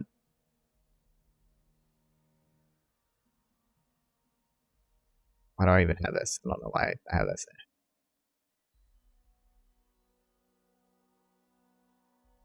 Daily woman with his daily children. Like, why? Yeah, if you were concerned this daily, that wasn't correlated at all.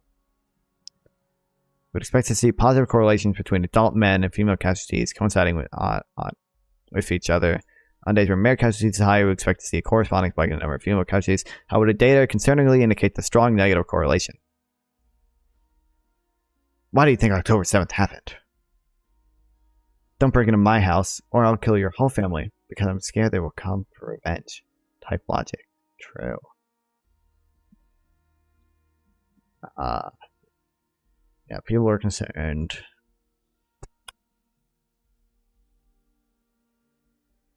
According to data from Gaza authorities, on day where we see a spike in male fatalities, there was an inversely proportional decrease in the number of female fatalities and vice versa. This phenomenon is wholly illogical and indicates fabricated increase in the reporting of adult female fatalities. Gaza Health Ministry claims 70% of women and children and about 30% killed or lost. Well, 30% adult males, but that doesn't necessarily mean they're Hamas. Does it make statistical sense for demographics? Gaza? No. Non-combatant men? Yeah. And again, like this is the paper right here. No, it literally just doesn't make sense why there would be an inverse correlation between the, adult men dead and adult female dead. Additionally, data kids even more suspicious looking at the data collected by the UN on previous conflicts in the Gaza Strip. Comparing the data from the current conflict to data from previous conflict in the Gaza Strip, we see apparent and unexplained differences. In Operation Castlight in Protective Red 2014, we see the adult males make up the vast majority of civilian fatalities. In comparison, adult males only make up 32% of the total civilian casualties during the ongoing conflict. This divergence from the previous trends is unexplained and suggests a high probability data does not portray an accurate picture of reality.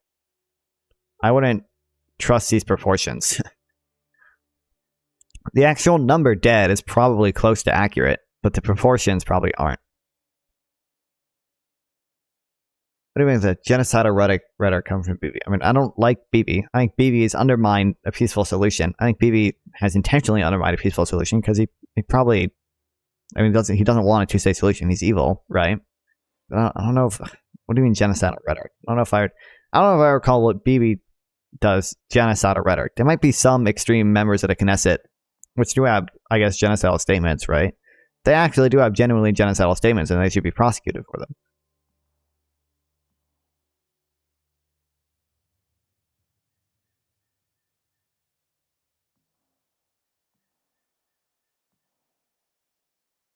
There's no good reason for this to happen.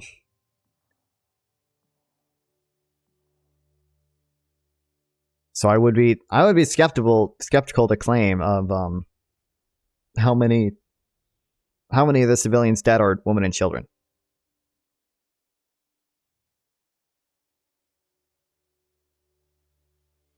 But even if that was accurate, I wouldn't prove genocide. And I love how we totally dropped the discussion between when I was talking to Fat Guy in bed about proportionality. Totally dropped the discussion because I totally owned it. I'm gonna go on my Minar arc. Totally destroyed you. Get fucking owned. You've been destroyed.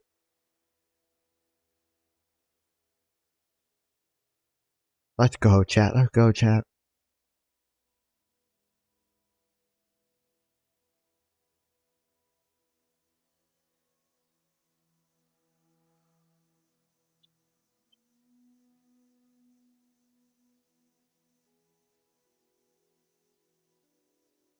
I'm very sexy. What you know?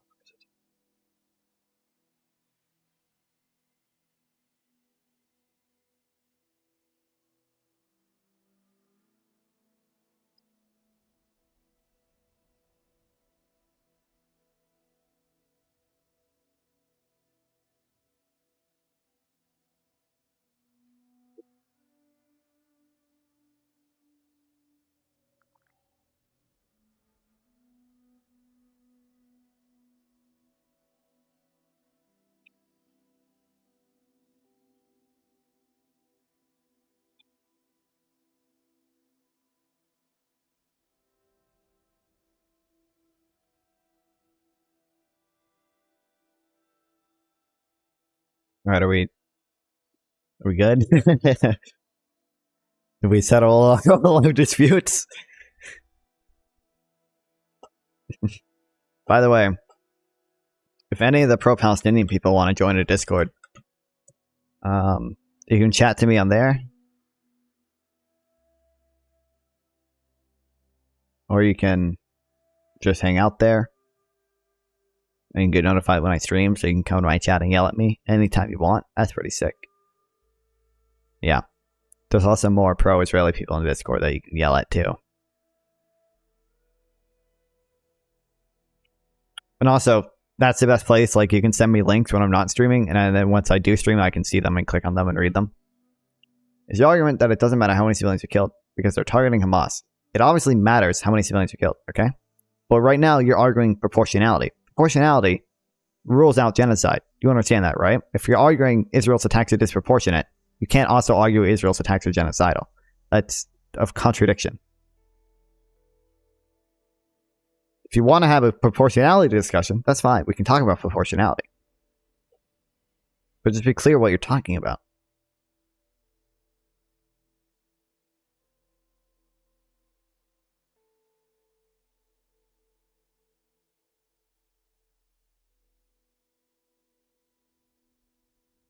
I need to delete some of these videos that I have because they're taking up way too much storage.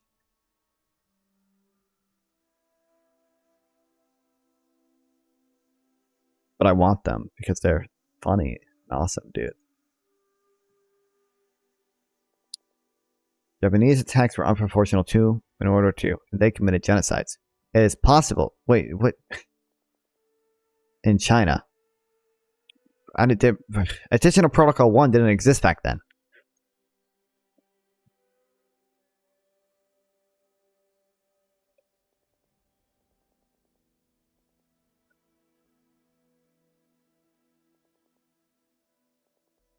It was in 1977. I don't think they're being indiscriminate. It's clear they target civilians or children. Okay, then stop arguing proportionality. Then argue they target civilians or children. Before you were arguing proportionality. If you want to argue they target civilians and children, you can do that. I mean, you're wrong. Everything they do seems to contradict that. In fact, your own stuff earlier contradicted that, because earlier you were arguing proportionality. You were saying Israel, you were like asking me, do you think it's acceptable that 20 civilians die for one Hamas member? That's a proportionality argument. That's not a distinction argument. That's not a indiscriminate argument. I'm using what the Israeli government says. You were arguing proportionality earlier. So what, by the way, that means you were wrong before when you were talking about proportionality? You don't, I mean...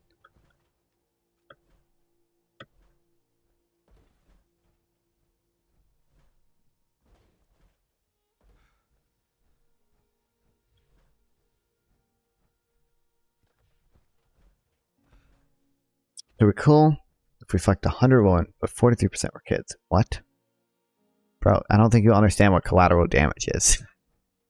Some level of foreseeable collateral damage is okay to get rid of Hamas. Just like some level of foreseeable collateral... Fuck, I'm stuck. Some level of foreseeable collateral damage is fine in any war.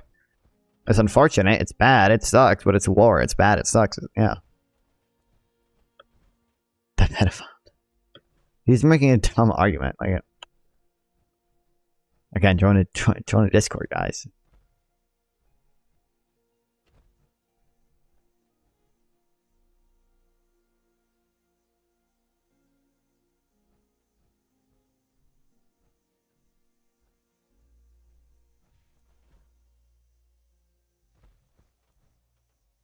Like, I don't know what the totally false moral equivalence is between these two things.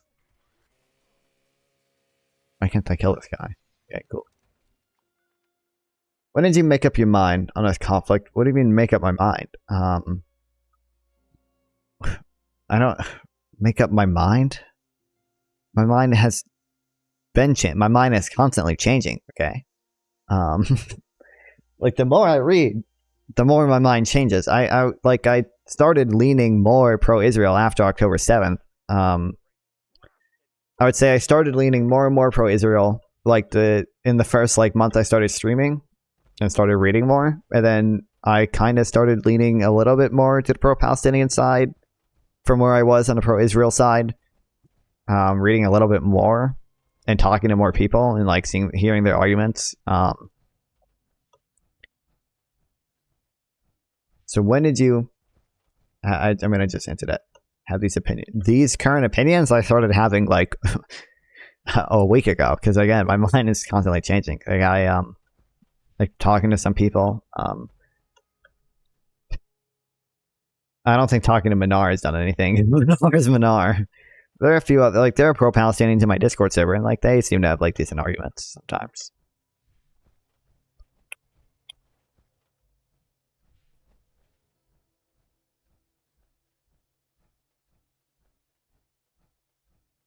I even said today, today I'm more open to Gaza being occupied than I was before. Yeah, it's actually from a GDF video. I don't know if he GDF is. He's a YouTuber. He makes videos about Israel-Palestine. He somewhat changed my mind of the occupation of Gaza, because before I was like, well, it's not really occupied. The Hamas and Zionists both suck. That's crazy, dude. Wild, controversial opinion. It's more like, I don't think he's really occupied. I don't think Israel's really substituting control of the lawful sovereign, but yeah, I'm more open to it now.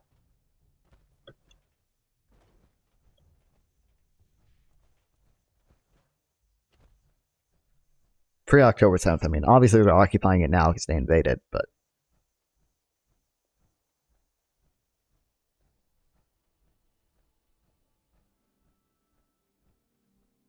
What do you think about Zionism? You need to define what Zionism means to you.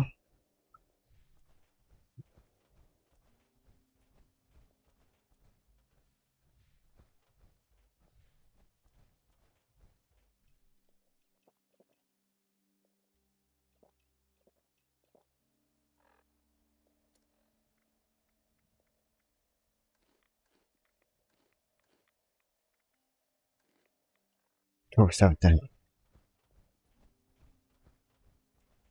Wild, dude. First time I've heard that, actually.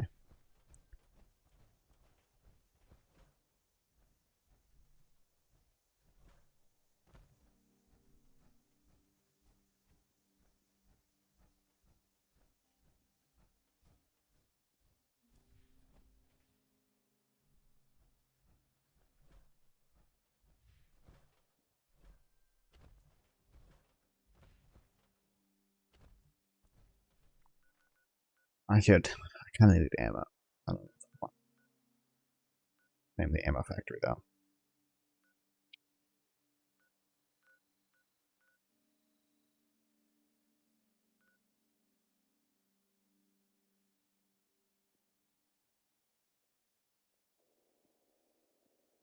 I haven't even define what Zionism means. You asked me what I thought of it, and then I told you to define it. You haven't, so I can't actually answer your question.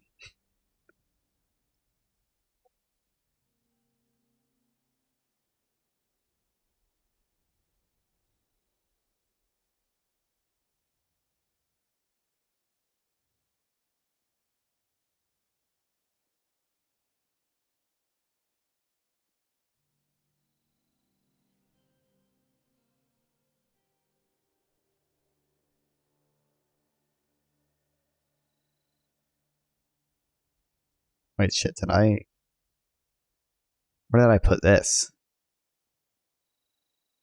I thought I was under human rights, was it not?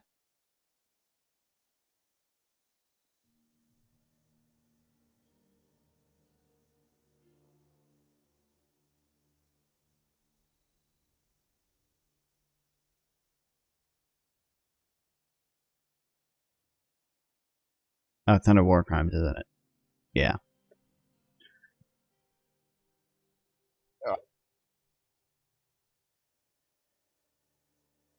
God, I took a 3-day break, except I didn't really intend to take a break. I kind of had to because of my fucking dysfunctional family. Yeah. So now I'm not used to streaming long hours again. I told this earlier, but I'm out of energy drinks now. I have to drink coffee, okay? Coffee's mid, okay? Monster, banging. Red Bull, S tier drink. Coffee, it's like a C tier drink, okay?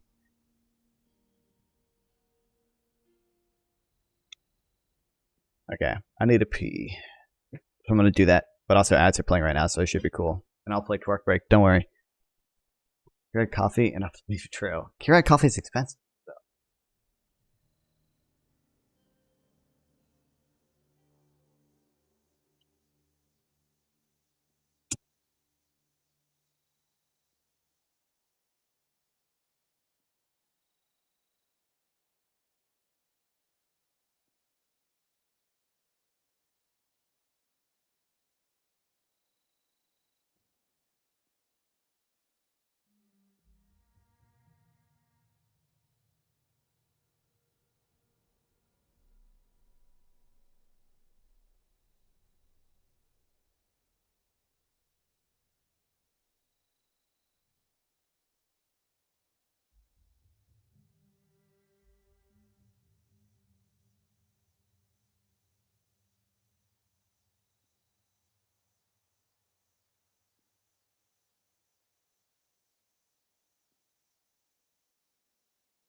All right. Did I miss any chat messages?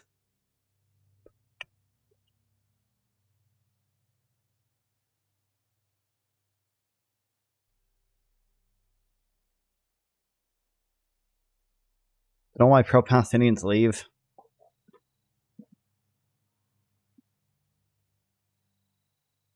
I think all my pro-Palestinians left. Oh no, Fat Guy in Bed didn't. No way. At that time, fascism was not seen as a negative either. What are we talking about now? Why are we talking about fascism now? What are we doing? How do we get to this?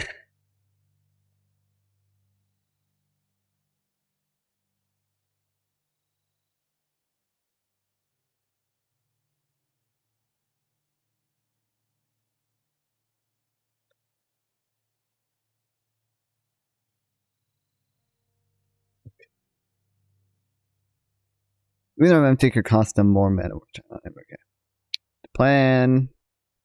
Plain text. The text of plan ballot itself is more important to look at. When we examine it, we find not a document detailing acts and inclusive policy, but instead a military plan focusing on the duties of armed forces throughout the war. Expulsion and instruction of villages is only mentioned in 2 subsections related to the consolation of defense and fortifications, as well as their control and main transportations, artillery at the regional level. There's a short outline of the military doctrine. It can be viewed and translation here.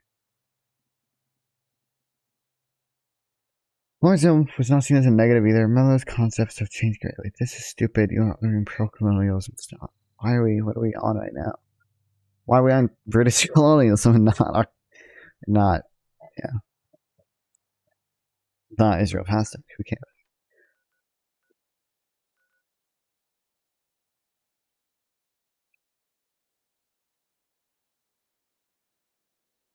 What the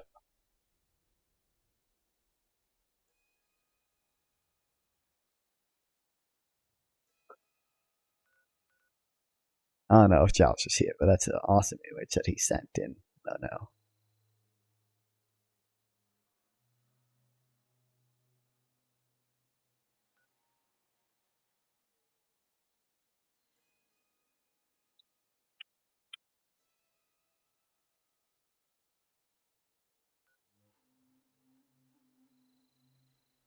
Chill.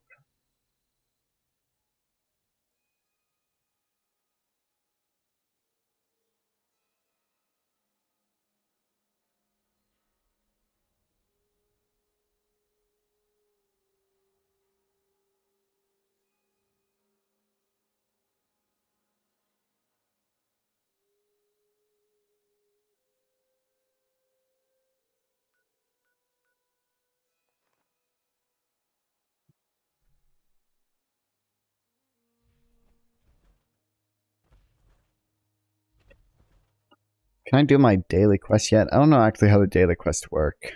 Like I don't know if it's 24 hours since you do them, or if it's like recess at 12 a.m. How many caps do I have? Oh, I already have.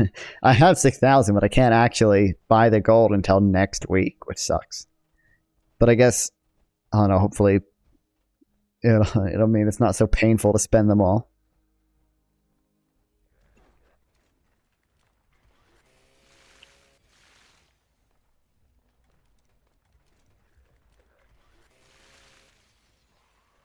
Alright, here we go, the TikTok thing at some point. But I kind of want to do a little bit of Israel Palestine stuff still. Alright, it's out time.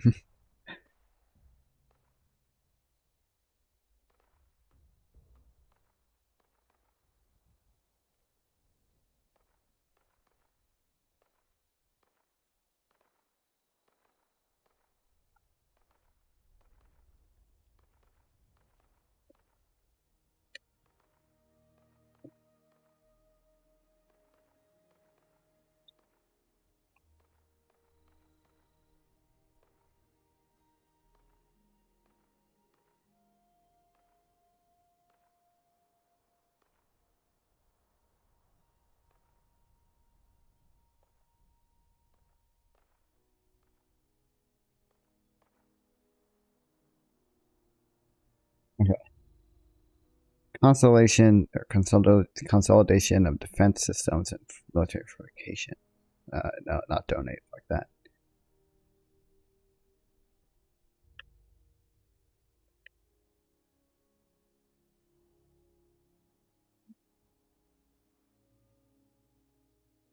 Did you write that Google Doc? No.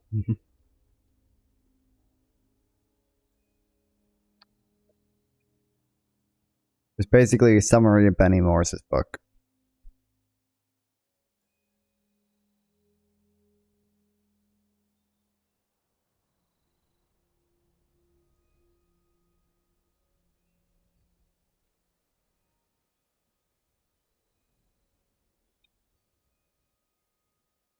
Destruction of villages.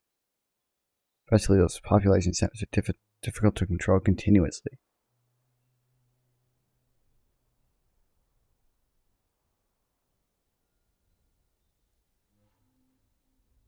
Which book? The Palestinian refugee problem.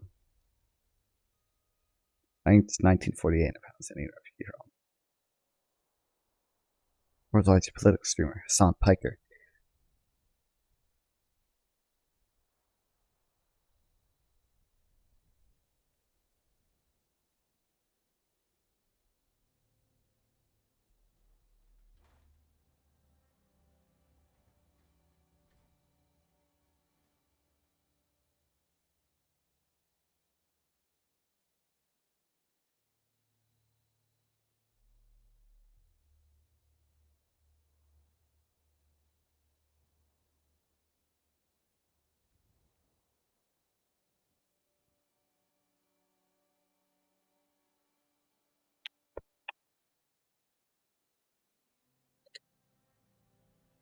How do you describe yourself politically? Broadly, I call myself like a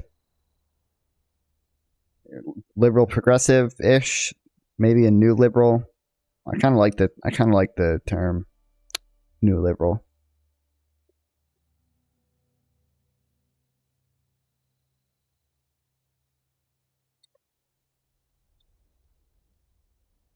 I don't know. Actually, you know what? I haven't taken the 9 axes test in a while. Maybe I should do that.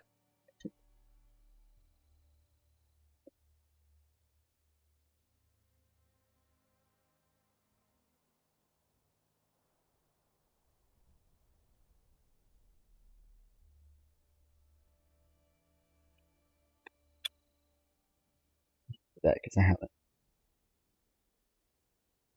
haven't done it in forever. I need to figure out what I am.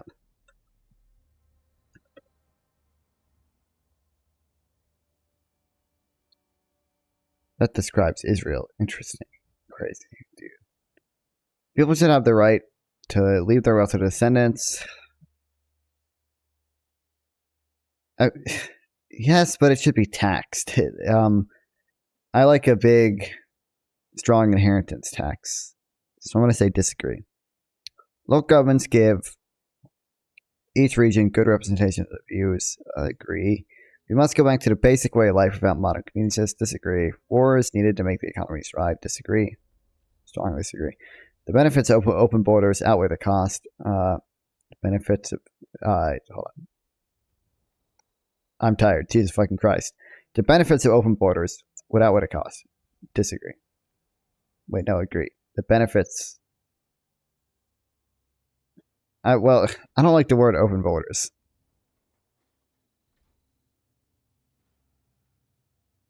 I'm pro-immigration. I agree. The national government can't understand what the people need. Disagree. War usually leads to worse outcomes. Agree. If we accept migrants at all, it's important they assimilate to our culture. Disagree. These tests are so stupid. Questions are always too broad and vague, really. I mean, I kind of agree, but I'm just curious. The 9 axes is generally, I think the 9 axes is pretty good. Sacrifice of some civil liberties necessary to protect us from active terrorism. Agree. All humans share a common identity. Agree. Peace is preferable to war whenever possible. Agree. To chase progress at all costs is dangerous. At all costs? Sure. Children should be educated in religious values. Strongly disagree. This is the one you made Josh taking it one time, I think. Yeah. I support regional unions. I strongly agree. I love the European Union. Country cannot function for the national government. I agree. In order for humanity to survive, it must get past having separate nations. I don't find nation states necessary, but I don't think they're necessarily bad or anything. Neutral. It's better to maintain a balanced budget to ensure the welfare. No, disagree. What do you think about NATO? I think NATO is based and awesome, generally speaking. I am NATO pilled, generally speaking. I think NATO is, I don't think NATO has never engaged in a war without like Security Council permission. So I think that's pretty cool. I think the times it has intervened, again, with Security Council permission, have been for pretty good things. There's no need for local or state governments. Disagree. Local governments address issues. The national government would never touch on them, probably. No authority should be left unquestioned. Agree. Religion must decline for society to progress. Agree. Absolute freedom makes a society dangerous. Agree. In general, immigrants are bad for the country. Strongly disagree. Traditional medicine, strongly disagree. Direct democracy, disagree. Technology is negatively affecting modern society. Disagree. The elders in society, disagree. It's important that we remain traditions of the past. Neutral. It's important to maintain law and order. Agree. Law should be based on religion. Strongly disagree. Alliances are important for protecting a nation. What do you think about the invasion of Iraq and Afghanistan? That wasn't NATO, though. That was just the U.S. Iraq was obviously bad. Afghanistan, we probably needed to militarily intervene some way in Afghanistan. But the way we did it was obviously bad. I don't know. I've read some of Noam Chomsky's stuff on Afghanistan. Some of it makes a lot of sense to me. I think I don't remember all his predictions, but then they agreed to turn over Osama bin Laden to like a neutral third world country. Like we probably should have done that. But yeah, I mean, we went into Afghanistan with Security Council permission. Yeah. Alliances are important. Agree. Public utilities should be publicly owned. Agree. Automation is extremely good for society. Strongly agree. Government should support religion and disagree. Popular opinion is not always right. Agree. Diplomacy only hurts nations. Disagree. A group of states without a strong national government is merely an alliance, not a nation. Agree. Sure. A united world government would be beneficial to mankind in an ideal world. Laws should be completely consistent within all regions of a nation. Disagree. Only those who serve in the military should be allowed to have influence and who is power. Disagree. Immigrants are net positive. Agree. There are many issues that it doesn't make sense to address at a local level. Agree. The national government protects minorities better than some local governments do. I agree. Theocracy is a good system of government. Strongly disagree. Society could not function without leaders and followers. I agree. Lasting peace leads to prosperity. Strongly agree. My nation is closer to my views than most nations in the world. I agree. Public opinion swings too much with emotional events to be useful for policy making. Disagree, I guess. Countries fall apart or disagree. Nation usually needs a military in order to survive. Agree. International trade, strongly agree, baby. Let's go. Only an extremely talented immigrants. Disagree. Immigrants should be expected to learn language for country. I don't know. Yeah, sure. Agree. If they want to become citizens, whatever. Local governments can understand their citizens better than national government could. In general, sure. Military options should always be considered. Neutral. Government should not break up monopolies. Strongly disagree. Religion does not belong. Government. Strongly agree. Government by the people for the people. Agree. We should not allow any refugees. Disagree. Do you agree that America in some ways led to the existence of Al-Qaeda in such a way that they were able to do 9/11? Yeah, I mean, yeah, I need to do more reading on it. But then when we funded the Mujahideen, I thought we took specific cares to not fund the radical sectors of it, and it ended up Like, the problem was we gave money to Pakistan and the INI, and the INI in Pakistan ended up giving funds to, like, what became Al-Qaeda. But the Mujahideen was not, like, one united front or whatever. But I don't think that actually really changes how we should respond to 9/11 that much, right? Like, I don't know if that changes how we should respond to it.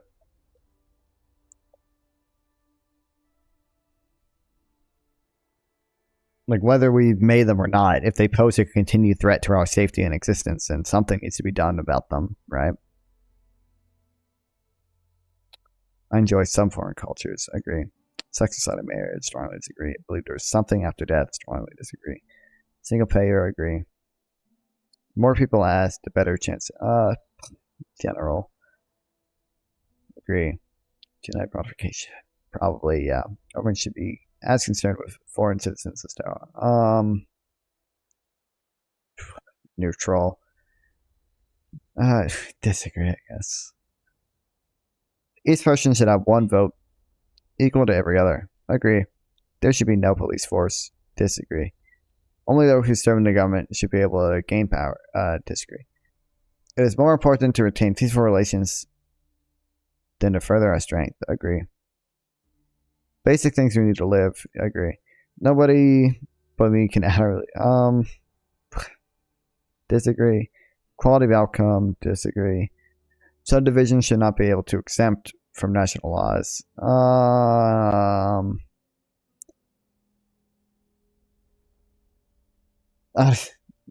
Disagree. Police need more power and protection. Disagree. The poorest used to be poor. Strongly disagree. A national government must be strong to adequately protect all its citizens. Agree. We have no right to military intervene in other nations.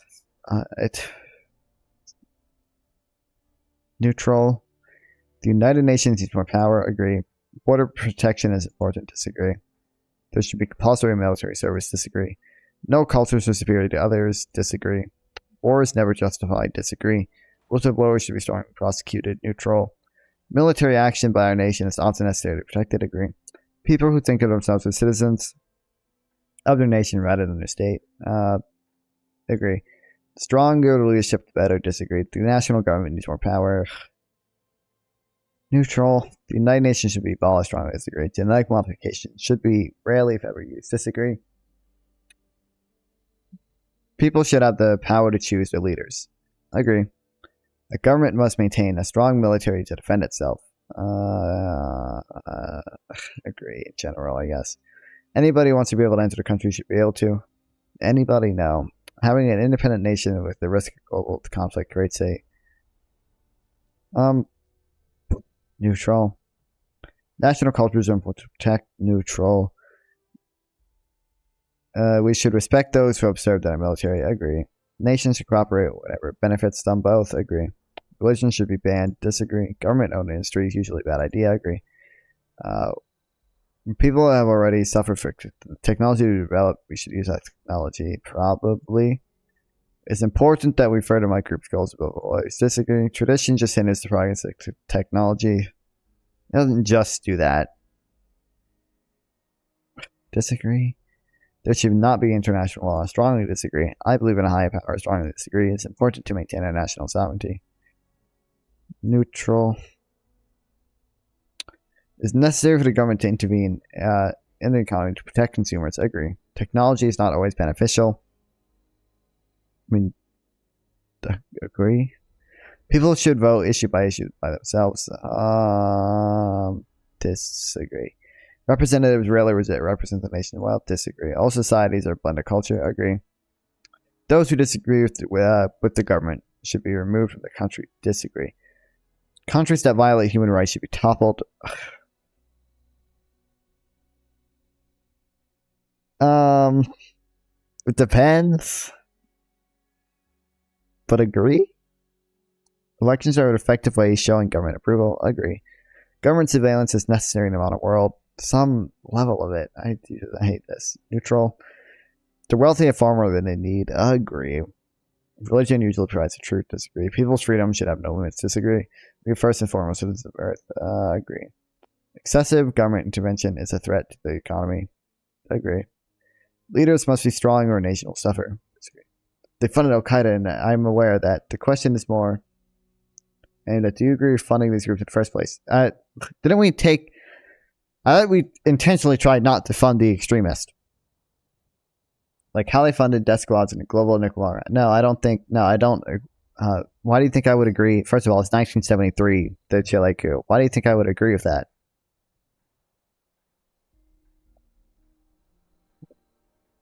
I'm not a realist. I don't think that we should abandon our principles when we engage in international conflicts. Now, like I think liberal principles are important in engaging in international conflicts.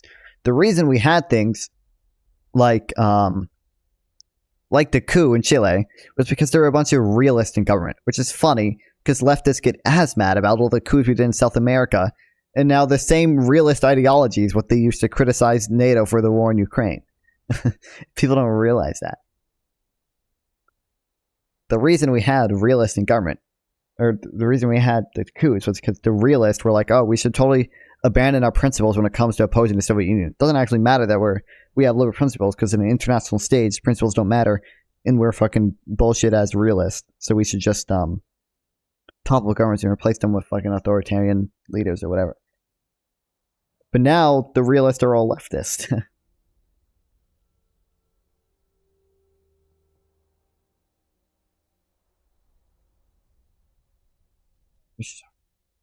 Such a dumb question.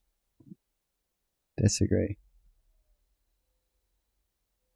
People should not have protections that could hinder discovering their criminal activity. Disagree. Most drugs should be legalized. Neutral. And monetary and militaries aren't really necessary. Disagree. There's no need for national government. Disagree. People should be given freedom whenever it causes little security risk. Agree. Technology progress usually good. Agree. It must be separated. Strongly agree.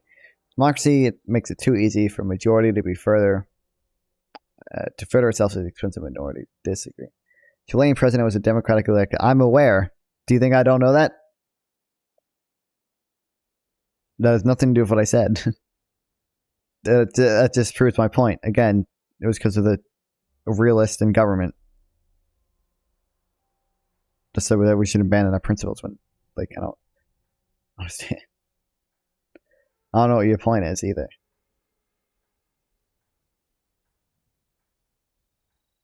I agree. You have nothing to hide. That we shouldn't care about the government having access to you. Disagree. Freedom of the people. Neutral. My nation should stay out of international affairs. Disagree. A better world comes about from automation. What was your point? Explain again, please. That there's a bunch of... The reason those things happen is because of realism. Because there were a bunch of realists in government. During the Nixon era, Reagan wasn't a realist, actually. Reagan was more interventionist. But these were people who came in and said, we should ignore our principles when engaging in international affairs because we're realists. And we should just... we should protect our sphere of influence however we do, or however we want. And that includes overthrowing democratically elected leaders to keep our sphere of influence safe from the Soviets. Which I said was ironic, because now, usually when people talk about realism, they talk about it from the perspective of Russia protecting a sphere of influence in Ukraine. It's just ironic that, like, these people that the so-called realists who are against the war in Ukraine are the same people that get as mad about the coups we did in South America.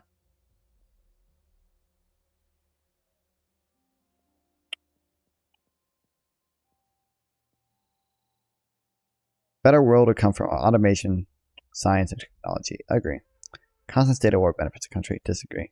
Abortion should be legal in all cases. All cases. Disagree. Everybody should speak at least 2 languages. Disagree. A diplomatic option should always be considered. Agree.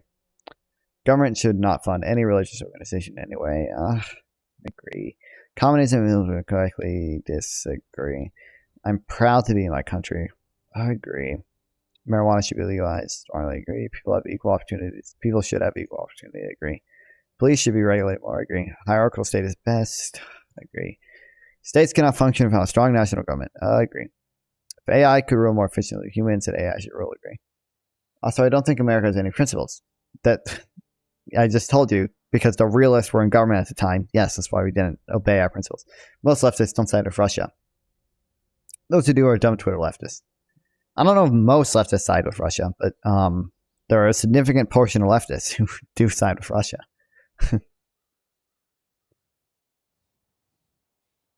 I was just saying it's ironic that those people get as mad about the imperialist coups that we did in South America, when those were a consequence of realism. And now they're arguing, well, the invasion of Ukraine is just a consequence of the U.S. failing to understand realism.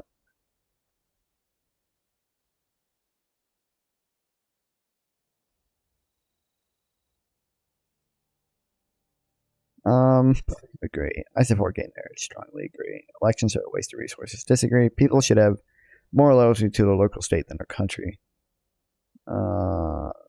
Disagree.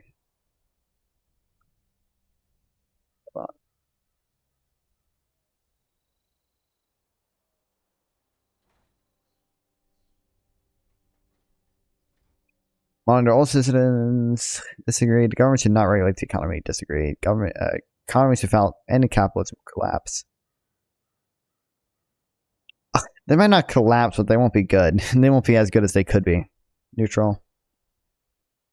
From each according to his ability, to each according to his need. Agree.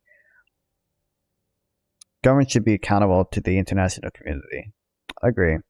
The United Nations should have a military to enforce resolutions. Agree. State and local laws should have precedence over national laws. Disagree. Those who do not work should die. Strongly disagree. Traditions are of no value on their own. Disagree. Foreigners should never enter the country. Strongly disagree. Testing products and animals is ethical. It can be. Most bad things happen in the world that cause. Disagree. Religion should be removed from everything in our government. I agree. People born to wealthy families have unfair access or unfair success even when they aren't skilled. Agree. Immigrants can never really adapt to a way of life. Disagree. Alliances can pose a threat to a nation's sovereignty. Not in a significant way. Disagree. Environmental regulations are essential. Agree. Illegal immigrants should be deported in all cases.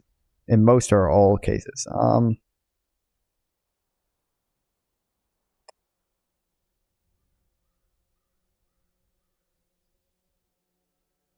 Also, which American policies do you agree with? What do you mean, which American policies? Do you mean like that's very broad? I agree with a lot of America. I think I think American policies, that's incredibly broad. Democracy's pretty cool. Minimum wage is cool.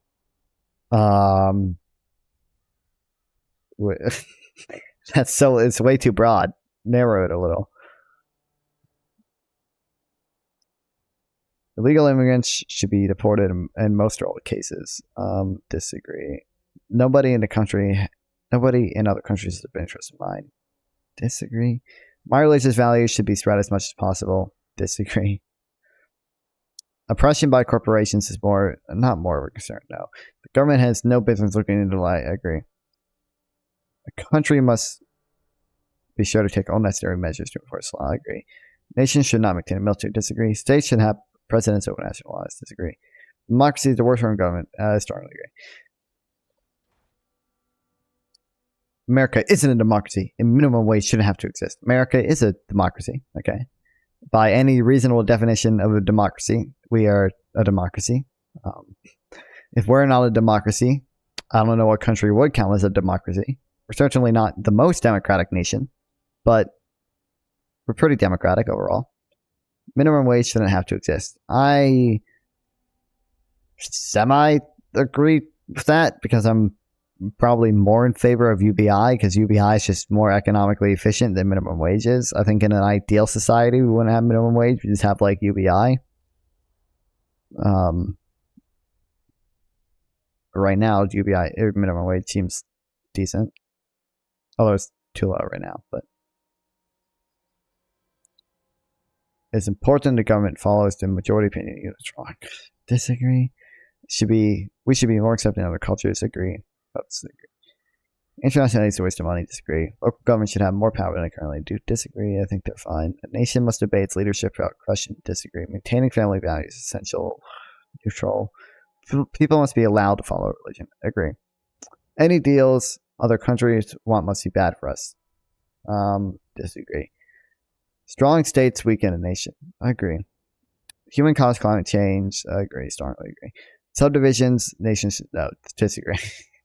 Victimless crime should not be crimes at all. Neutral. Faith is complete nonsense. That's strong. Disagree. Our culture would be better with more cultures mixed in, probably. It's a good idea to test a policy. Yeah, I agree. Countries do not serve interests should be toppled. Just that don't serve our interests? No, there has to be a lot more than that. Catering to popular opinion is detrimental to a nation. It can be, but generally not. We should put effort into getting a person on Mars. I agree. Even when protesting, I know it's a broad question. What do you think broadly about leftists or leftist ideas? I don't think the problem is it's too broad. I don't, when you say leftist, when I hear leftist, I think illiberal people. I'm not a big fan of illiberalism, okay? I don't believe in revolution. I don't think the government should be toppled. I believe in natural rights and liberal principles, okay? So anyone who opposes those, I don't like. I don't think they're like necessarily evil people, but the problem is there's so much. Leftism can be so many, mean so many things, between Marxism, Leninism to like just someone who likes worker co-ops, right? Or leftist at least means like anti-capitalist, and I'm pretty much a capitalist. Even protesting an arbitrary government violence is not acceptable. Neutral. Only our nation should be, or only, disagree. The general population makes poor decisions. Disagree. Or religious clothing should be banned for public. Disagree. Strongly disagree. Society was better many years ago than it is now. Disagree. Some freedom must be given in order to keep it safe. Agree. The nation's culture is important to protect. Neutral. Capitalism is better than any existing alternative. Strongly agree. So revolution in the case of Cuba against the American-backed dictator. What about it? I agree with exactly what I thought. I heard what I think of it. I don't know. I hate that. It just depends on the definition of authoritarian. Because people, like you just said, the U.S. isn't a democracy, which sort of implies it's more authoritarian. I wouldn't. Yeah. Do you agree with it? I mean, I don't agree with what they established after it, obviously. Do I think that people probably had a right to revolt against the Baptista government? Probably, yeah. Would I have preferred they instituted liberal democracy instead of their cringe new dictatorship? Yeah. Even if the new dictatorship was better. Which I'm willing to give you. Fuck.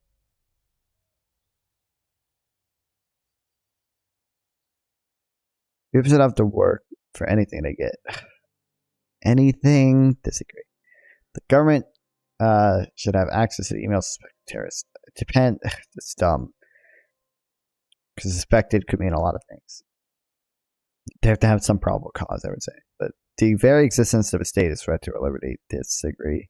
Religious organizations ought to provide better assistance. Disagree. The internet should be banned. Strongly disagree. Military spending is a waste of money. Disagree. There's no higher power. Agree. Religion is beneficial for society. Disagree. I don't even like that bad. Taxes should be increased on the rich to private or poor. The problem is, it depends how you increase taxes. Like, Joe Biden just increased capital gains tax. I don't think capital gains tax is that good of an idea. And I think most of, like, the wealth taxes and unrealized capital gains tax are worse ideas, even. But, in general, do I favor a progressive tax system for redistribution? Yes. And what do you think about neoliberal policies in Argentina? I haven't read enough. Do you mean, like, the current libertarian guy? Because I don't like him. Or do you mean, didn't we, So we did a coup in Argentina in 1976, right? 1976, Argentina coup. Yeah, I was right. Are you talking about after this coup, or are you talking about the current president? Because I don't like the current president, and I don't know enough about the aftermath of this coup. But I haven't read it yet. But there's some stuff. Like, it seems like in general neoliberal policies like work. Like here, the Washington Casual Analysis of the Effects of Reform, 1970 2015. We haven't read this yet, but we need to. It seems like it worked. Countries that have sustained reform were 16% richer in 10 years. Yeah. Like, it seems like it does pretty good at raising income. There's some misguided IDF loans based on like monetarism. And I think monetarism is stupid and bullshit. But that's not a fault of capitalism. It's a fault of, monetarism. Like, I think if all countries were Keynesian, it'd be better than if they were all monetarism, right? Well, arguably we can be Keynesian a lot more effective than other countries because we're the world reserve currency and shit. Legal immigrants do not provide a benefit to those countries. Disagree. Nations fighting amongst each other is neutral. It should be taking in more refugees. I agree. Social democracy. Wild.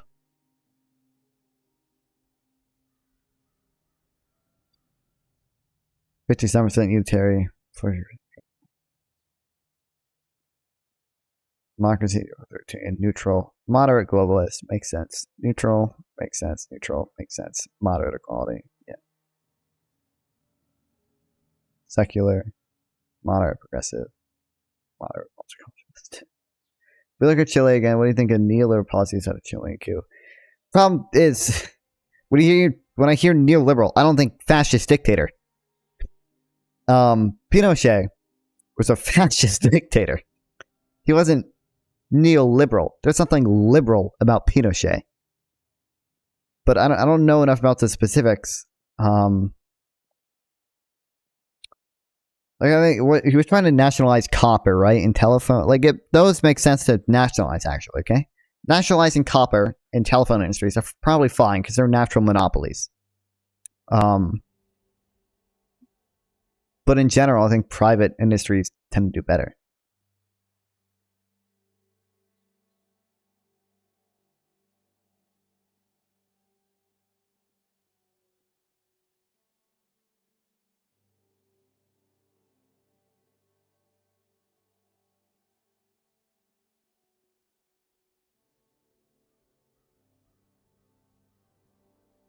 Who introduced neoliberal economics? And it continued after the dictatorship. I mean, you can say continued. Okay. What do you think of when you hear neoliberal? Because I don't think fascist dictator. I think neoliberal. I think new liberal.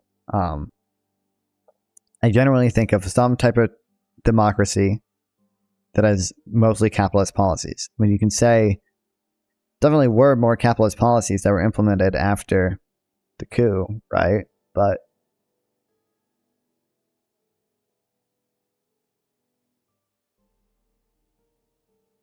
I mean, what do we consider neoliberal? Neoliberal definition. Favoring policies that promote free market capitalism, deregulation, reduction of government spending.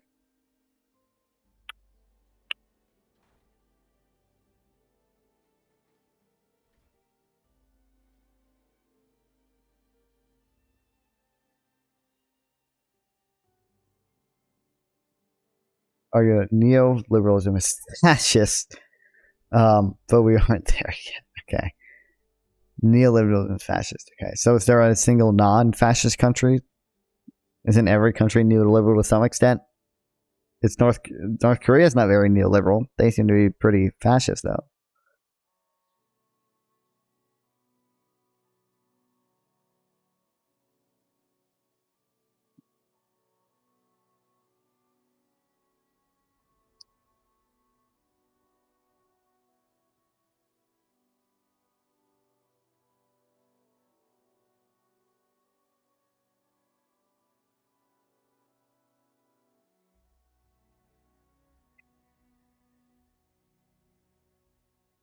The vast proponents of fossil fuel companies would deny the fossil fuel sector access to funds it needs to invest. It's not the case. It's generally required for companies to need the money to raise it by selling stock.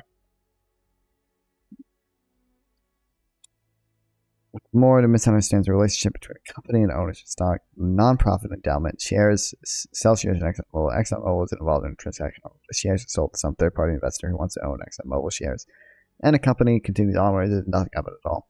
From the management's perspective, nothing has happened at all. What do you think of Reagan needs a profit? I mean, I don't really like Reagan. I don't really like most of what he did.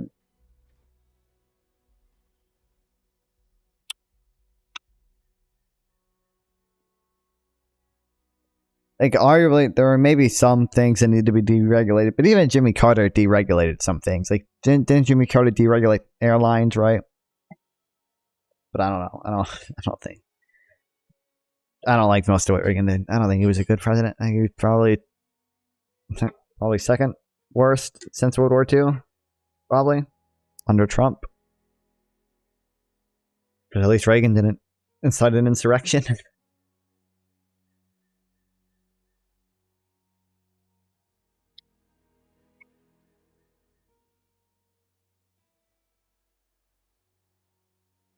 Okay, do we want to move to TikTok probably?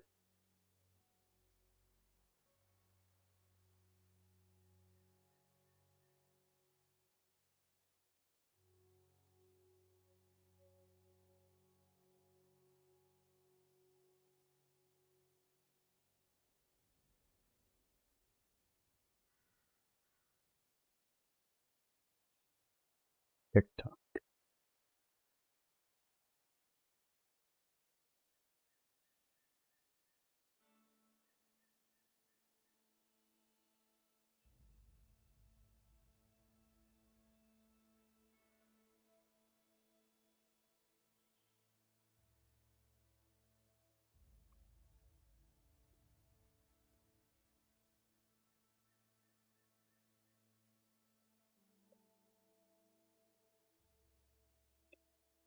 Think Trump is worse than Reagan? Yes, he didn't. Trump incited an insurrection, tried to overturn an election. Absolutely. Where do you place George Bush on the list? Because I place both above Trump. Really?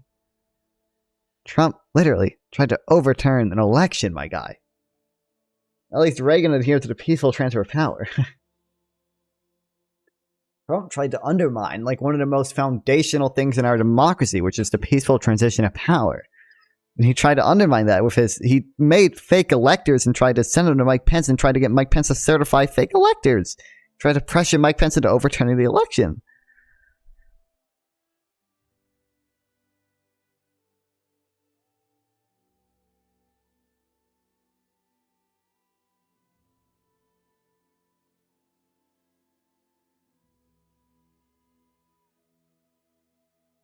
Everything, and he stole classified documents and kept them in Mar-a-Lago. Wait a minute, hold on, can I? Hold on. Wait.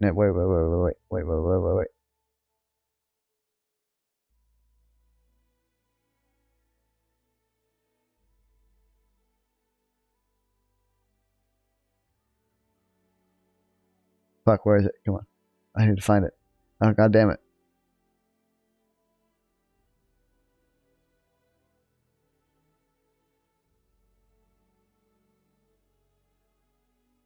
This video goes hard, man. Yo. Open up, man. What do you want, man? The law just caught up with me. You let them catch you? I don't know how I let this happen. What did you do? Election subversion, retention of classified information, and hush money payments to an adult movie star, you know. Man. I don't know what to do. Say it wasn't you? Beautiful. The feds came in and they found my top secret docs on the bathroom floor. On top of this, now they got me indicted for dabbling in election fraud. I had tried to keep them back from what they were about to see. How can I get away with it when they don't take hush money? Why you give them Bamba clouds access to your villa? I listen to a pro cause you act like a beginner. Got to be a postmodern relative truth spinner.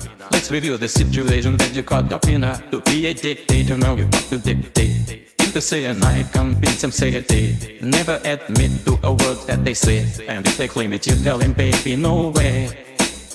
Undermined an election. It wasn't me. Incited insurrection. It wasn't me. Fake wealth to get bank loans. It wasn't me. Pressure Georgia on the telephone. It wasn't me. Oh yeah, and the pressuring of the Georgia Secretary of State to not certify the election. On the Capitol. It wasn't me. Paid off Stormy Daniels. It wasn't me. She got some sensitive info. Okay, what's that? It looks like Toad from Mario. The feds came in and they found my top secret docs on the bathroom floor.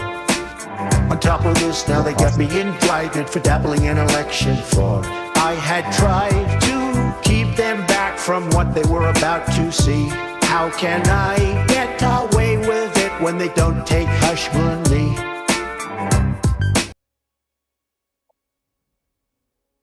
Dude, I don't. YouTube doesn't copy strike me for that.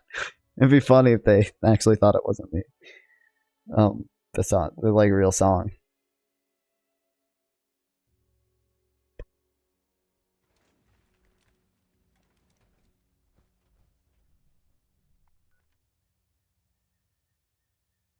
We place that above George Bush in foreign and domestic policies. Liberals are self-aware. Bro, President, first of all, Trump also had dog shit policies. I don't know what you're on about. Trump literally unilaterally pulled out. What do you mean liberals are so funny? Again, he undermined the fundamental thing of our democracy, the peaceful transfer of power. He literally tried to coup the government. A coup. He did an attempted coup. Yes, an attempted coup is worse than an invasion of Iraq. I'm sorry, bro. An attempted coup is worse than an invasion of Iraq. I don't know. I don't know what to tell you. Yes, obviously. Oh my God, yes.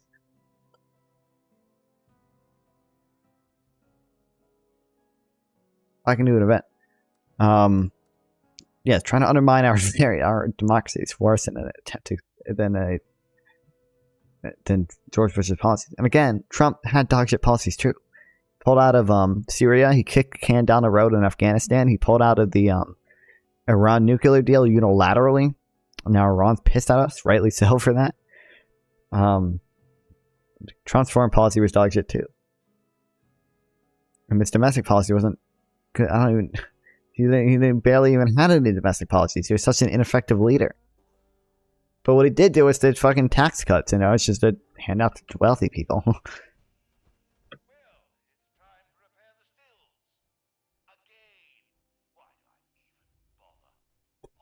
Event failed. Awesome, dude. What a cool event.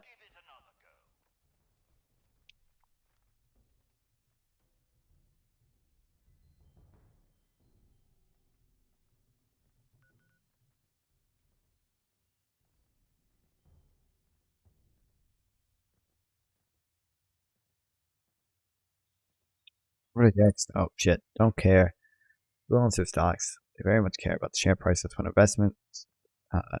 Investor sentiment turns against the U.S. sector and everyone starts selling stock. Prices decline, executives worry. The investment innovates the process but doesn't really achieve the same thing. As long as funds and money managers aren't all divesting, all that happens, momentum opportunity exerts to pick up shares at a bargain price. Now, if enormous majority of all investors decide to divest, it really could push prices down. But long before you reach the level of social consensus, you have the political climate necessary to accomplish whatever you wanted.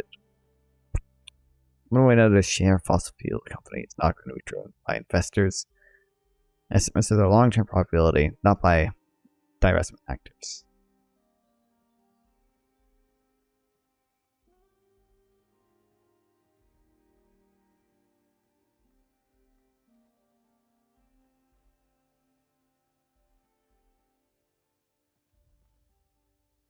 Calling what Jan 6 was.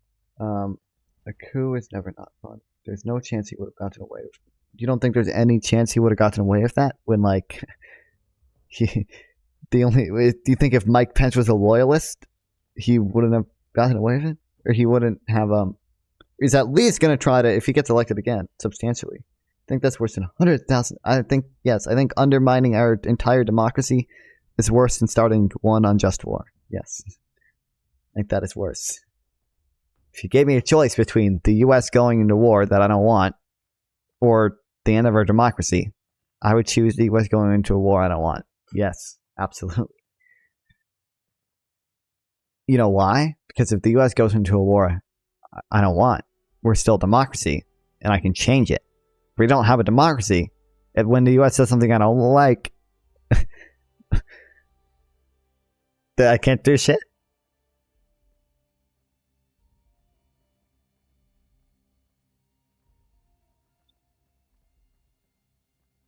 I don't understand. Mike Pence not signing a document. It's not going to stop fighting. Do you not understand that how the fake elector schemes work? It's true. To be clear,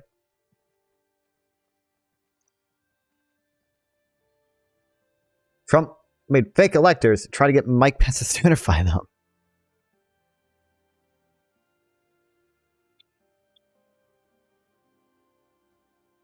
If Mike Pence had certified them, or at least created confusion, I think he was planning on passing it to the House and hoping that the House would vote, keep him as president. What do you mean cope? This is just true. What I'm saying is just true. It's the thing, though, is that it's like just true.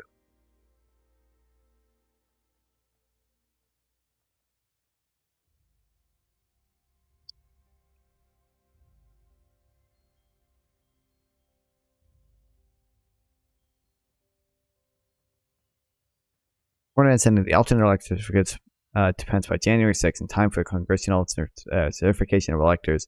Federal law required physical presence of elector certificates on the floor of Congress during certification. When the alternate certificates were running late, Trump campaign sent flights from Washington, D.C. with other false elector certificates and took part in plans to deliver the fake certificates to Pence. Like, I don't know, oopsie daisy. You don't think this was an attempt to undermine our democracy? I don't understand. He engaged in massive, he engaged in the big lie about elector fraud, massive deceptive efforts to try to convince people that the election was stolen, which still has effects to this day. I'm pretty sure, well, Wikipedia has the whole article. Attempts to overturn a 2020 U.S. presidential election. Refusal to acknowledge the electoral laws. Fake electors. Trump engaged in what he called a post-election purge, firing, forcing out at least a dozen officials and replacing them with loyalists. Yeah, Mark Esper. It's so funny. Fire my tweet.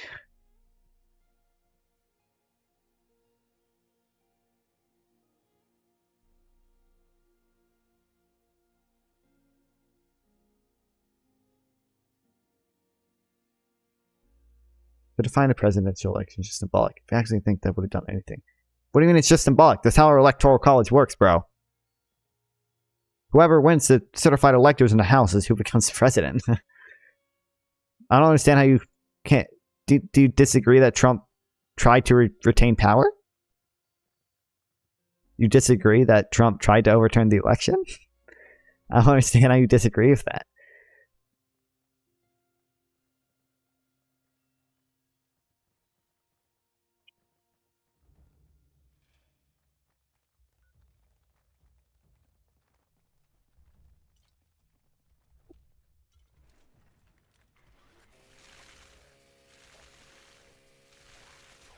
Close one, guys. Almost got me.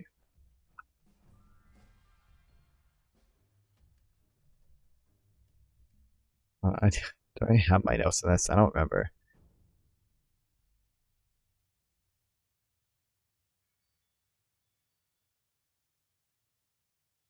Oh, yeah. No, sorry. I actually take my notes.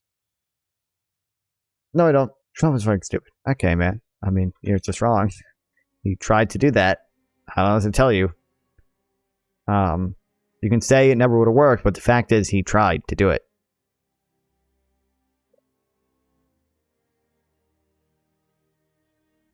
Do I meant he's stupid? You meant what? You accept that he tried to do it? You accept he tried to overturn the 2020 presidential election.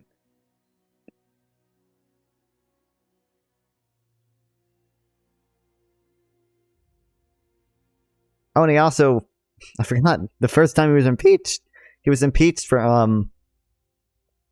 for fucking Ukraine, for not delivering congressionally approved aid to Ukraine and trying to condition it on investigating Hunter Biden.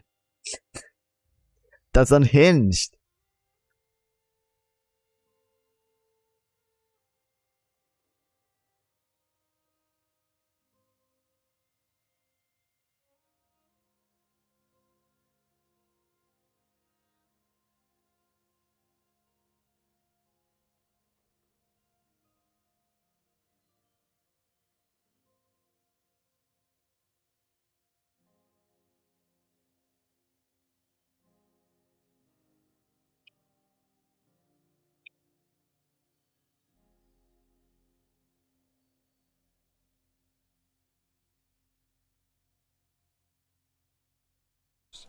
I would like to promise and pledge to all of my voters and supporters and to all of the people. I think Trump was a good president. I certainly don't think he was worse than Bush. Like, I don't. Trump is like literally tried to retain power after he lost an election. Fundamentally tried to undermine our democracy.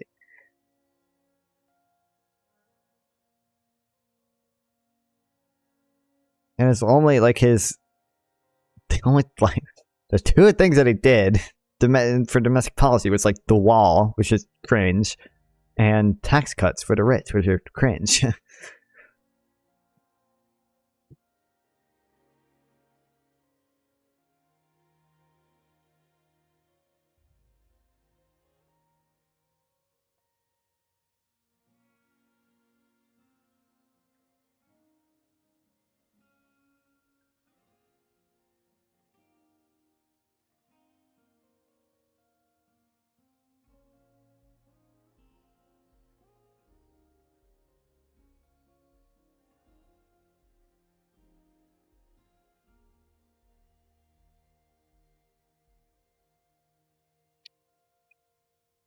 Oh damn it, I'm hungry, but I don't actually, there's no food I can eat without making it. I can't make anything because it's 12 a.m. and it would wake my family up. So I don't have any food.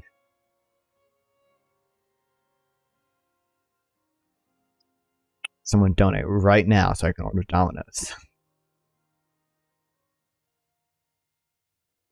Do you believe Trump is the worst president since Reagan? Probably, yeah.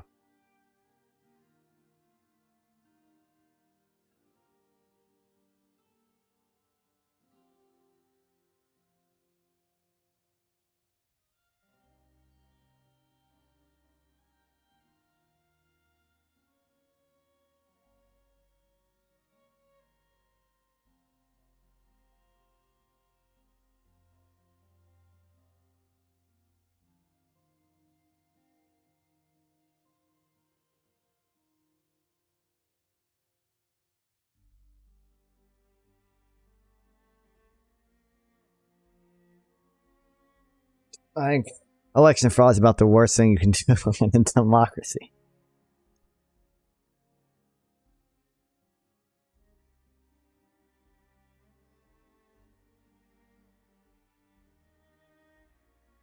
Hey, Zach.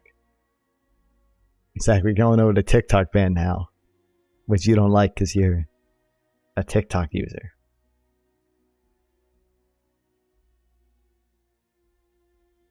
Do not ban TikTok.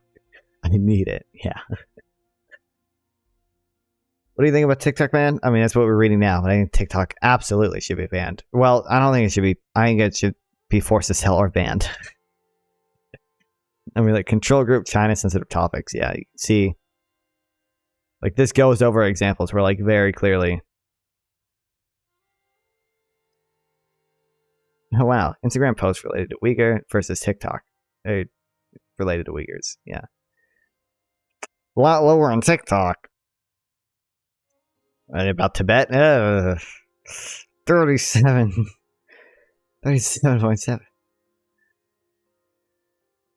181 in Hong Kong protests. 81. Like, there's clearly some suppression of anti-China content on TikTok. Ukraine, yeah, it's like 8.5.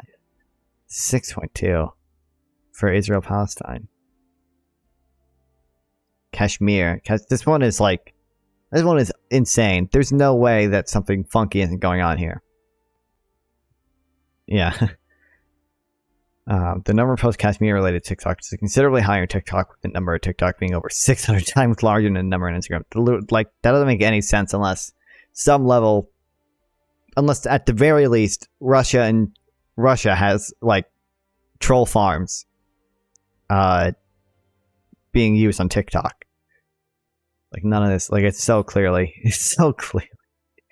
not only, then you have to talk about the concerns about China being able to access data from users on TikTok. That's a concern too.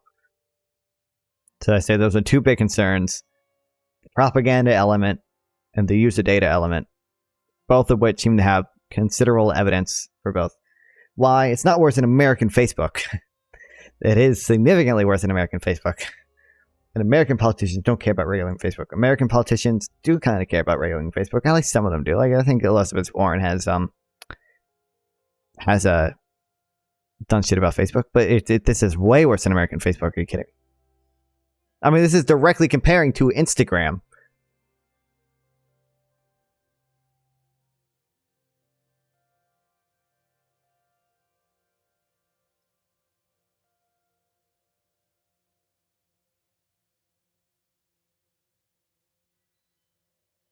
And by the way, part of the reason why Facebook is bad is because it's filled with Russian bots. It's filled with Russian troll farms and bots.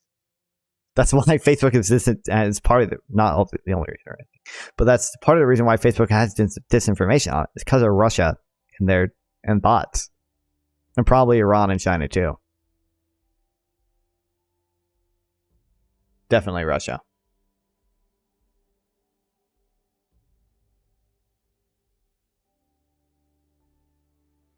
Okay.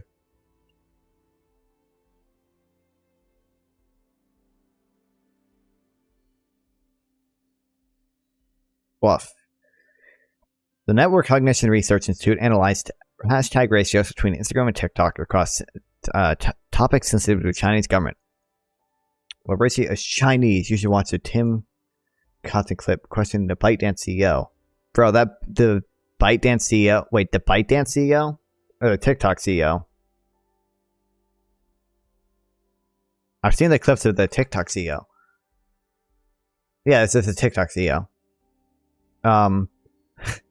This guy should be in prison for lying to Congress. Are you kidding me?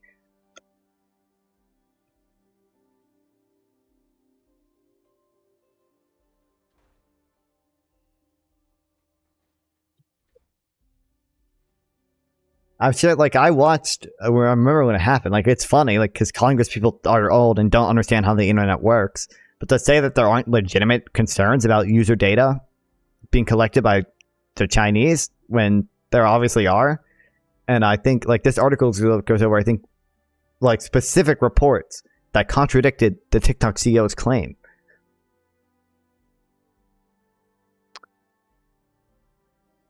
I think it's very racist. I mean, okay. It's in Congress. He's an old Congress guy. Like, okay. But there are absolutely concerns over China being able to access U.S. user data.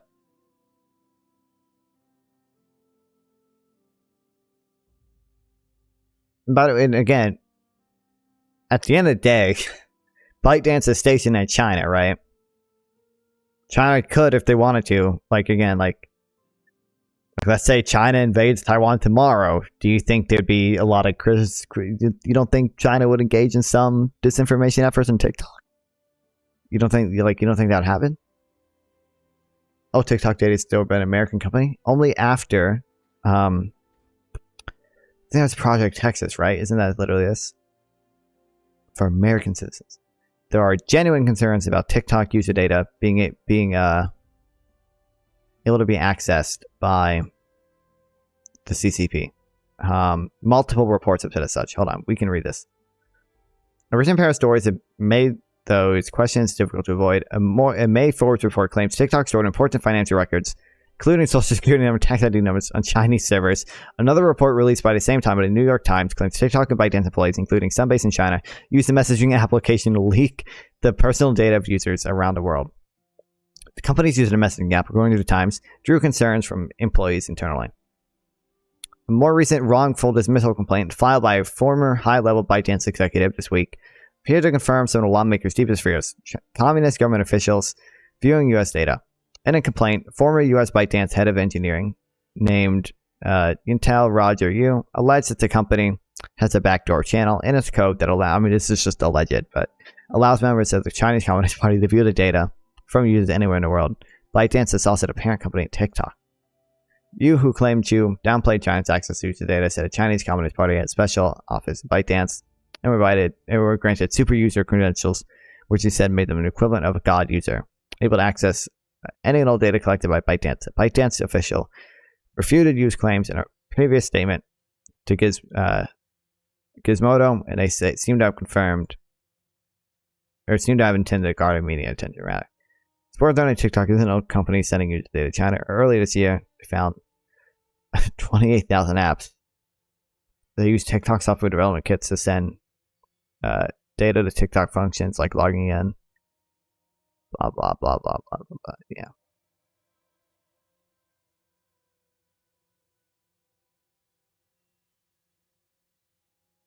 Okay, you don't think there are some legitimate concerns over how TikTok's handling user data?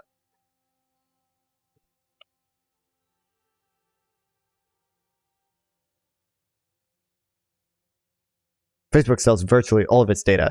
How is it not the same that people claim about TikTok? Facebook doesn't sell data. First of all, social media companies don't sell data, okay?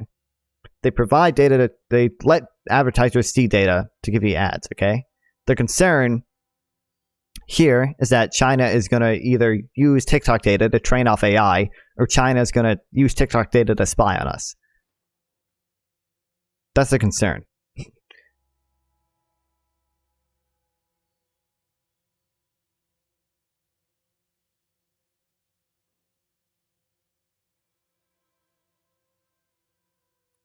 The US government doesn't have access to like the data that Facebook has, right? It's just advertisers get access to it. The US, to some extent, the US government can collaborate with them if there are security concerns. Like, you can go read the Twitter files, guys. Yeah.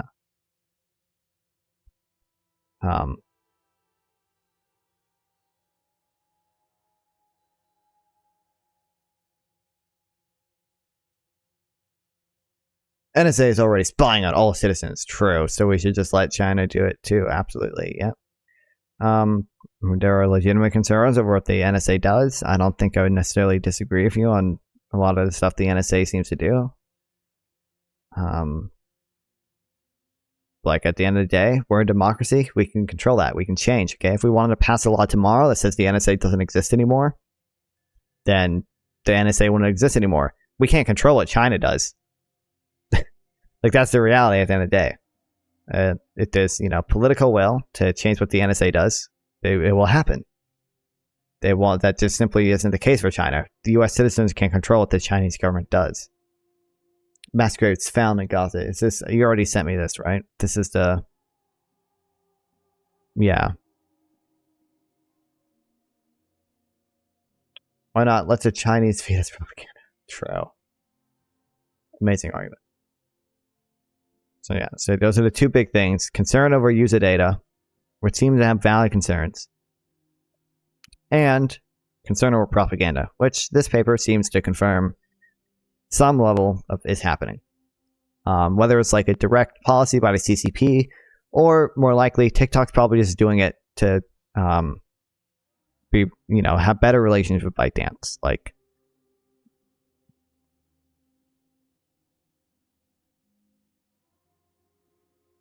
or even if it's not like TikTok policy and it's just because of Russian trolls. Which Russia has troll farms. Okay, anyway. Ratios for non-sensitive topics generally followed ratios of around 2-to-1. Ratios for topics sensitive to the Chinese government were much higher, around 10-to-1. We found anomalies consisting between hashtag ratio and China-sensitive topics for both national, regional, and international issues. Though more research is needed, NCRI assesses, given its data, a strong possibility that TikTok systematically promotes or demotes content based on the basis of whether it is aligned or opposed with the interest of the Chinese government. Why kind of propaganda are you concerned about? If America wanted, they could have TikTok, like Chinese TikTok. What do you mean? I'm concerned about propaganda China's pushing, like especially about international relations. America wanted, they could have TikTok, like Chinese TikTok. I don't know what you mean by that. Do you mean we could make our own TikTok and misinform people in China? Or are you...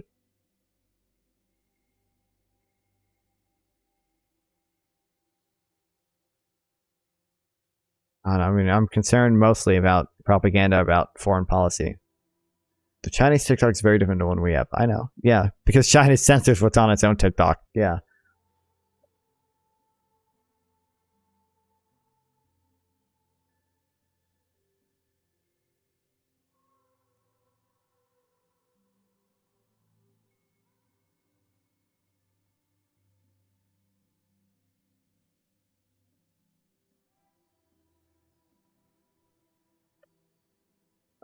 It's the acronym.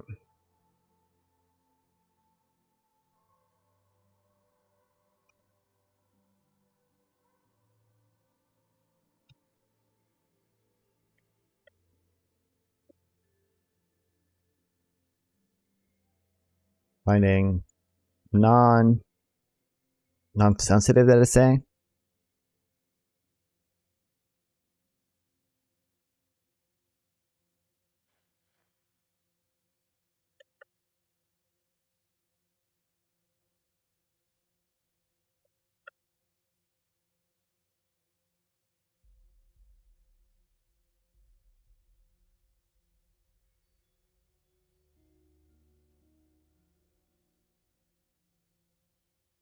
Kind of propaganda you're scared of that might pose a threat. Mostly about foreign policy. So mostly information about Israel, Palestine, Ukraine, Taiwan. Yeah. I mean, this goes over Tibet.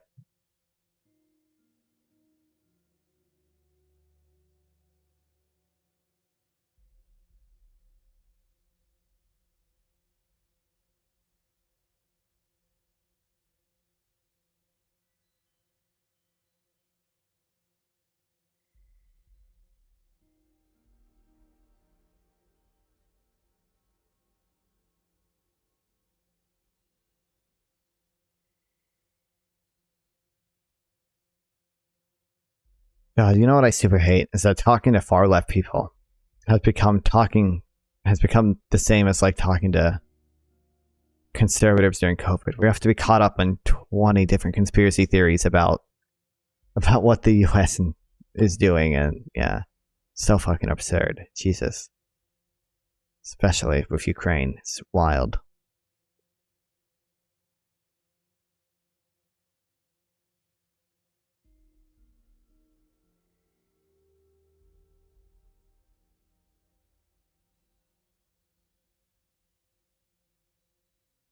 Okay. In partnership with recruiters, University Military Center leads data-driven investigations, social and driver trends. Its work on anti-Semitism, anti-Black hate, anti-Asian hate, Islamophobia, and extremism appeared in the Washington Post, 60 Minutes, CNN, CNBC, and the New York Times. Representatives of the NCRI have testified to Congress and other legislative bodies on these issues. NCRI is partnered with the United Nations, British government, Walmart, and Reddit, amongst others. TikTok's emergence. Key challenges and concerns of platform manipulation. In 2019, TikTok's downloads exceeded those of Facebook's, Instagram, and Snapchat, establishing itself as a significant player in the digital arena. As of 2023, TikTok boasts approximately 1.5 billion users compared to Instagram's approximately 2 billion users. As TikTok's research emerged, which has compelled lawmakers and non-government groups to confront the company on issues including child self-harm, mental health, and extremism. So you want to censor pro-Palestinian accounts, is that right? If they are Russian disinformation bots, I don't want them informing people. If they are, I mean, that's the concern here. The concern is that disinformation is being pushed. I don't have a problem with just pro-Palestinian people. The concern is that TikTok is pushing a way disproportionate amount of pro-Palestinian content and not pro-Israel content. So people aren't actually getting informed, they're getting propagandized. Propaganda doesn't even have to be strictly untrue. Propaganda can be true, but just like misleading in certain ways. And it can just be pushed super heavily. Like, I mean, the graph is in here. Like, I don't understand. That's Ukraine. This is Israel. Seems like there's some level. You think that bad. TikTok is a huge pedo problem. Regulate that. Yeah. I want to censor Palestinian accounts. Anyone on TikTok that's pro-Palestinian can go make an Instagram account, post reels. Okay, it's just that Instagram reels won't push pro-Palestinian content way disproportionately. Like, won't demote pro-Israel content. Like it seems like TikTok's doing. I don't understand how you can really argue TikTok isn't doing that, considering we have this graph. This seems to a 6.2 ratio.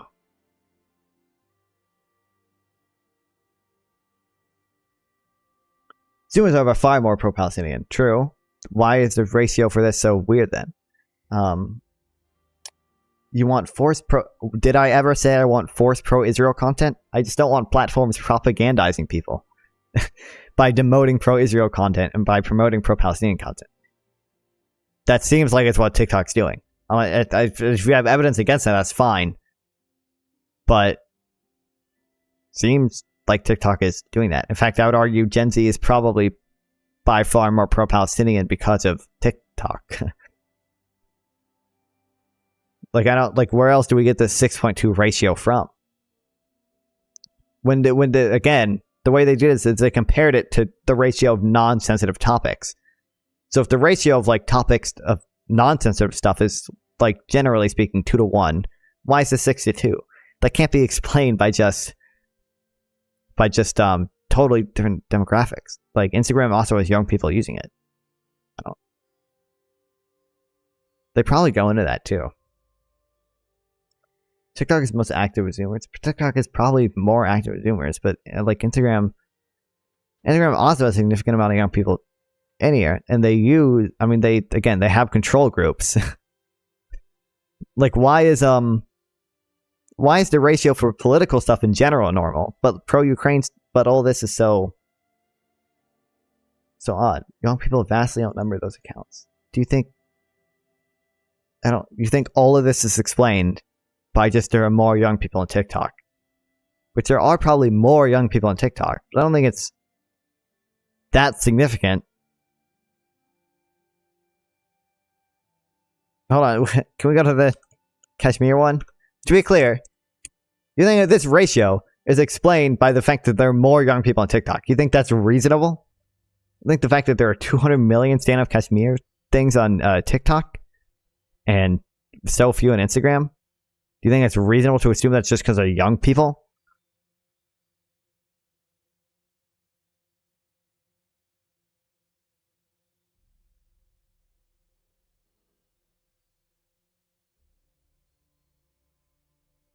Yeah, when BLM reached about 50 million posts.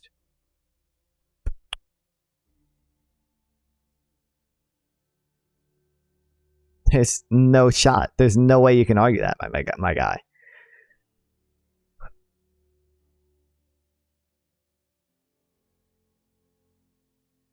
TikTok research. Well, okay. TikTok is owned by Chinese company ByteDance, and that relationship has catalyzed many discussions at the highest level of the U.S. government regarding the possible national security threat TikTok poses. Numerous instances of TikTok seemingly working with the Chinese government interest have been uncovered, including. Okay, I might have to report. Take notes of these. Numerous reports have raised concerns about TikTok colluding with the TikTok doesn't work the same as Instagram. What are you crazy, bro? That's wild, dude. So, to be clear, you think that all that is explained because TikTok doesn't work the same as Instagram. You think a ratio of 0.01 is explained by just that? By just, I guess the two things, young people and the fact that Instagram doesn't work the same as TikTok. So they obviously don't work exactly the same, but like the Instagram Reels is pretty similar to TikTok. Half of Instagram Reels are just re-uploaded TikToks, right?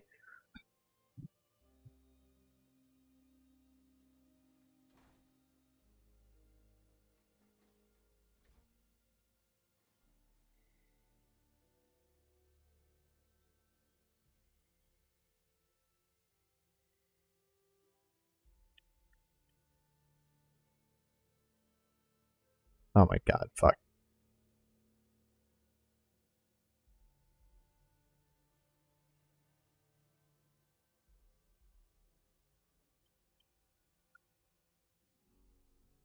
You're gonna have to provide a better argument than, well, they work differently.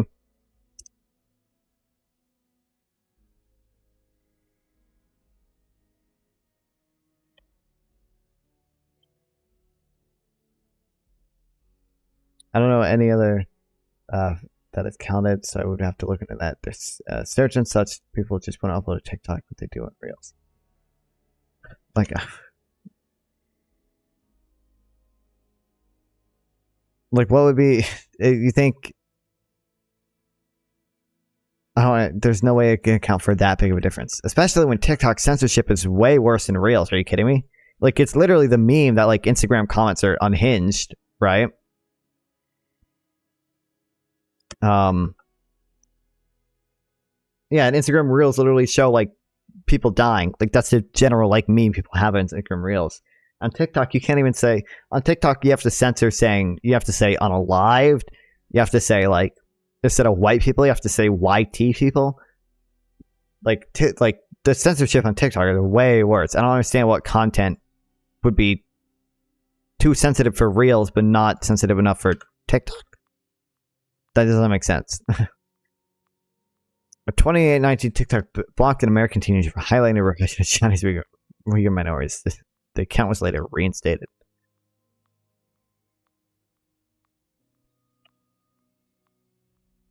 In 2022, ex-employees of ByteDance's Top Buzz reported that the company promoted pro-China content focusing on soft news and topics while actively suppressing any material critical of Chinese government.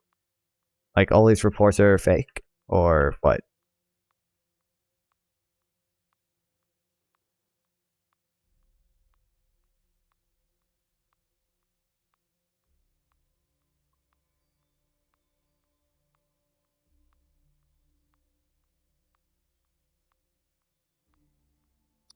In the United States, TikTok's influence has been enormously magnified as it becomes a critical news source for its audience.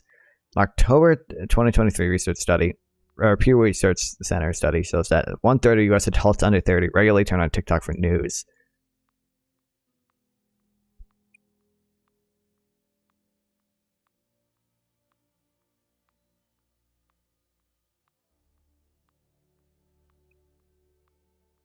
Platform culture is different. Are you saying that ByteDance is purposely censoring?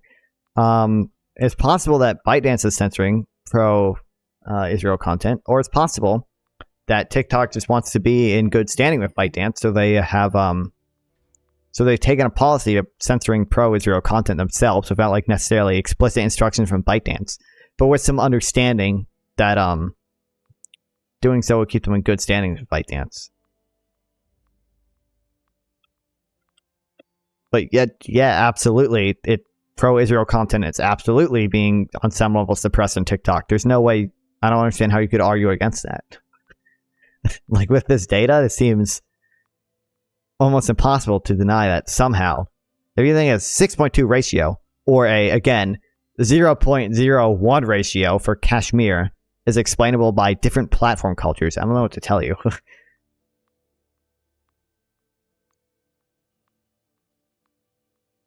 And again, if they really had different platform cultures, we wouldn't see. There's a similar level, again, of political content. There's a similar ratio of political content. Okay? If there were really different really different platform cultures, we wouldn't see like normal ranges for these. Instagram is owned by Facebook, which is actually censoring pro-Palestinian accounts. True, buddy. True. I would assume that Facebook is probably censoring stuff on the like super extreme, actually genuinely pro-terrorism side. That does exist. I hope you could admit that does exist. And I would assume they're probably also banning Russian bots. I would hope you also would grant that there are Russian bots promoting Palestinian interests, right? I would hope you could agree to those two things. That one, there are legitimately, like actually TOS violating pro-terrorism Hamas supporters. And there are Russian bots on Facebook that are probably supporting pro-Palestinian accounts.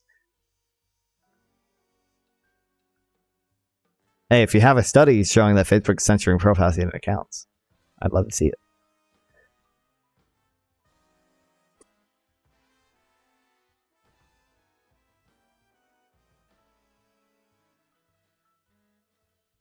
TikTok's influence has been, okay, wait, 1/3 of US adults.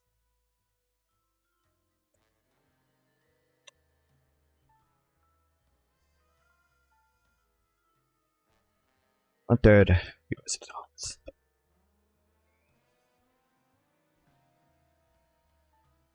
Under 30 regularly get news from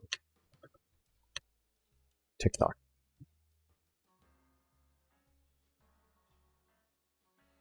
Accordingly, it's imperative that U.S. policymakers thoroughly understand that how news is disseminated and consumed on a platform.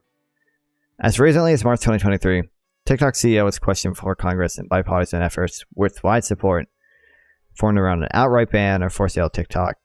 Our study demonstrates that TikTok requires further scrutiny. On November 13th, 2023, TikTok issued a letter defending itself against accusations of anti-Israel and anti-Jewish bias. In that letter, TikTok prolifically compares relative hashtags between its platforms to Instagram, buttress in its argument. Can't scroll 5 minutes to talk about this without seeing an IDF soldier making genocidal gestures on TikTok. They aren't censoring those accounts. I don't know what to tell you, man. You're just empirically wrong because, like, again, the rate you can say that like anecdotally, that's fine. But the ratio pro-Israel to pro-TikTok post is 6.2 to 1. You can say that anecdote all you want. I don't know to tell you that, again, the data is here.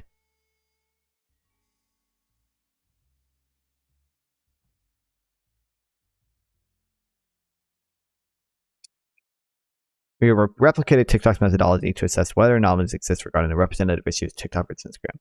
To investigate, NCR analyzed hashtag data using 6 topics directly sensitive to the Chinese government. By the way, they removed some of these hashtags after this report came out. 1. Uyghurs, 2. Tiananmen Square, 3. Tibet, 4. Hong Kong, 5. Taiwan, 6. South China Sea. At present, data starts with the Uyghurs and Tiananmen Square because these two were specifically called out at the March 2020 congressional hearings, and TikTok CEO explicitly denied that in either case, posts on these topics were suppressed or in any way demoted on a platform. We then expand our research into topics relevant to the Chinese government's geopolitical interest. 1. The Russian-Ukraine war. 2. Kashmir independence. 3. The Israel-Hamas war. The conclusion of our research are clear. Whether the contents promoted and muted on TikTok appears to depend on whether it is aligned or opposed with the interests of the Chinese government. As the summary data graph... Reading that one again, chat. As the summary data graph below illustrates, the percentage of TikTok posts out of Instagram posts are consistently range-bound for general political and pop culture topics, but completely out of bounds for sensitive topics to the Chinese government.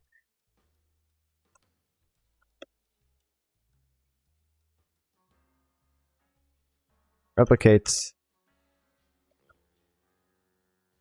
TikTok's own past methodology. It used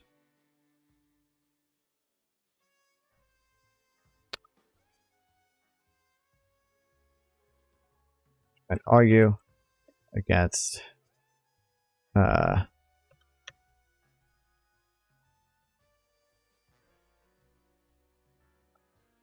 Anti-Israel. Bias.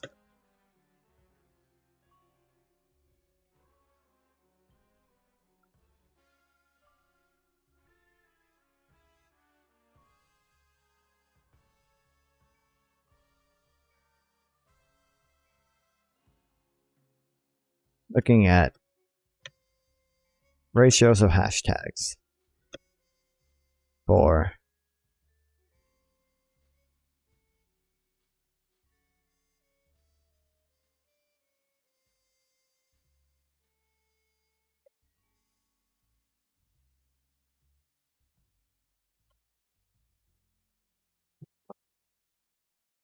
six topics directly sensitive to the Chinese government.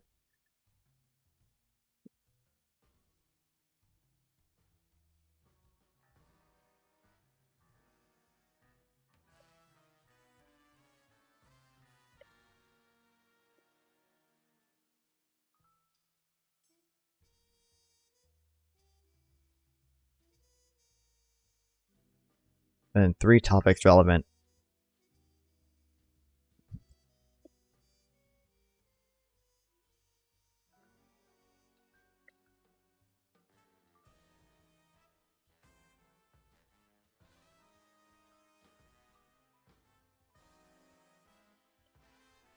It finds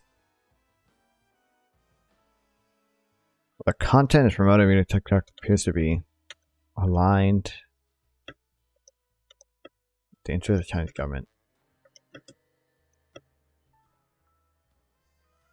Fuck.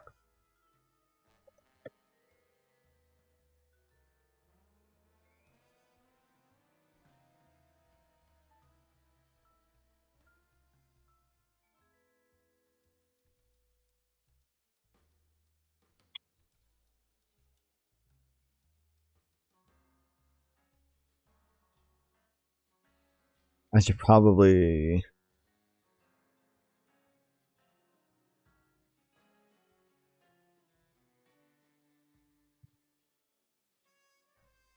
Thanks for talking with me. I'll hit you with more opinions later. How often do you stream?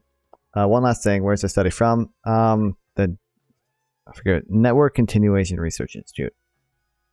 Oops.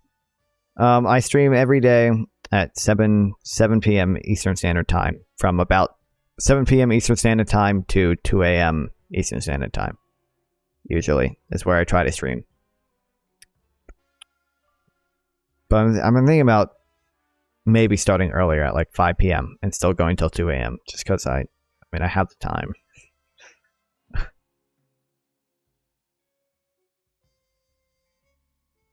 NCRI. Good luck. Alright, join my Discord server. You get notified whenever I stream. Because sometimes I'm a little inconsistent. Or follow me, that works too. But actually, I think you already did follow me, right? Yeah. Well, thank you for following. I'll see you tomorrow, my guy.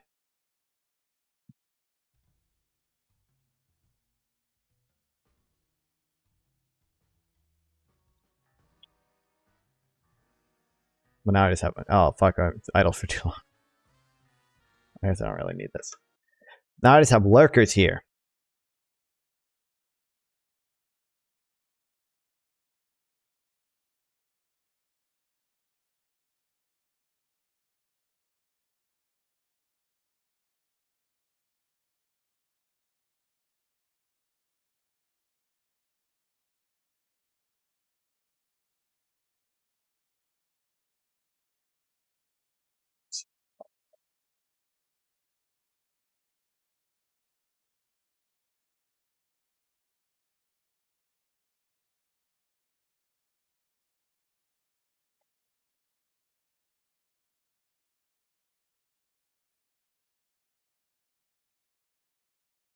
As reference, we replicated TikTok's own methodology using its November 13, 2023 letter.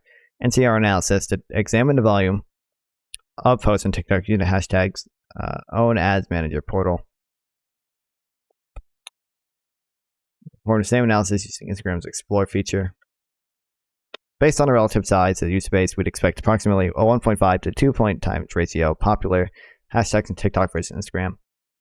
We selected specific hashtags for analysis because of based on an exhaustive review of hashtags each platform to ensure that a slightly different hashtag capturing a similar idea was not used on one platform versus the other. Our analysis incorporates 60 hashtags most prominent across both TikTok and Instagram for relevant topics. A comprehensive list of hashtags reviewed can be found in Appendix A. The basic formula used across our research for any specific hashtag is... Okay.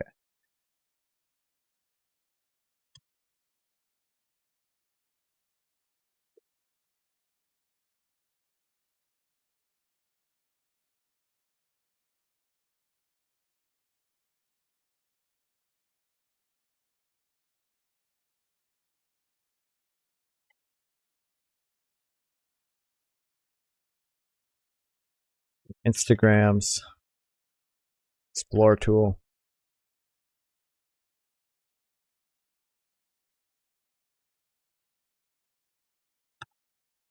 Based on the user base, a normal ratio would be about 1.5.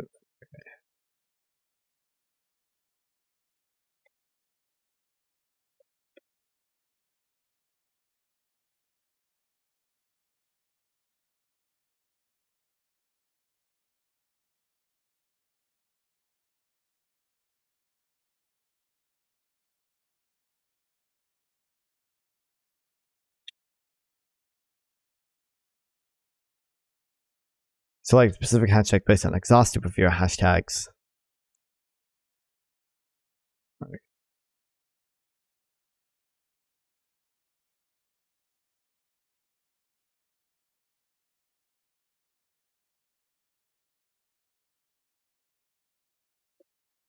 Based on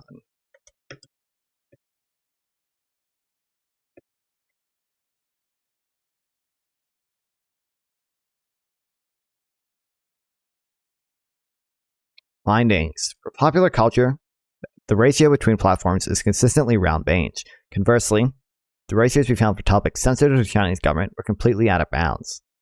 The data below illustrates that across topics directly sensitive to the Chinese government, relevant hashtags are dramatically underrepresented on TikTok versus Instagram.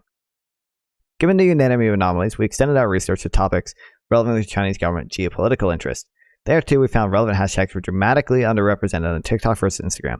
To underscore that point, please note that while pro-Ukrainian and pro-Israel hashtags are underrepresented in TikToks... oh, sorry.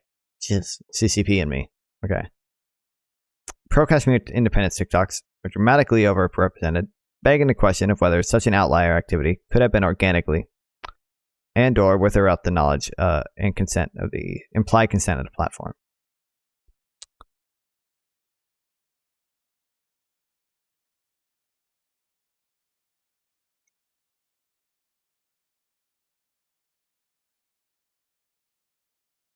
Okay.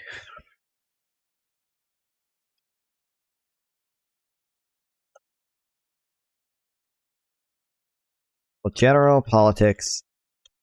Oh, okay. But a ratio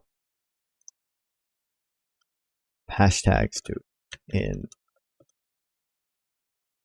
general politics and pop culture are consistently range bound.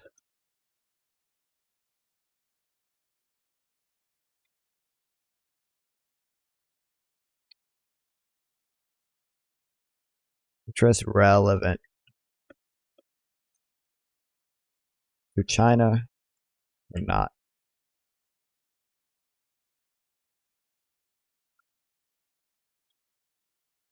Public relevant.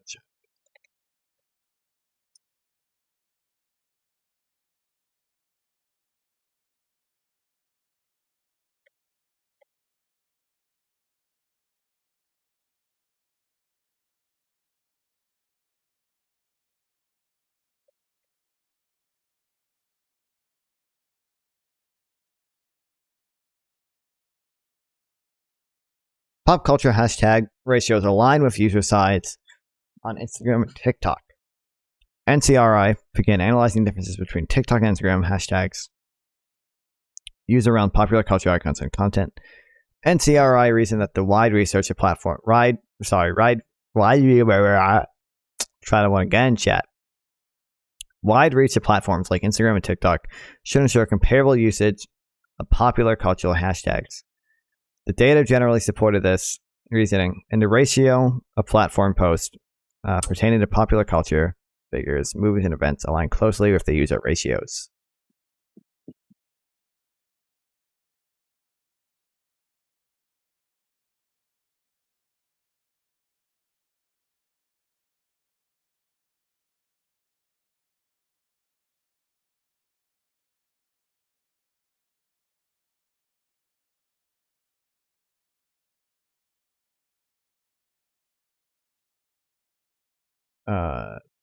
That's under here, right?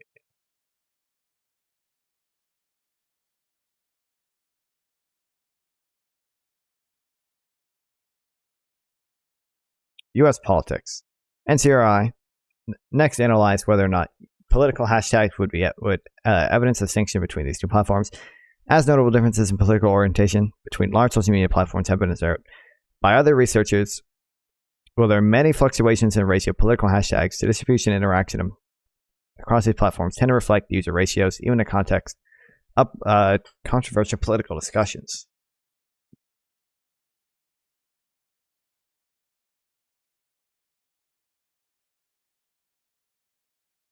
A lot of just this data. I don't want to just like screenshot everything. Like it's just that's like data. It's like I have to just.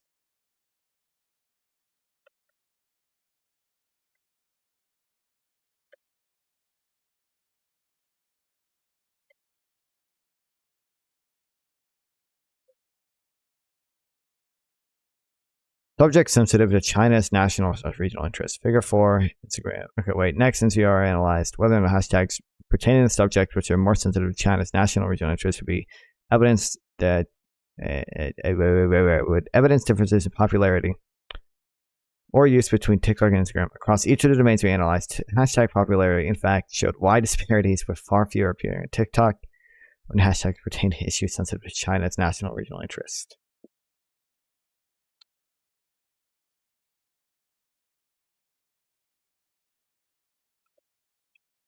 Then looked at issues pertaining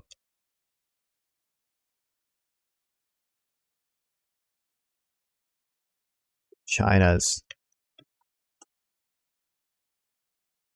national and regional interest and found that they were consistently underrepresented in TikTok.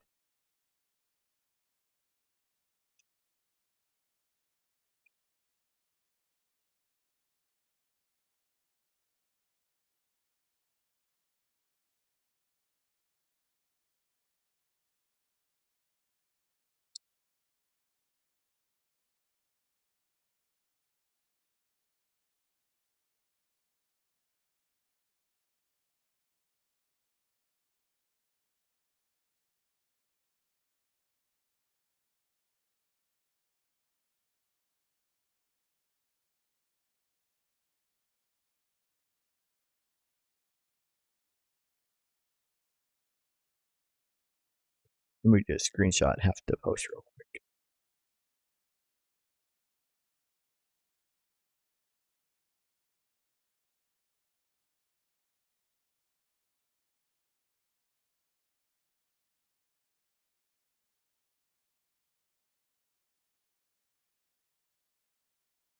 Jesus.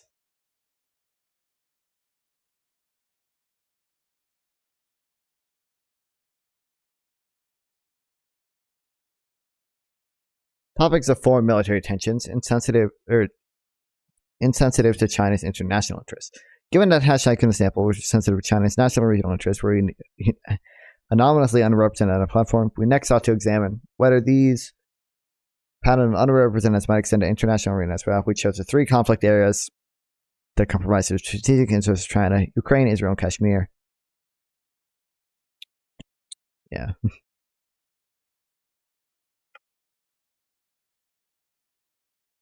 And looked at 3 international conflicts relevant to China's interest.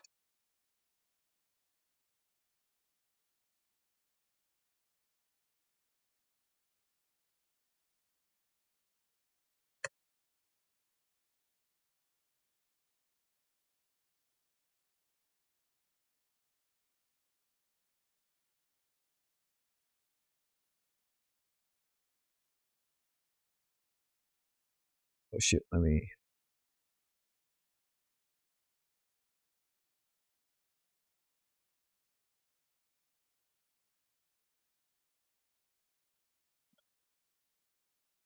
This seems unhinged.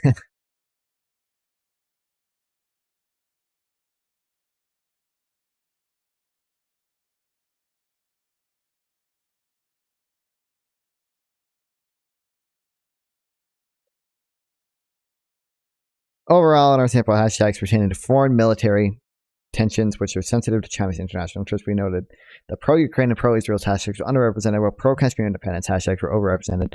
The significance of the overrepresentation of the hashtag stand with Kashmir specifically, with over 225 million posts, should not be understated.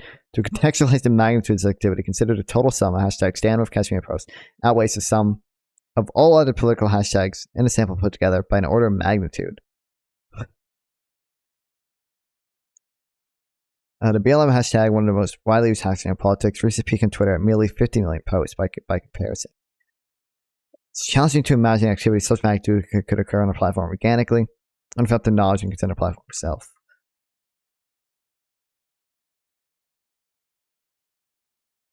Just a second. A massive overrepresentation of the bandwidth Kashmir hashtag should not be overstated.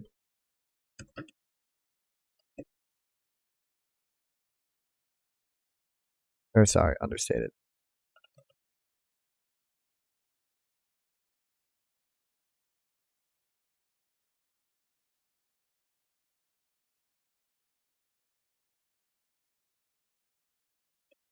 Outweighs some of all the political hashtags put together by an order of magnitude.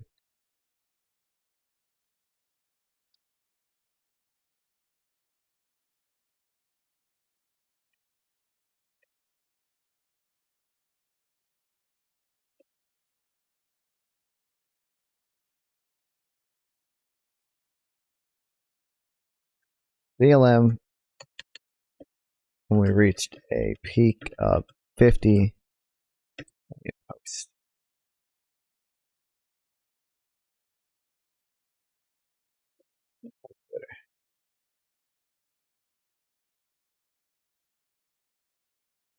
Conclusion. Substantial differences in hashtag ratios raise concerns about TikTok's impartiality. Given the research above, we assess a strong possible concern that content on TikTok is either amplified or suppressed based on its alignment with the interests of Chinese Communist government. Chinese government. Future research should aim towards a more cohesive analysis to determine the potential influence of TikTok on popular public narratives. This research should determine if and how TikTok might be utilized for further national, regional, or international objectives of the Chinese government. Should such research determine that TikTok users exhibit attitudes and assessments of world events aligned with information distortions that have been discovered, democracies will need to consider appropriate countermeasures to better protect information integrity and mitigate real-world potential impacts.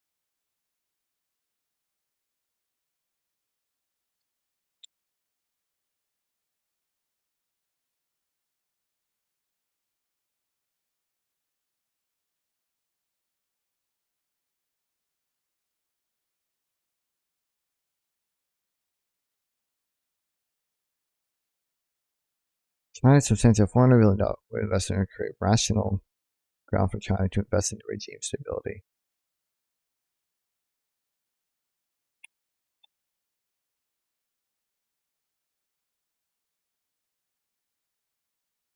Very like those. There were 30 times more from Instagram to TikTok.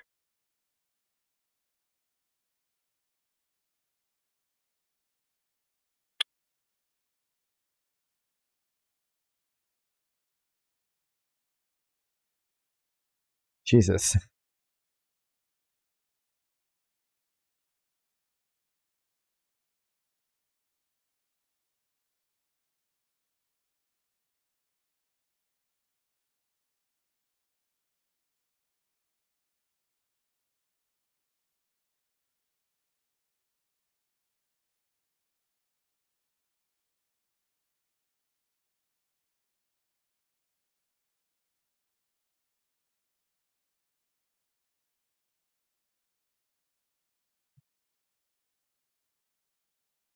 Hashtags supporting woman murdered in Iran are also vastly underrepresented on TikTok. Man, why don't my viewers leave just because I'm reading? You know what? I'm already Twitch affiliate. It's fine. It's fine. It's fine. It's fine. They'll come back when I do debates and stuff, and when I do the conversation. Be nice if you got some stuff.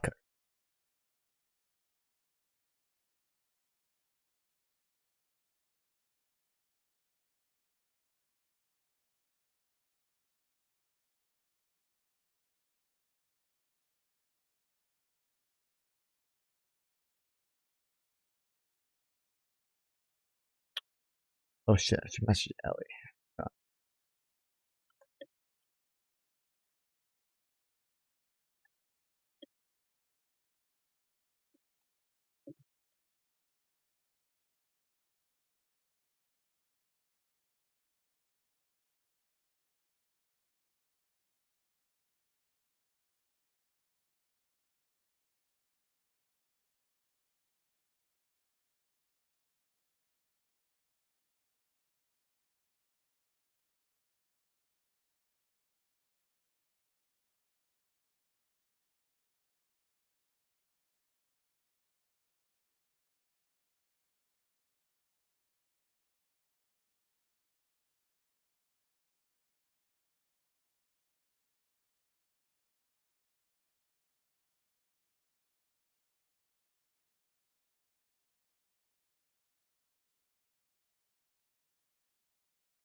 Okay. Shortly after release of this report, TikTok's portal underwent seismic changes that appeared to deliberately obscure public access and transparency.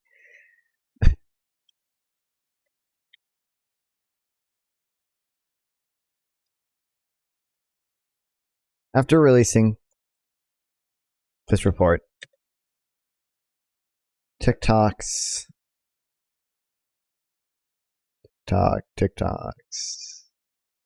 Amazon portal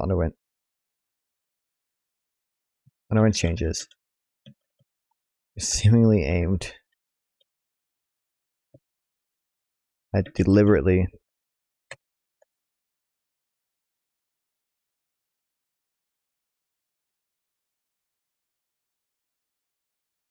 obscuring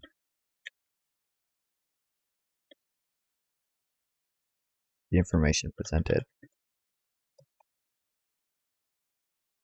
TikTok removed a public hashtag search feature for analyzing trends on this platform.